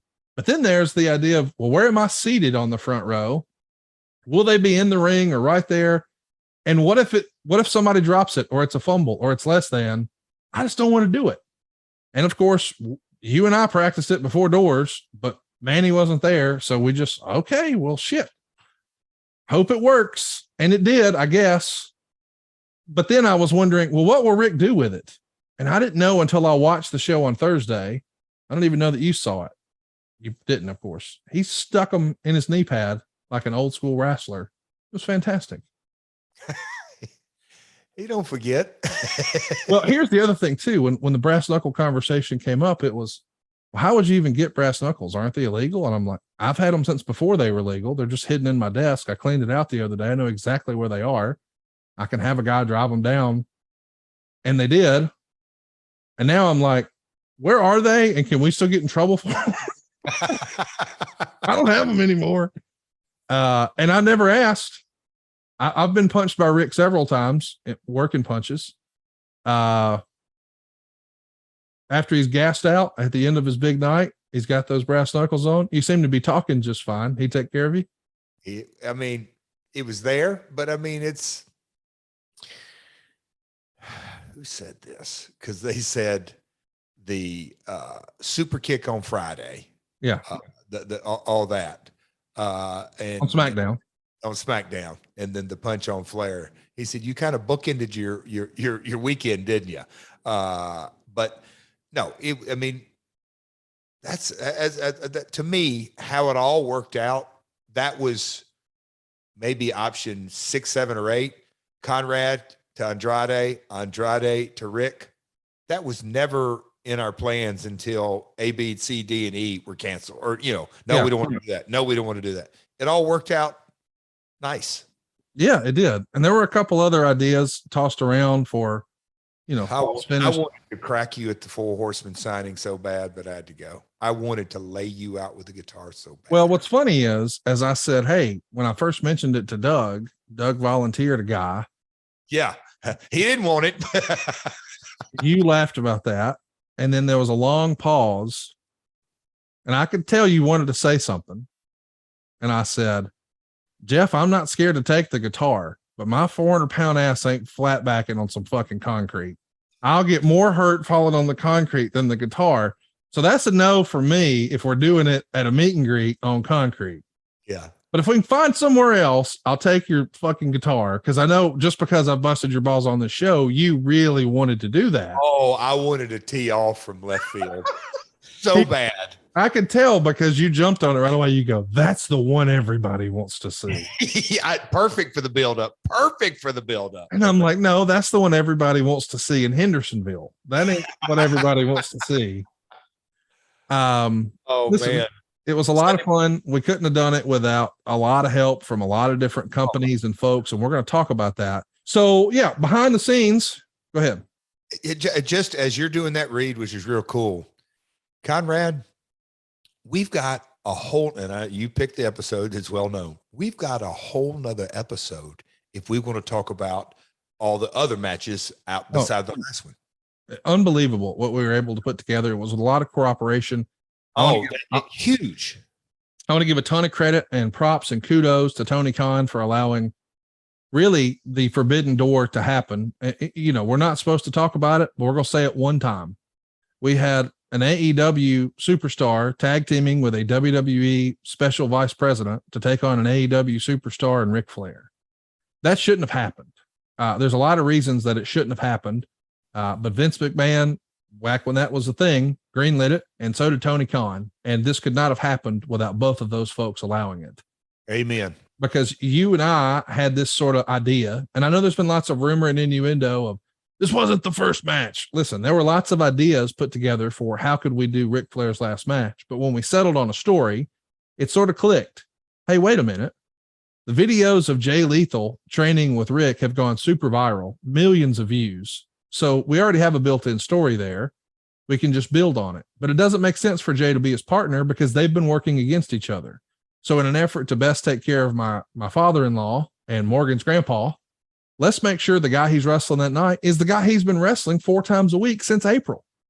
And that's another thing I want to mention. I know there was a lot of people who said, oh man, when Rick steps through those ropes, he gonna die. Okay. Smart ass. He wrestled an hour a week, 4 days a week since the first week of April. So when he stepped through the ropes that Sunday, it wasn't the first time he had done it. It was just the first time you had seen it. Rick had exponentially more in-ring work than you did by far. A multiple. Yes. And so anyway, I'm saying all that to say, we had been talking about on this podcast, is Jeff a horseman? Is he not? For over a year. So those two things just fell in line. And by the way, over the summer, literally the day our tickets went on sale, is when Andrade married Charlotte. So everybody now knows through TMZ and People Magazine and everywhere else that Andrade is Ric Flair's son-in-law. And everybody also knows that Jay Lethal's been training Ric Flair for his last match. And I happen to be in business with and partners with a guy who knows how to be a heel in Nashville better than maybe anybody. And so here we are. It worked. But it couldn't have happened without Tony Khan. It couldn't have happened without Vince McMahon. And now let's give flowers to everybody else. The minute I called Court Bauer and said, hey, I got an idea for StarCast, he cut me off and said, we're in.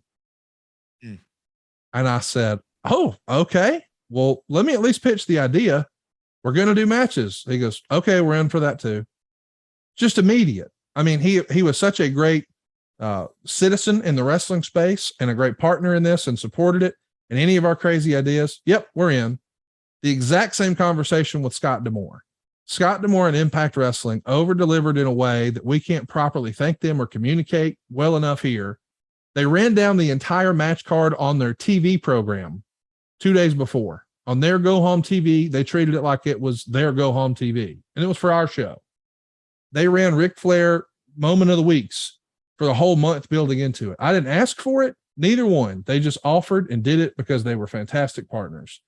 They helped us pull together and allowed us to use footage in episode 2 and 3 of Rick and Jay and Andrade, or Manny, not Manny, but everybody, you from Impact. We aired that, no problem. Couldn't be more accommodating. And as if that wasn't enough, they brought their whole freaking production crew, all of them, to help pull this show off. So if you were impressed with the way it was put together, I would say it was 85-90% Impact Wrestling just doing what they do.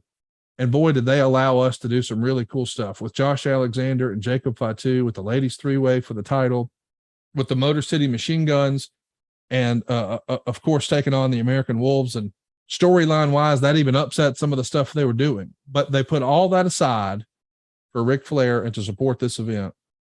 And Impact Wrestling deserves flowers for days. And my God, could those AAA guys have stole the show any harder? Dorian and sent 4 of his absolute best. Conan recommended it, and buddy, it delivered in spades. Me and you talked offline, sort of half-ass joking, but some of those guys' independent rates probably just went through the roof because of the performance they put on that night. For sure. I mean, and I'm going to let you keep going on it, but Keith Mitchell. Oh my God. Chris Dispenza, Greg Horn, all Keith just retired. Steve Small works for AEW. Chris Dispenza, AEW. Yeah. Greg Horn, AEW. All guys that I mean, you talk about being in the trenches at TNA from day one. Yeah. Just that's on layer on top of layer on top of layer. I got emotional a couple of times Monday, kind of thinking through, yeah, it was Ric Flair's last match, but I got to swing for the fences again with Keith and Steve and all that. And look, there's no secret here. Me and Anthem, I think it's the best way to say it, have had our ups and downs. And everybody put it aside. I mean, Conrad, Mutual Admiration Society, but they did it for you. And look, we're all involved, but yeah, I mean, production across the board. Oh my gosh, we could go on and on. Thuzio, I'll let you take back over, but we could go down to, it just doesn't happen in our industry. And I wrote that email the following day to a pretty good email chain with lots of folks included. The fact that it wasn't, hey, I'll see you next week. I'll see you next month, the next pay-per-view, the next episode. This was a one-off from a production standpoint.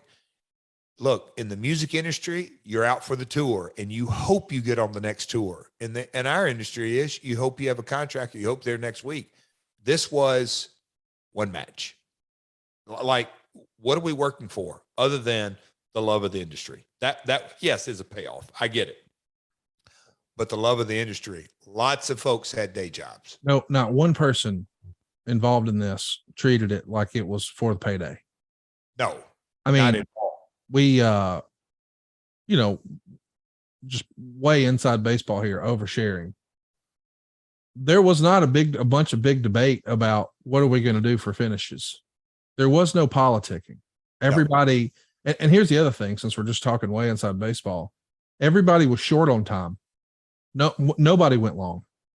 We were supposed to get the main event in the ring around 8:15. It was in at 8. Like, we had an hour for the main event. We hoped for 45 minutes with the post match at most. And because we didn't know how, we knew there'd be a lot before the bell and a lot after the bell, but we didn't think we needed an hour. But they finished 15 minutes early. And I didn't ask them to do that, but everyone went out of their way to do it because they understood, hey, even though this might be one of the biggest crowds I've wrestled in front of, or a big pay-per-view crowd or whatever, it ain't about me. It's about Rick. And a lot of the guys, if you go back and watch the tape, they were deferential on chops. It would have been real easy to just lay in 1,000 chops that night. And that wasn't the case. You know, they wanted to make sure that was special for Rick. There wasn't any crazy blood or none of that stuff that would have taken away. I guess what I'm trying to say is this was bigger than a one-off. This was bigger than a one-time show. It's not a spot show. No, we're not starting a promotion. I'm not saying that. I'm definitely not saying that. I'm just saying everybody had they minded their P's and Q's, and not like there was going to be, because what are we going to do? Boy, if they don't do what we need them to do, we're going to punish them next week on TV. There is no comeback. This is it. They just did it. And it was such a special thing. Communication, Road Dogg, Scott Armstrong, the whole group backstage, wonderful leadership. Absolutely. Just a lot of buy-in and a lot of help from a lot of folks. And I want to mention too, that I was lucky enough to be seated next to Brian between Michael Hayes, who was just hanging out, and Brian, who's wearing the headsets. And I knew the DDP thing was coming. And when it came and he hit the diamond cutter and the place went bananas and they played the music, I couldn't help it. I held my arm up and I tapped Road Dogg and I held my arm up to show him the goosebumps. And he goes, me too, man. And to me, just seeing, because I'm wondering, hey, this is my first time in this spot. Like, just the idea of doing this is kind of surreal to me. Am I goofy for thinking that was fucking cool? Because when they responded to that idea that we kind of worked out really at the last minute, the day before, sincerely, the day before, it was like, is this going to work? How will this be received? And when it hit and I showed my arm to Road Dogg and he did the same to me, it was like, okay, that's what this feels like. Cause that was pretty fucking cool. Real emotion. Real emotion is the word. It is. Go back to, it's not manufactured. Real. Killer Cross pulled me aside after his match. I went around and thanked everybody as best I could, thinking that was the right thing to do. And I went and found him and Scarlett and just thanked them so much for what they did. And I thought that he had a great match with Davey Boy. And he pulled me aside and he says, has anybody told you how special this is?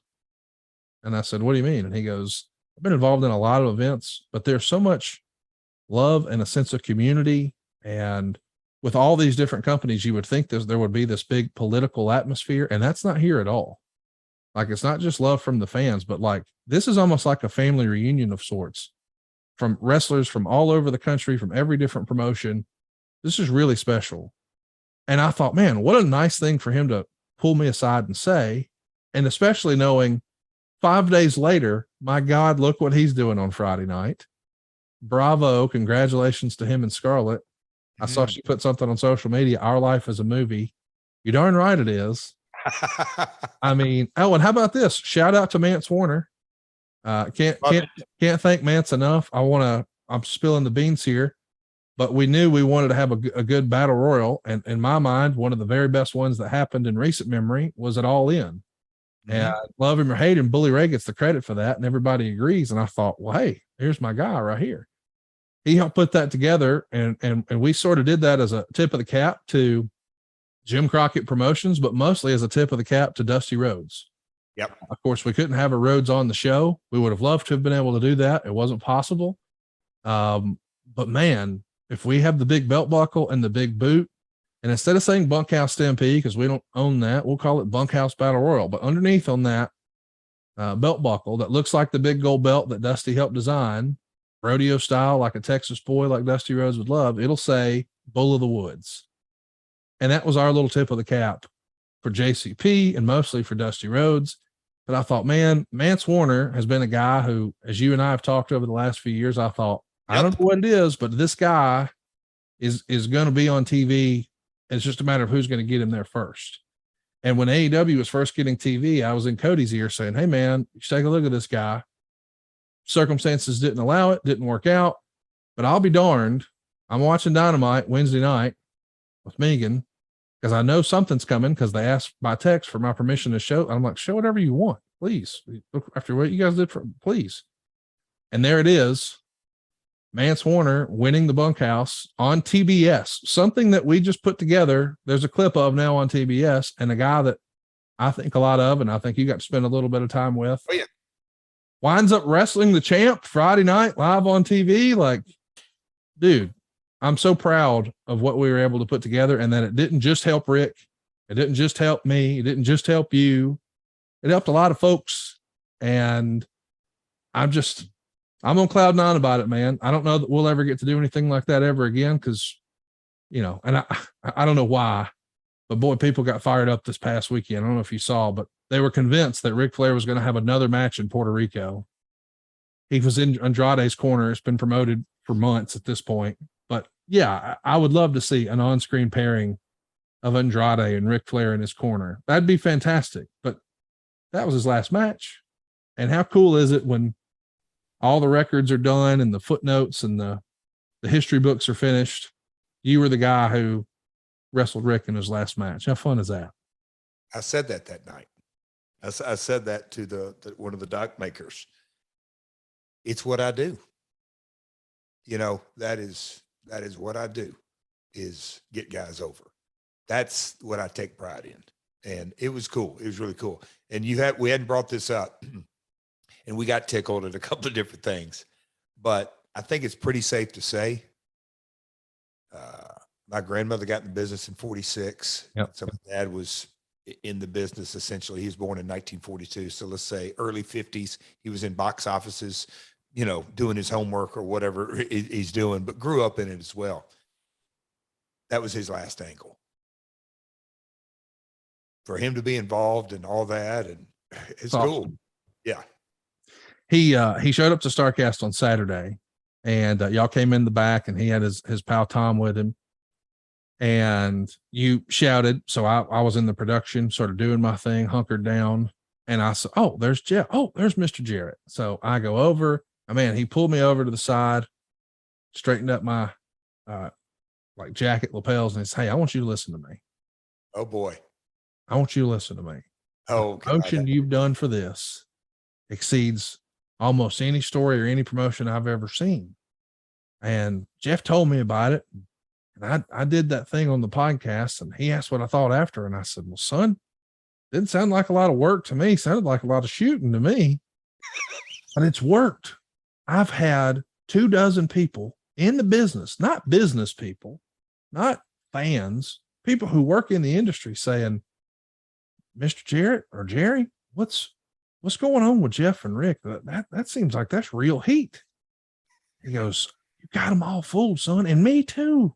And then I saw him again afterwards, and he was so deferential and complimentary. And then he went on Twitter and did the same thing. And I screen grabbed it and sent it to you. And I said, just so you know, the next time you come to my house, this will be printed off and on an easel in my office or something, because for him to be impressed with it, considering all the stuff he's done in wrestling. And by the way, we didn't even talk about it. Shout out to Jerry Lawler for a really last minute great cameo. We had a few different ideas we wanted to do with him. And, I sort of freestyled the whole Macho Man Coliseum home video, Josh Chernoff with Jeff Jarrett's locker room instead. But you and him doing the Fargo strut. Come on, dude. That's so fantastic. It's a GIF I have in my phone. That's a GIF. A GIF I have. Come on. Just 14-year-old Jeff strutting with Jerry Lawler before he wrestled Ric Flair. Last match. Come on. That's cool, man. Here's something, and I know let me just share this. My dad was in Charlotte this weekend. Yeah. And so he's had all the time to digest, and I did a Q&A. It was funny, Conrad, did a Q&A and a guy, ask a question, and I saw my dad slip in the back. He slipped in the Q&A, but in the back of the room. And there's a guy stand up, says, "Can you tell me a high point and a low point?" No. Can you tell me, Jeff, how was it to work for your dad? I think like that. I said, "Well, son, I'd love to tell you the truth, but he's in the back of the room." So everybody laughed and cut up. Anyway, but I went into his blessing and a curse and all that. But afterwards, here's where I'm going with it. He's had time to digest everything. The evolution of the business became front and center. He came from an era that you had. I mean, when you really think, he's produced shows in Jackson, Tennessee that were hour shows, sometimes half an hour because they had whatever it is. But it's really a 2-match, 3-match. We'll just call it 60s wrestling, 70s wrestling, and then 80s going to cable. Just the evolution that we're in. And however you slice it and dice it, Ric Flair's last match, yes, it was on Impact TV. So 99% of all promotion was done without TV. Yeah, it was on, digital. That's it. Our podcasts, YouTube, Vimeo. That's it. And the numbers. And look, there's a lot of promotions out there, independent promotions. I'm not saying it's the first ever, but the magnitude and the storytelling done digital. I just think, and I just don't think the podcast world gets enough credit, because none of it happens, in my opinion, none of it happens without My World podcast and just the thing that ad free is built on. I just don't think it happens. I don't think you would be in the space and have, hey, let's do it. Just how it's, and it's all, it's just, I think it's pretty cool to be a part of the evolution of the business. It is cool. And I'm glad that, you and I talked about this over a year ago, and I said, no, I'm not doing wrestling. I'm not promoting wrestling. I'm not negotiating finishes. I don't want to be involved in the politics. I like my lane, but this opportunity presented itself. Yeah. The real story that we're not talking about, we will tell you one day, but this is a part of a bigger master plan. And no, it does not involve Ric Flair wrestling again, but the entrepreneur brain kicked off, and I saw an opportunity for Sunday, and I said, if I don't do it, I wonder what if. So let's do it. We rolled the dice. I couldn't be more tickled with the results. I want to shout out some folks who we couldn't have done this without, the biggest of which is probably David Crockett. We needed his permission and his blessing to do it, and he had a blast. And we're so thankful that we had that opportunity to do it.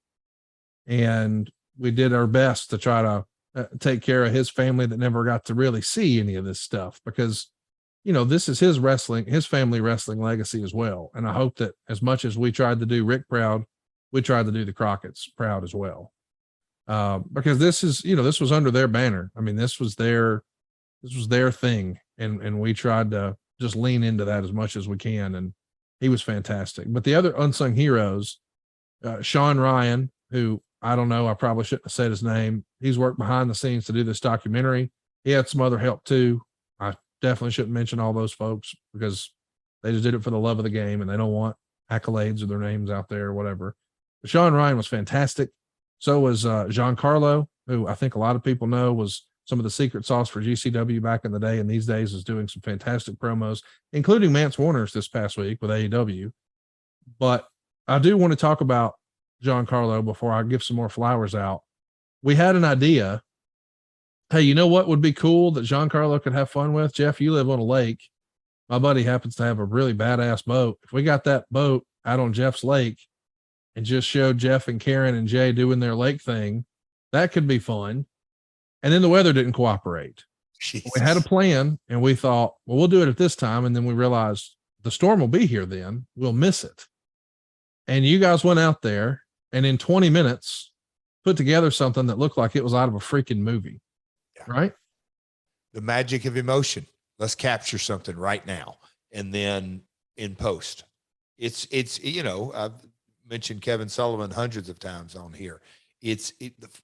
Everybody stays in their lane, does their role, but I don't think the AEW product gets enough, and I'm getting out of my lane here. But what Giancarlo, just Sean, they can create if you just give them Get out of their way. Get out of their way and give them time. So you have to give them time. I've wanted to work with Giancarlo for a long time, and this felt like the right opportunity. And he said, well, what are you looking for? And I said, man, I just want to show you what we're doing and then just let you tell me what you want to do. I don't want to hinder your creative process because I don't want you to think I need it to look like X, Y, Z. And he goes, well, I like to just bounce ideas. So just give me something and I'll work on it. And I said, all right, well, what if we got, you've been to Jeff's house. Yep. What if we use that big ass lake behind him? That could be a cool shot. And I just facilitated everybody's schedule and the boat. And then look what it was. And I can't give enough flowers to Chris McDonald, who's really the unsung hero, secret sauce of StarCast. Every video you saw hyping and promoting outside of the docuseries, a handful that Giancarlo did, those were Chris McDonald. And that dude is fantastic and a wizard and was on call for me personally 24/7 for 3 months. If I texted him at 1 a.m. and said, hey man, what if by 2 a.m. I was looking at it? I don't know how the dude slept or how he pulled it off. But Maureen Tracy, Steve K, Dave Silva, Josh Odom, Steve Kaufman, man, all of our team that work on all of our projects all the time really went over and above. Even our freaking researcher, who you've busted his balls on here several times, he donned the referee shirt. I love him. It was fantastic. But the other cool little thing that we got to do, and you were gracious enough to allow me to do and indulge me, is the Bunkhouse Battle Royal. I wanted to do the bronze boot. I wanted them to be an Austin Hall boot, like what Dusty wore. And I wanted to engrave MN on the inside because the guy who named StarCast is Mark Nielsen. He's a friend of mine in my group chat that I met at that Legends Fan Fest in 2013. And he passed away suddenly, unexpectedly at the end of May. So we engraved MN on the inside of that boot, and boots come in pairs. We gave one to what would have been his wife that he left behind, Allison, who's lovely and has been a part of every StarCast. And we gave one to Mance Warner. And one of the referees for that match on the outside was our old pal that we've had a lot of fun with here on the program, Pondwater Dave. Pondwater Dave has a Ric Flair room at his house. One wall in that room is dedicated to the Von Erichs, but the other 3 walls are Ric Flair walls. And when I knew that Pondwater had been a referee forever, he's even in, I think, the Texas Wrestling Hall of Fame or whatever, I said, hey man, do you want to referee this match or this Von Erich match? Well, he jumped at the chance to do the Von Erich Briscoes match. And I asked you, hey man, hypothetically, you reckon there'll be a guitar shot? And we both wanted one. Well, in order for that to happen, a referee is going to have to go away. So when we did the format, Ryan Katz and Brian Armstrong, Brian James, we wrote second referee slides in to make the count. And I didn't want to tell Pondwater the night before because I wanted to make sure his ass would actually go to sleep. But that day, before StarCast doors open, I said, hey, man, you know how wrestling is. Things change. But in the main event, Mike Chioda's going to take a bump. We're going to need a special referee. Can you do your best Charles Robinson, run down the ramp and slide into the ring? I thought he was going to start crying, but our friend, Pondwater Dave, got to count your shoulders down for Ric Flair's last ever match, and knowing what it meant to him to be able to walk around and strut that ass and say that he counted Ric Flair's last. That's what it was about, dude. The idea that you get to create these emotions and moments and special little things we'll look back on. And I don't know who's been more excited since, me, Pondwater, or Karen, because we had a blast.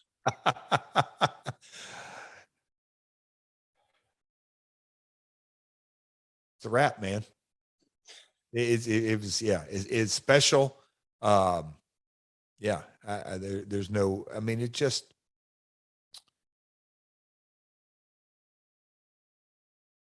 yeah. Everything that went into it, that quote, the critic, it goes for not just Rick. really everybody who signed up. Everybody who signed up to be a part of it said, a lot of raw emotion, but I'm doing this. I'm going to get in the arena and not stay outside with those cold, timid souls.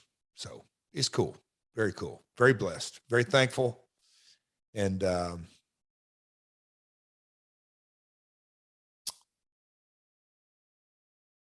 it's a wrap for me. Boys and girls, we greatly appreciate all your support. It means a lot to us that you spend a little time with us every week here on My World.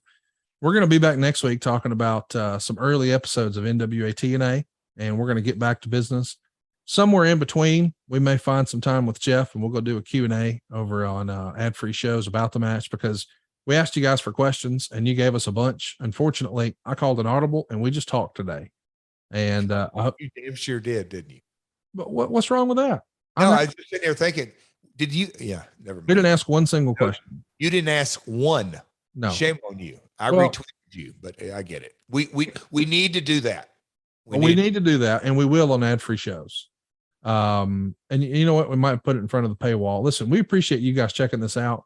We hope that you will recommend to your friends who haven't seen it, that you do check it out. It's on Fight TV, and you can watch the replays. And StarCast was also incredible this year. And if you order StarCast on Fight, you not only get StarCast 5, which had conversations with Claudio and with Daniel Bryan and with Mick Foley and with Kevin Nash and the roast of Ric Flair. I mean, it's our most loaded set of stage shows ever. You not only get those, you also get 1 through 4. So when you break down what you're paying per stage show, I mean, it's pennies. So go check it out at fight.tv or RicFlairsLastMatch.com. But Jeff, just sincerely, I can't thank you enough for the performance you put on and the partner you were in all of this. I did not know what I was doing. I was just trying real hard. It took a lot of Hail Marys, a lot of positive thinking, a lot of things had to fall into place. But with the blessing of McMahon and Khan and DeMore and Bauer and everyone involved, but mostly your old sorry Hendersonville ass. Dude, what a monster heel you were. Thank you so much. Hey, and look, there's plenty more of that where it came from. But trust me, I will flip the switch on your ass and I will rifle you. It's easy for me to take the gloves off. What sucks is, if I'm honest with you, because it is a little bittersweet. I appreciate you're trying to get us out of here. No, I'm kidding. No. We don't like. I think it's natural for everybody to say, when are you going to do it again? And I know we're not doing Ric Flair's last match again. That's done. But now everybody's asking me, well, hey, who's next? Who's the next last match? Well, I didn't say I was doing that, but people want to see it. And most of all, half the questions, I just scroll through them, are wanting to know when we're going to see you do it again. But technically, that's not up to me or you. No, it damn sure ain't up to me. And that's a little bittersweet, because I'd like to see it again. And I hope that somebody somewhere is paying attention to what happened, and they took notes on the master class, and they say, let's see if he can do that on Monday. Can he do that on a Friday? I'm ready to see it. Conrad, stop. Seriously, stop. Jeff Jarrett, damn it. You made me believe. You made me love wrestling again. And I hate I don't get to boo you again sometime soon. So, choke on that, Slappy. Every now and again, I'm just going to call you for the next month or so and just start booing and hang up. You and a few others. Thanks, everybody. Thanks for checking out My World. We're back to normal next week, baby. No more Ric Flair's last match talk. We'll be talking about old school TNA. But if you want a little more last match talk, might be coming to ad-free shows. Hey, Conrad, is this radio still on? I love you and your dad so much. If you don't know what we're talking about, let's just say this in a loud and clear voice. Bless Mr. JArrett. I love that man, and can't wait to see him at the family reunion. We'll see you next week right here on My World. Peace. Ladies and gentlemen, it's time to unleash the beach beast within you. This summer, Manscaped is here to help you level up your beach game with the new Beard Hedger Pro Kit. They're going past waist deep in the grooming game, and they're diving headfirst into your facial hair fantasies. The Beard Hedger is really a game changer. allowing you to shape your beard like a true beach babe. So this summer, let the beach balls bounce and turn heads all over the place. Visit manscaped.com and use the code MYWORLD for 20% off and free shipping. Let's get rid of all your stubble trouble with the Beard Hedger Pro Kit. It all starts with this fantastic Beard Hedger. It's a cordless trimmer. It's got a rotary wheel, gives you 20 different hair cutting lengths with just one guard. Say no more to those junk drawers filled with messy add-ons. It's also waterproof, so you don't have to shave and clog up the sink. You can actually do this in the shower. How about this? It's a titanium coated T-blade that's tough on hair but smooth on your face. The Pro Kit doesn't end there though. They've also got all the dermatologist tested formulations for your post-trim care. How about the beard shampoo and conditioner? Remember now, your facial hair is different from your hair. You see, beard hair is more coarse and it's easier to damage than the head hair that you have right now. So why not have some specially formulated shampoo and conditioner to help you moisturize, reduce those ingrown hairs, who wants more of that, and replace those natural oils, and more importantly, promote beard health. Speaking of that, we should plug the beard oil. It'll get rid of some of that dryness both on the beard and more importantly, the skin underneath. And hey man, it adds a little shimmer and shine. I also want to plug their beard balm. It's all involved in this kit.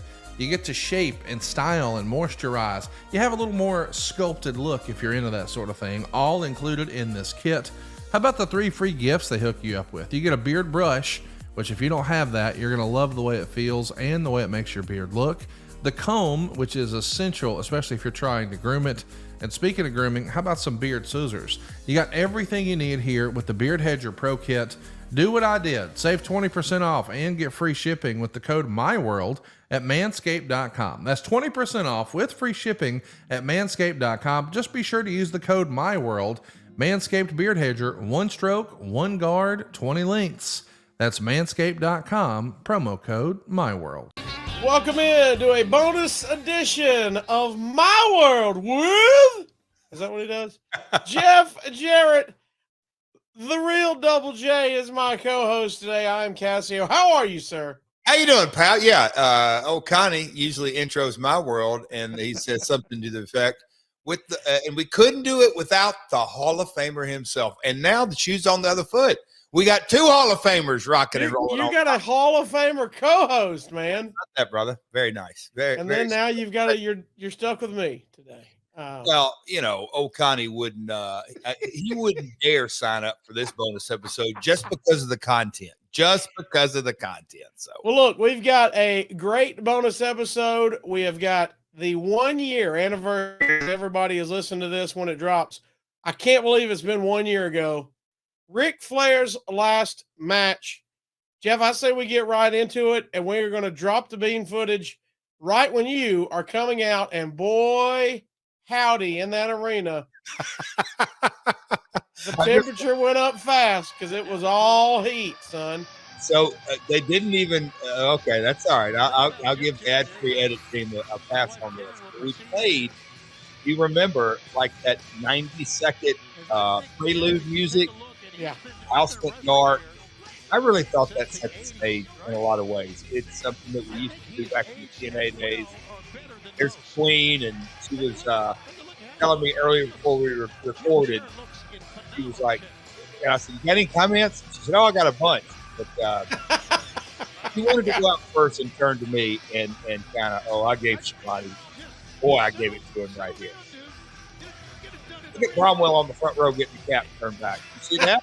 Look at, he threw the papers. There's going to be a lot of ad-free members that we see spotted throughout here. You just walked around and soaked in this heat. Did you have a chance? Because I saw you a couple times before the actual match that day. Did you ever have a chance to walk out and peek at the crowd any? A little bit, yeah. Your partner, Road Dogg, was backstage. And I came up to him, I don't know, 4 or 5 times during the night just to kind of get a vibe. We kind of speak the exact same language when it comes to this. He's like, "Jeff, we'll be ready for you. Trust me." Because they had the AAA match. This card was really, in so many ways, God, I don't want to say perfectly booked, but it was, we're coming up on a high spot that I don't want to miss here. And this happened. He on me, spit on me. Oh, dirty names. You see, that was awful. Yeah, so this guy called me everything but Jeff Jarrett. He just flipping you off. look, he's going to take a beer and throw it on me. See, boom. I was trying to get it off of me. I deflected it and got it right back at him. But, You caught it midair, right? Down by your knees and then threw it back. You're just getting it off the way. Gone unhinged, as Shivani says. But no, I did. Road Dogg get me posted, but the card, you know, they came to see Rick. But the undercard was strong and super exciting and super engaging.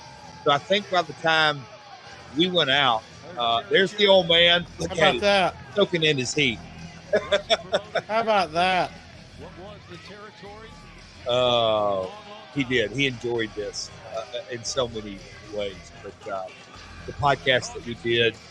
You shoved Conrad. Right, I did. Right out of the gate. But had to get him wound up. Cassio, I'll let you take back over. But watching this back, there was so much energy. And look, they came to see Rick. So I was I was excited to be the villain. Hey, I'll tell you, watching this back, I watched it back after we got back after about a month or so. I was like, hey, I want to see the production value of it. But I don't, listening to it then and listening to it now, it doesn't do your heat justice. I mean, that was the biggest heat pop I've heard in a arena, maybe ever, but for sure a long time. I mean, it was incredible. That was something that, again, I chatted with Karen earlier, just to she would jog my memory. We talked about it. The build up to all of this, Cassio, I don't have to tell you, the press conference and the ass whooping, attempted murder. There you go. I jumped on the table. At this point, Karen, and look at Karen and Jay in the ring. Jay goes, Karen, what is wrong with him? He's lost his mind. And Karen goes, here's Kid Rock. Oh, Bobby, soaking in a cold one. But Karen, Jay says, Karen, what is going on with him? He's lost his mind. And Karen turned to him and said, oh, you've heard of my world? Well, welcome to my world. He loses his mind out here. So, it was good. Well, let's mention Andre El Idolo as he's coming out. Such a great guy and looks like $1 million every single time. You know, this is another thing when I look back on it, and I get people commenting this when I do autographs or just see him in airports, whatever. He's like, let me ask you something. And me and you kind of lose sight of all this because it was just caught up. But at the time, I was SVP for WWE. So to get a AEW talent in Andrade, me, a WWE at the time employee, Rick, and let's just say his on-again, off-again relationship with everyone involved, Jay Lethal, AEW talent. It was really a unique set of circumstances, and I tip my hat to the Podfather himself, the Hall of Famer himself, Conrad, pulling that off. And here's what they all came to see. That we have waited for many, many months. Hey, by the way, everybody, turn your flash off. Come on. You are looking live at It's 2023. Your flash ain't picking up nothing in an arena. And David Come on. Crockett. Very honored to be calling this. As you can see, the lights on the cell phones everywhere. Everybody wooing. I love the If I'm Ric hesitation. Flair, buddy. No, make them wait, buddy. Make them wait. This is your final entrance. Milk it for all it's worth. You're the nature boy, Ric Flair. Jeff Jarrett is act like an ass. Jay Lethal is an ass. But where were you Here we at, go. SEO? Where I was up top. were you? Yeah. Tell me about your experience about this time. There was energy in the building, was there not? Oh, an incredible buzz. You know, and I've said this, there's three types of people that comment on this. People that were there live, people that watched it on pay-per-view, and people that just saw clips on social media. They all have a different opinion. If you were there live, it is one of my Electric. It was. Yes, it's one of the nights. Well, how about this? First time I've ever seen Ric Flair wrestle. You're kidding me. No. Wow. I mean, I didn't get to go to a lot of shows as a kid. Yeah. And then I get older, and now we're knee deep in it. But first time I ever seen this, coming out when him being a wrestler. I mean, I was. Cool. Look. Oh, when that belt was on, man, when he took that robe off and the belt popped. In case you're wondering, that is the original big gold belt that he first donned in the 80s with Jim Crockett Promotions. That belt is owned by his other son-in-law, Conrad Thompson. I know you're not nervous about what you're doing, are you? Honestly, though, are you nervous about him or for him or excited? What are you thinking right now? My adrenaline was, supercharged. I was So there it is. really geared up, but also knew, I'll just kind of say my professional brain, I knew that Mike Chioda will be the referee for this. me and him shot the angle. I left him laying in the parking lot. Incredible angle. They wanted to see Rick There's Kid Rock standing up kick my where the ass. Undertaker's And here. so We saw look, Mick Foley, Rick, Diamond it was Dallas early Page, 70s. So I Jimmy knew I Davis had in to attendance, get as much energy as I Mike Chioda, possibly the could referee, and heat Doug and Dillinger, head of lots of security. moving parts. So And to make it all I had a complete, mindset man who that was a longtime ring announcer I am in WCW. going to bring it in every possible. There's my game face. I was going to do everything I possibly could He's now part to of get Impact energy Wrestling. out of the match. And And he's our ring announcer, the one and only as we David get going, you'll kind of see Inter that will make the I introductions. had this is I don't know 4 or 5 months into my really super dedicated high cardio training. I wasn't going to get gassed. I wasn't going to get out of breath. I was going to bring everything I had. Gentlemen, this is your main event of the evening. We got all the major players in there. This is Ric Flair's last match. A tag team. David, you may have to run for your life here, buddy. Hang in there now. A tag team grudge match scheduled for one fall. When the bell rings, your referee, the legendary Mike Chioda. Nice touch. This is the reaction Kyoto got. Introducing team number 1 to my left. Introducing first, he is the greatest first gotta be- generation wrestler ever. Got to He be is good the to have only these man in this familiars building here and guys you trust like to submit Chioda, Ric Flair to the Benzer. figure I know you've four. worked with Jay many times. He is the But this franchise has got to be a number big one trust factor for everybody. from Elizabeth, New Jersey. Listen to that. Oh, I love it. Lethal. Now, Jay Lethal, He had not kind only of- has this match to contend with, he's got a big match on Wednesday now, against Orange what do you Cassidy took tonight, on Cassidy? AEW Jay- Dynamite. But Jay, when he that gets riled right now up, is in the rearview mirror for him, or he's so right now good. he's looking We at all him. had our game face on. And Ric So Flair. close. Yeah. His tag team partner is a third-generation promoter. During his 36 years in professional wrestling, he's a 12-time world heavyweight champion, accompanied by Karen Jarrett from Hendersonville, Tennessee, Hall of Famer, Double J, JArrett. In my hometown. Look, you got one Jarrett Country poster This there. is his home turf. That was it. This is it. I believe you just cussed us out up there. Their opponent to the corner to my right first. He is a third-generation wrestler. He is a lucha libre legend from Gomez Palacio, Durango, Mexico. Andrade. And when you get in the ring with him, you know you're in the ring with the man's man. He's stout, he's thick, and super athletic. So His Four- tag team partner all is a four of man us whose Hall of Fame was, career I don't say spans so different, almost but yes, 5 we all decades.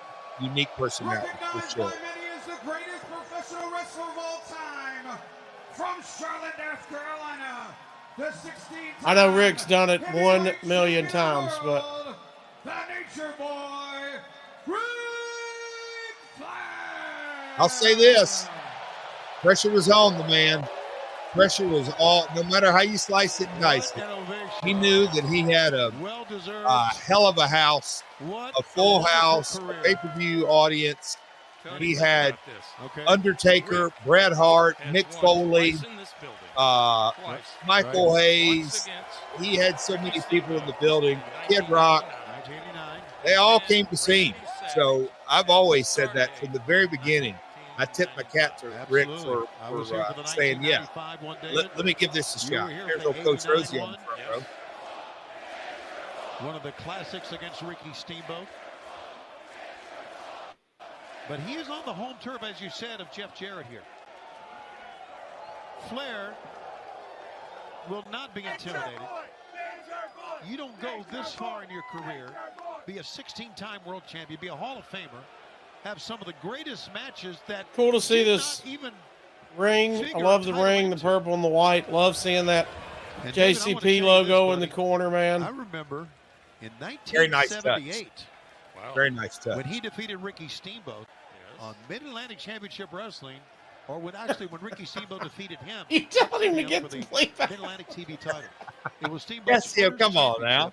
And it defined. Oh, they were good buzz. Down to the ring mat. That's where Conrad and the entire team thought everything through, and the turnbuckle pads. And here we go. What anticipation. Fans are standing everywhere. I mean, they are standing. There's nobody sitting right now. As it starts, 1 year anniversary, July 31st, 2022, Nashville, Tennessee. Nashville Municipal Auditorium. Like you said, 6,800 sold, slap out for a live gate of 448,000, my friend. $500,000 for the Nature Boy at this stage in his career. Think about that. Jay Lethal, known for a lot of things, as you know. We're getting him ready. We're getting him ready. Champion. He's had so many great battles in AEW with Sanjay Dutt as his advisor. It's funny. In the dressing room this day, they've made quite a team. It was July 23rd. So this is 31st. I should have been on July 23rd, 95, where me and Sean had our match. Really? In the Municipal Auditorium in your house, too. That's one of my all-time favorites. So, the old Municipal Auditorium has been good to me. He knows what Rick can and maybe cannot do. That's a great point, David. Side headlock takeover. Head scissors by Flair. Here we go. First bump. Got it out of the way. We're good to go now. Great to have Mike Chioda do this match. Great to have David Pinger here. I was impressed. I was impressed because, I knew Rick had been training and working with Jay a little bit, but I hadn't seen anything like up close and personal. But it was like, yeah, look at it. There you go. You still got it. Off a headlock takeover. Think about that. Right? Yes, they came to see the Nature.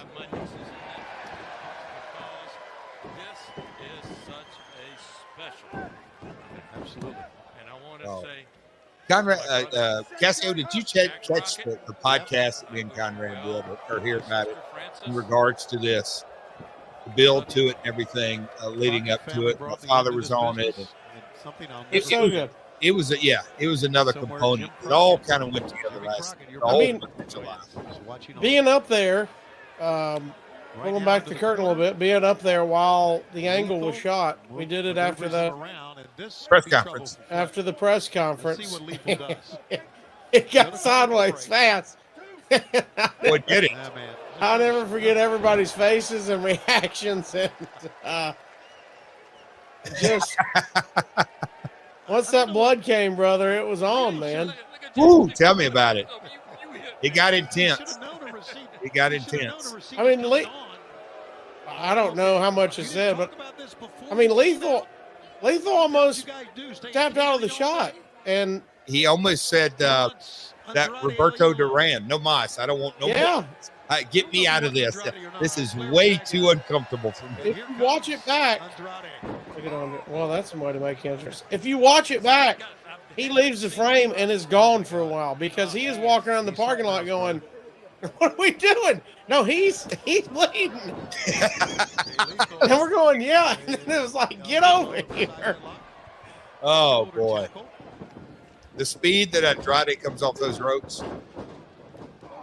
Great anticipation. Both these guys. This is solid, stiff. Both of them trading I mean, forearms. they're trading. Yeah, they're trading shots.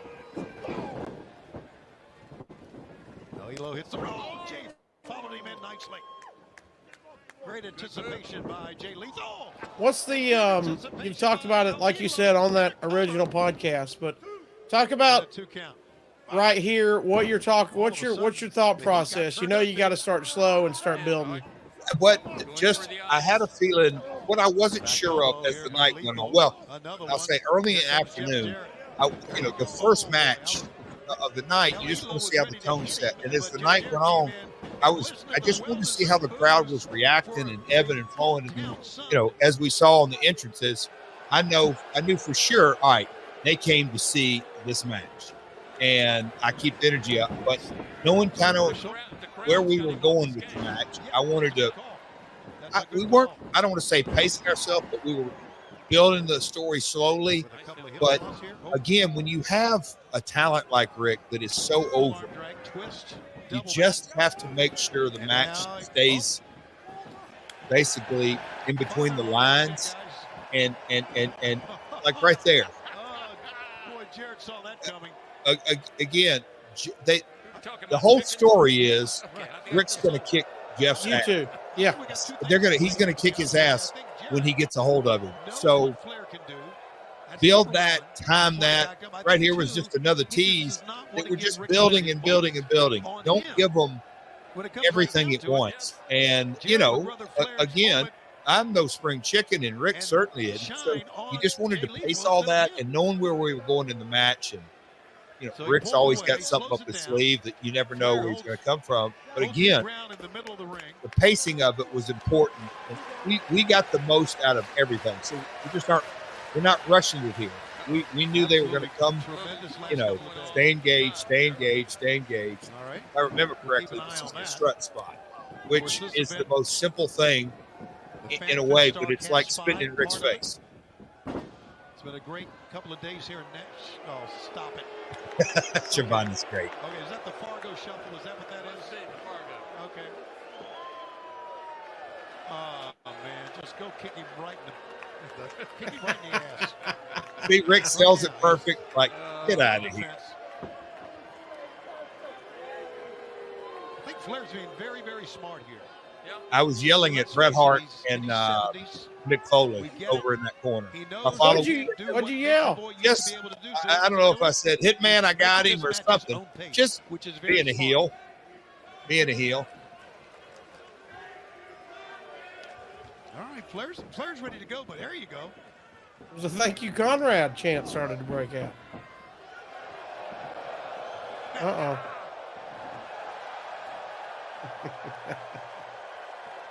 The most simple.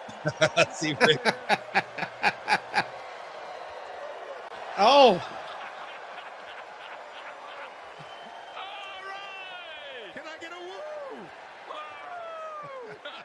Did you block the socket from Karen? Yes. That was You have rude. to. You like that, Cassio? Yeah, that was a good move. I just noticed it. I didn't notice it before. That's my sweet bride. How dare he? Is such a master at Yes. everything.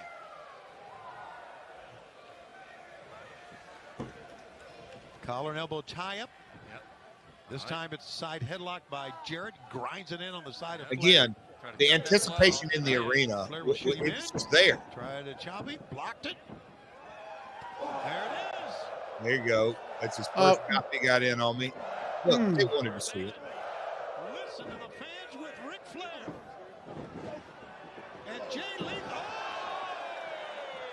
Low road, Jay. Gonna need an ice pack for that later on. Oh, beautiful. Sent outside by Andrade.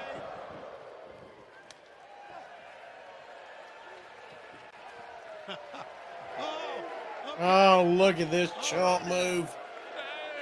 Again, we were wanting to tell the story and build it up. At this point, Maybe you're going to get Jerry. they're like, what's he doing? And Karen's like, what are you doing this far up? And I said, hey, I said something to the effect, The people are so engaged. They want to be entertained. We're gonna. There you go. Our thoughts exactly. You can also, I imagine, you can also tell how engaged the crowd is by these spots. Yeah. You know, if the chants aren't coming and the boos aren't coming, you're going, okay, well, we got to get them back. You know, then you got to get in the ring and give them some action. Yeah. But they love every bit of it. Ain't you? It's Ric Flair. Mr. Doug Dillinger at ringside. I'll call it the ambience of this match. Had the big fight feel. All the Hall of Famers around the ring. Dillinger, Conrad right on the front row. Kid Rock. I don't think that. I just think right Legendary now, wrestlers. What he wants to do next. I really You said you mentioned you were just getting back into your heavy cardio training. Compare this 1 year from a year ago to where you are now in AEW conditioning wise. You know, Same? No. More now? Much more. I thought I was in good shape there, and I thought I was in pretty good shape. Now I've got another year. Yeah, so this is a year anniversary.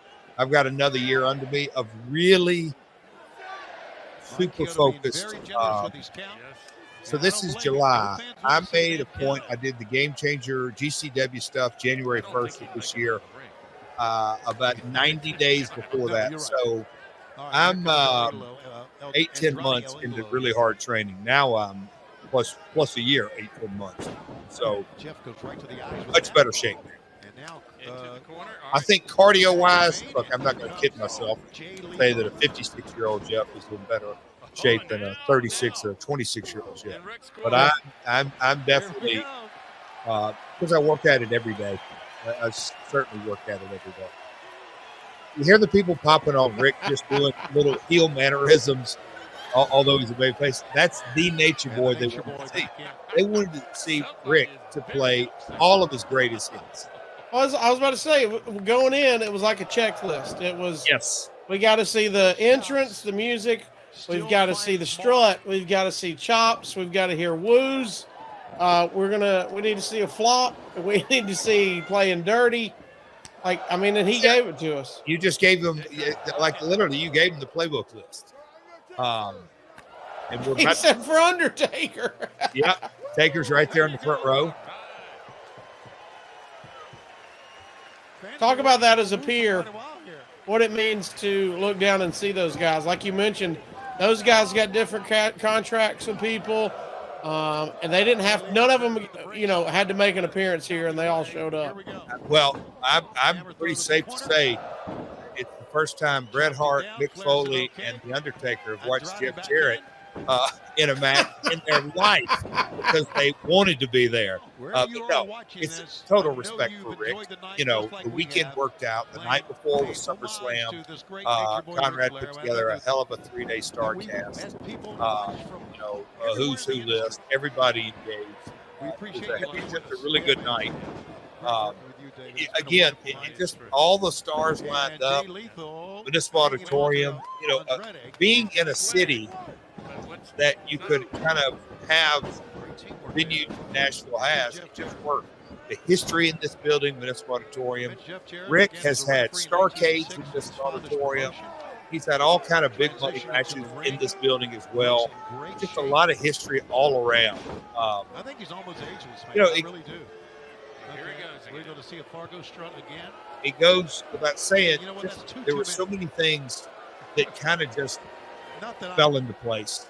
I'm taking sides here. I'll say that. But I want to see just from the first, to be honest with you. The first video getting leaked of Jay and Rick in the ring, it started from there and it snowballed.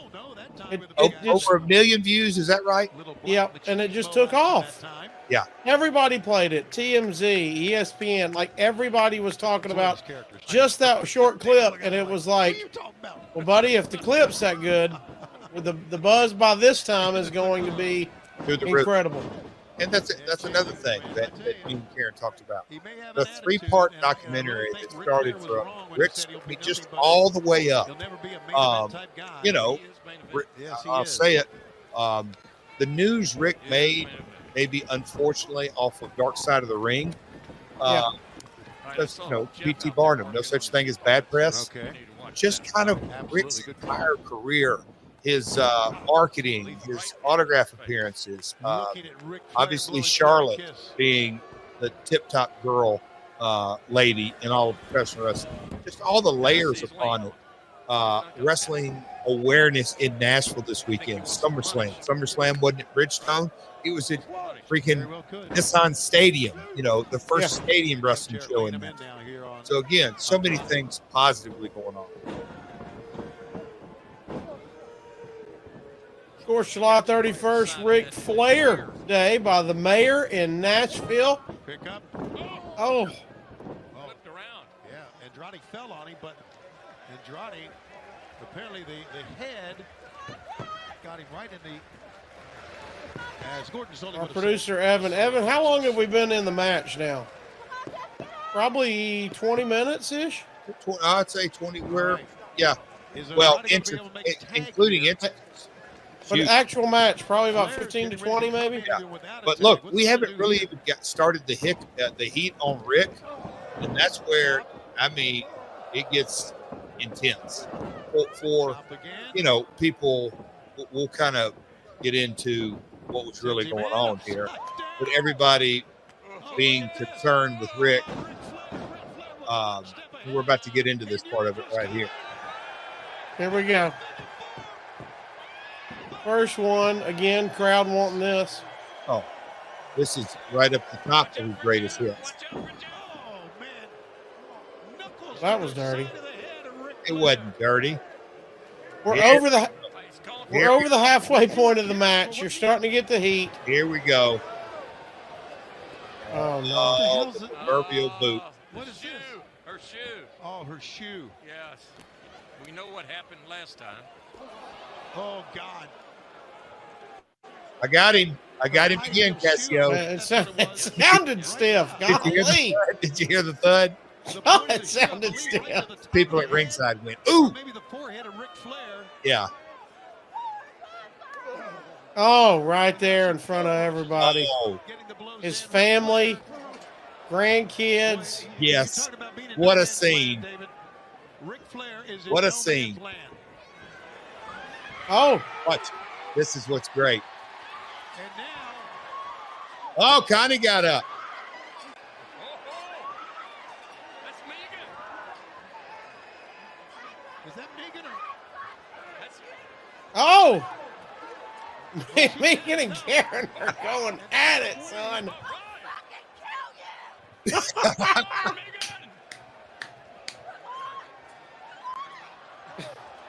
Dillinger in the middle. Vicky Guerrero in the front row. Cassio, you know what Bubba Dudley told Karen after the match? What? He said, Karen, really hard to do this, but you got me hook, line, and single. He brought Megan, and the people in the arena were just, they were so dialed into it. But want to make it right. Look, there's Wendy. Rick's You suck, JArrett.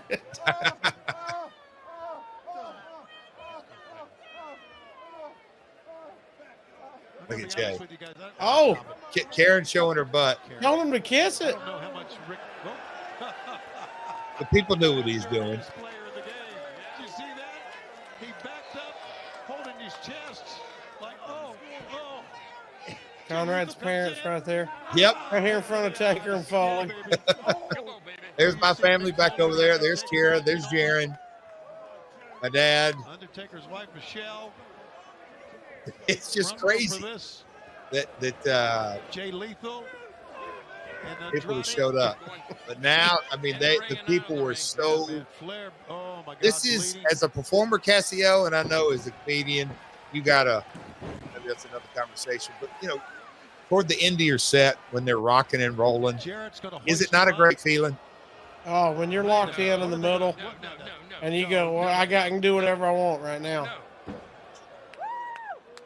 Now, go ahead. let's ask this, because you can clearly see the demeanor. I don't know he's selling too, but you can clearly see his body language has changed. Rick's, I'm talking about. Did you ever sense there was? I know you know. Hey, this is going to be big cardio wise for him, big deal. But did you ever sense something was worse than that? As of course he's got dehydration here. We find out, but did you ever see that, or did you? I mean, it's hard to go. What is he selling? What's really going on? What were you thinking here?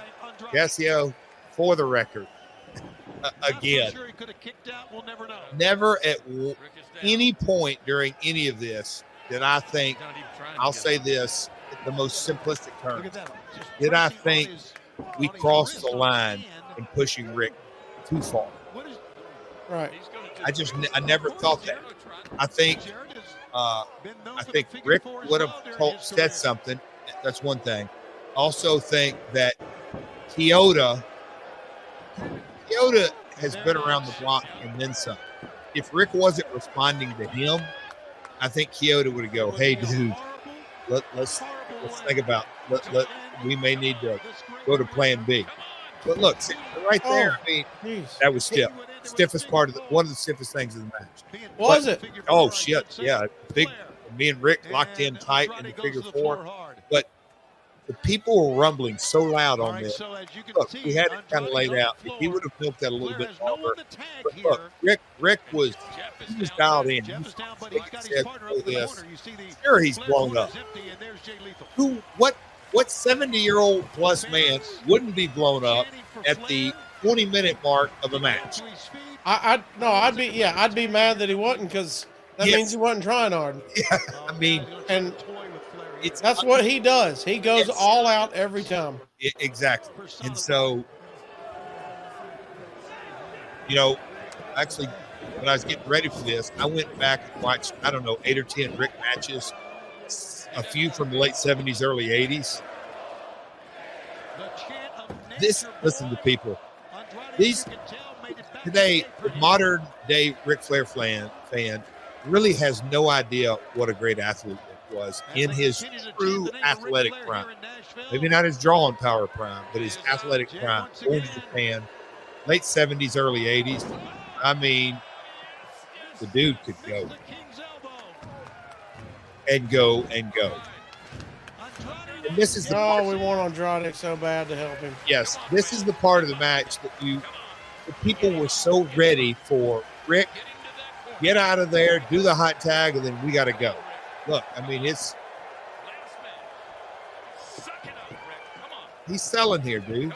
When you watch this back, Cassio, to me, I appreciate even more how good Rick was.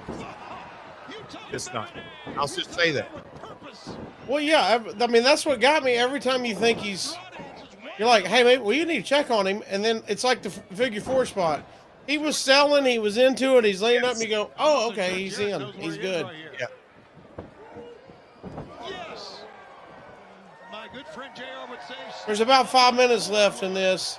At this point, are you thinking it's going as planned? Yeah. I know you want to nitpick hey, we want it to be the best, but nitpicking that. But the people in the arena, from the time Rick went outside and Karen and Megan got engaged, I don't think for the most part they sat down.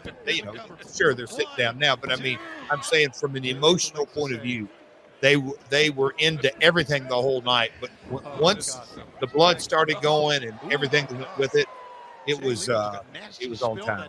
It was rocking. Look, was it a X Division Lucha Libre Spot Fest? Hell no. But you talk about non-stop storytelling action that worked with people. They were just engaged with everything. Well, to be honest, they're not standing here because I remember being in the crowd. We're not standing here because we know Rick's going to be in the final decision no matter what, and he's over there holding on to the rope for dear life. So you kind of go, let me catch our breath. Yes. Let me enjoy this wrestling match. And this is the point, excuse me for cutting you off. I think this part of the match is where a lot of people were concerned for Rick. But this is by design. He did all that selling, and now we got to get him ready one more time.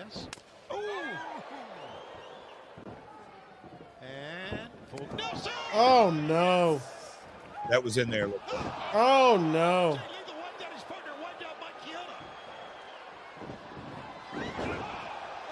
Man, those guys are good. That was more than one Andrade spot where you said that was in there a little bit. Yep. Listen to the people. Come on. Flair. Look at him. He's back. Come on. They know. Standing now, looking around. Can Flair make a tag? Yes, he made a tag. I'd say Rick's blown up here. Still no referee. Again, I say it with all due respect. And out of What the ring, 70-plus-year-old man wouldn't be? But the story, he kicked his ass for 10 minutes. Aaron pulls him out of the It way. was just, I thought it was very, very high drama. Rick is crawling over to Jay. And you know it. You know going in what the plan was. It's not like he's starting to miss the plan. He's still going Not at all. perfectly according to plan. Look at Rosie's in, son. Oh, my God. Oh, no. Oh, no. Told you he wasn't going to try to play a song. Absolutely. When he came to the ring with it, you knew damn well what was going on. Oh, yeah. Survives. He wants Jay Lethal to pick up Flair, and he is going to end this for good.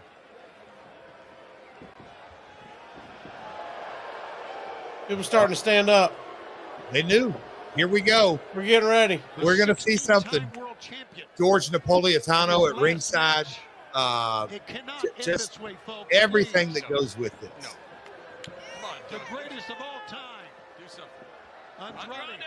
Andrade is there.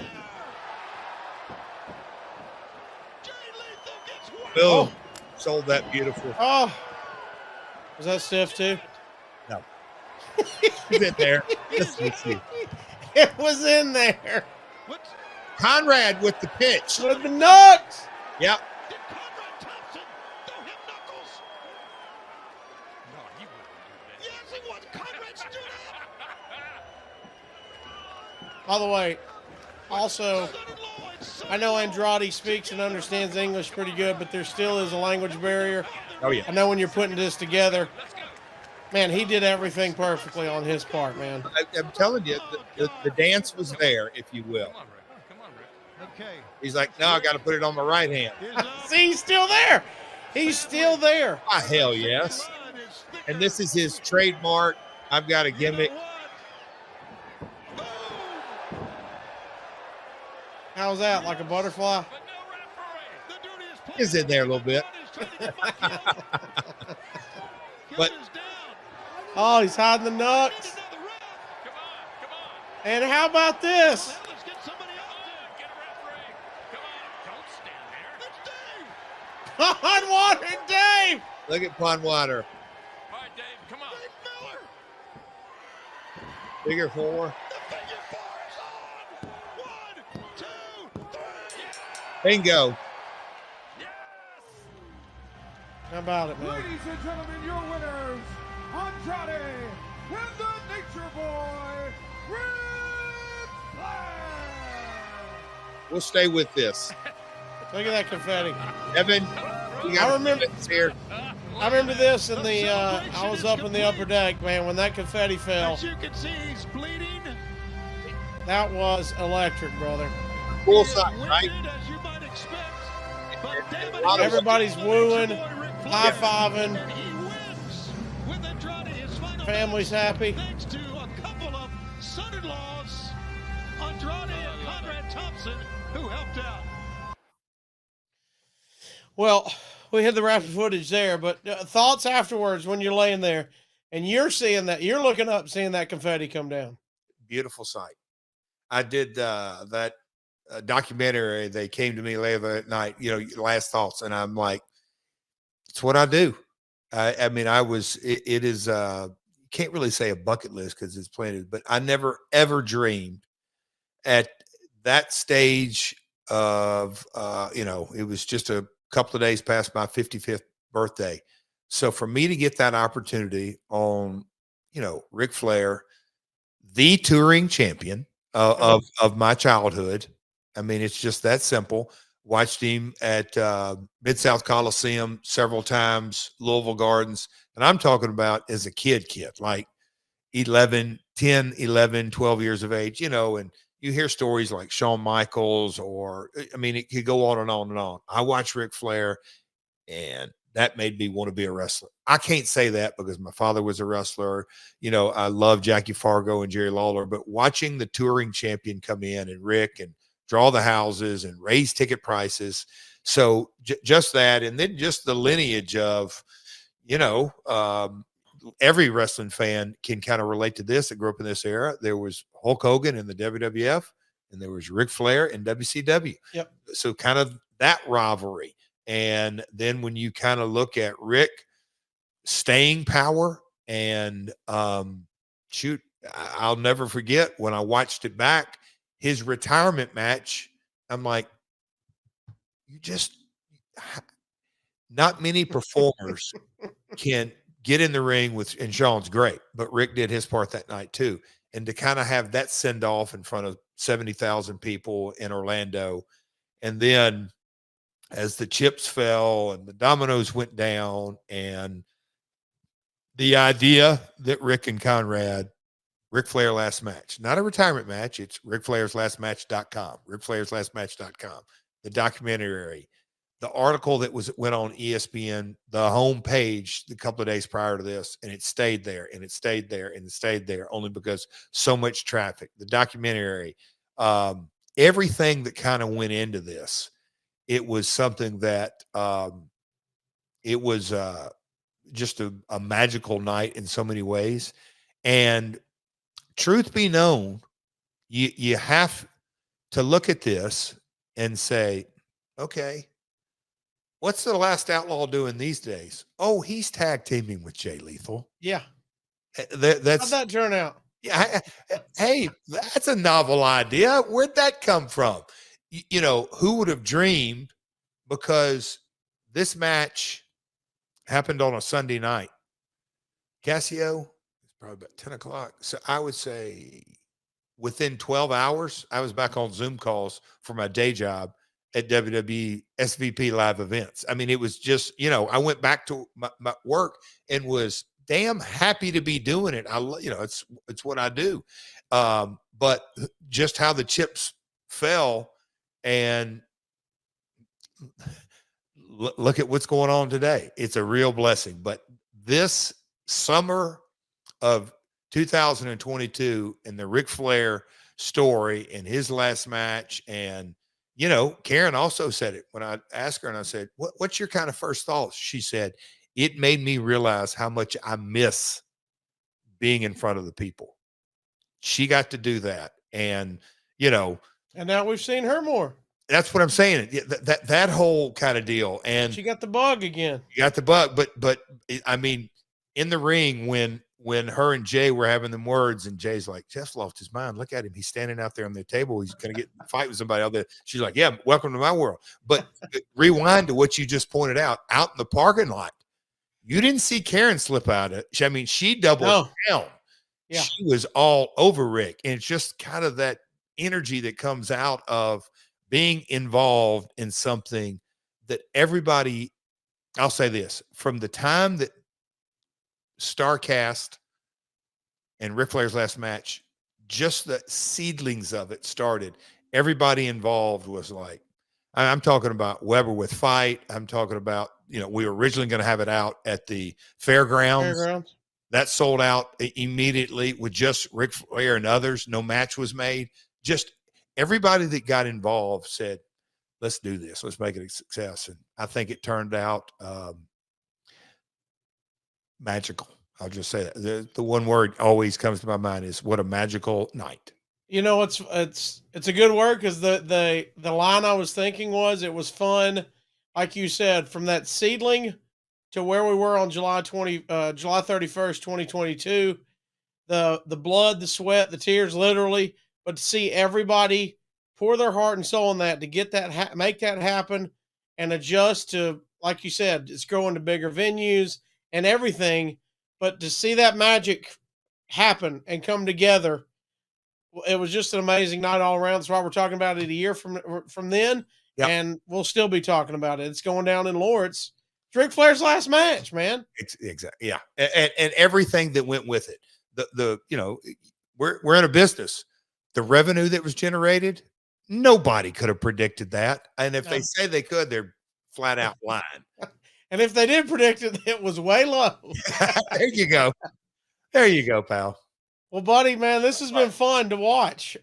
Incredible night, and I hope everybody enjoyed it. Appreciate y'all being top guys and top gals here for ad-free shows. It was fun to see so many ad-free shows members there in the stands, too, to get to enjoy it in person, and it's just an awesome night, man. Novius, Coach Rosie, I could go down the list. I wish I could have slapped each and every one of them like I got you in Dallas, but maybe that's to come.